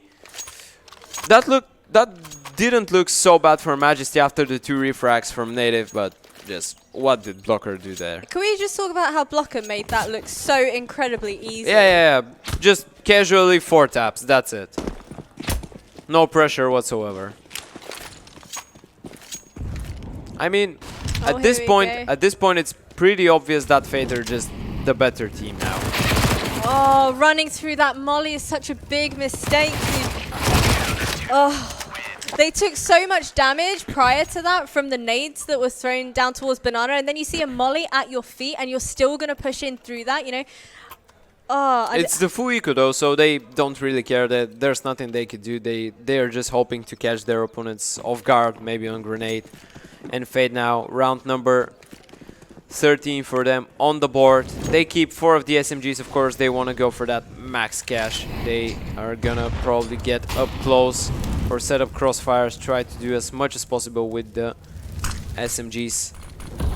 A lonely M4 in the hands of Blocker. Patrick here playing close behind the sandbags. Nice entry though from Throne. I think his mouse jumped. You know what I feel like their tactic is here? They'll rush B for a few rounds, hope that Fate will get mega paranoid, over-rotate again, like we've seen them do time and time again. Or just get completely dismantled everywhere on the map by Fate. Yeah. Majesty, they look like they just don't stand a chance. Like, Fate are playing really well. Fate are playing really well. They have an idea for every round. Of course, we know Fate have been together for, what, 6 months now? 5 months? Something like that. They've played a lot of tournaments together. Actually, they had to play with Lootbet yesterday here on the stage. Unfortunately, they couldn't connect because of technical issues. But Fate, they've been playing with decent teams recently. They've been playing on qualifiers. So it's really... like, it's not a surprise that they're doing really well here. And, okay. They're just going for the jump shot. I don't even want to ask him what shortcut on the keyboard he's using to jump. If it's not the scroll, I don't know. Actually, it's okay because the guy's coping with space, so... You did mention earlier that, you know, they have been playing in quite a few tournaments together, these Fate players, and it is also worth mentioning. Oh, that was a nasty one, Dig. Mardo with the refrag. Harn peeks up middle, gets the first. A 2v4 now. for Native and wonderful. So, what was your point about them Yeah. playing tournaments? So obviously they did win the ESCA Cash Cup final back in August, and they actually beat Skade in the A1 Gaming League final in September too. So obviously you've got plenty of experience there for the team as a whole. They played, I believe they played another best of 3 versus Skate later on, which I think they lost 2-1 or 2-0, something like that. It was for a qualifier. So things there are really, it's always interesting when we watch Skate and Fate play, because they're arguably the best 2 teams in Bulgaria. As MBAPEEK is a mix, although they're really good, they're still a mix. Now Native, nothing much that he could do. 15-4 for the side of Fate, and Majesty, they just get grounded by Fate. Why do players not make use of their pauses? I think Majesty aren't doing so bad tactically, they're just getting completely dismantled on the map. Even if you call a pause to stop their momentum, you know, kind of get in their heads a little bit, make them think that you're going to change up your strat. Just to calm down. Yeah, even. exactly. Yeah. Maybe Majesty should have done that, but they might have already given up on this one. Native here goes down. Mickey with the aggression. Nice flash on the antenna. And Throne will just get 1 in return. Harn with the kill on the AWP. And now it's only wonderful. Ladies and gentlemen, this will probably be the last round for today. Wonderful in a 1v4. Unless he just pulls out something. Just... Why are you laughing? No, nothing. Yeah. Okay. Patrick will strike down wonderful. Ladies and gentlemen, that will be it for this game. Fate managed to take down Majesty in a pretty one-sided affair. 16-4 was the result. Oh man, what a game. What a wonderful showing of CS from Fate. And that's a really strong statement from them that they're here to win it all. Yeah, absolutely. I mean, we did mention earlier that, you know, they have got that experience. They're no strangers to winning tournaments and games. So for them, I just feel like this was just another walk in the park, you know? Of course, as we mentioned earlier, they're used to playing against better teams for sure. Of course, props to Majesty. They did their best. Just Fate's aim was on point today. And they were better. We can see the fair play between the players. Saying good game to each other. That's what we want to see. And now, I believe, any moment now, we should go for an interview with someone from Fate. Don't really know who's going to be. Okay, maybe not. Okay, maybe not. So, ladies and gentlemen, thank you to every single one of you for watching today. That was our final best of 1. Tomorrow we begin with the real action. We begin with the best of 3s. Of course, my colleague here, Jasmine, will tell you what games are we gonna watch tomorrow. So we do have. Let's get it up on the laptop so it's a lot easier to watch and read. Never mind, it's not going to work for us. Nice try. So the winner of Fate versus Majesty, which is the game that we watched just now, will be playing versus Bluejays tomorrow in a best of 3. And then we have Majesty playing the winner of TTFU versus Impostors. And we have the winner of Peak versus Depreso playing versus Skade tomorrow. Of course, ladies and gentlemen, as we mentioned earlier, a best of 1 is most definitely anybody's game, but you do not want to miss these games tomorrow when we have all of our best of 3s kicking off. I am very excited to see that go down. Me too, as well. As you know, there are teams, there are mixes here, but the difference will show up on the best of 3. The depth of the map pool, how well prepared they are. Because it's not only getting, not lucky, but just getting this adrenaline working for you on this one map, just putting up a show. So it can't be luck in a best of 3.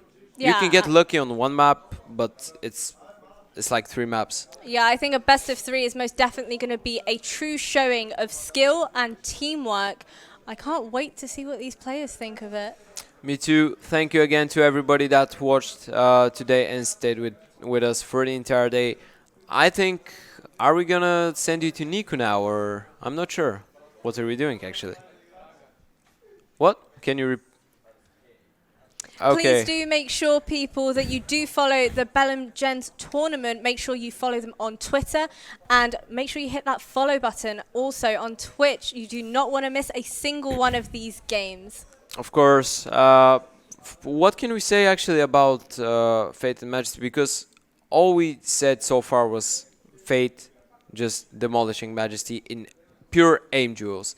But Fate, they were playing default pretty much all the time. Majesty, I think Majesty were quick to respond, and they were responding quite like in a correct way to Fate's game style. But what they didn't have that they needed to win or to just put up a show. I think it might just be that their communication possibly wasn't all there. You know, I feel like they got incredibly paranoid when it came to, you know, in the initial rounds, Fate were working their way towards that B-bomb site for maybe 3 rounds in a row, and then they started getting incredibly paranoid and impatient. So then we saw all of that aggression coming in from Majesty. Unfortunately, I feel like they showed that aggression just a little bit too late. Yeah, me too. They took the pulse, they changed their game plan, but after all, Fate, they're not an amateur team. They reacted to the change in Majesty's playstyle in the exact same moment that they lost the first round. So it was pretty much easy for Fate to just adapt to their opponent's playstyle. And ladies and gentlemen, now we're going to go towards the stage for an interview with the captain of Fate Esports, the one and only player that scopes with space, Nikki, and next to him is our lovely host, Niku. Hello, here from the main stage. I'm here with Nikki from Fate. That was pretty convincing win. What was the key to success? What did you do?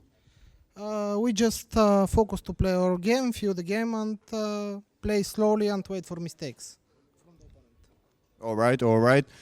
Is the Majesty like a competitive team? What do you think about them? I think they to continue to work and to stay strong, and in future I guess they're gonna success. Okay, okay, fair enough, fair enough. And that was a pretty convenient win. Do you think that you can manage to win the whole thing? Yes, we are here to show what we are practice, what we are do together, what we have. If we deserve, we're gonna win. Okay, thank you very much. All right, guys. Applause. Thank you. And that concludes the first day of Bellum against Elite Stara Zagora. Thank you everyone for watching today. The action will be back at 10 a.m. tomorrow.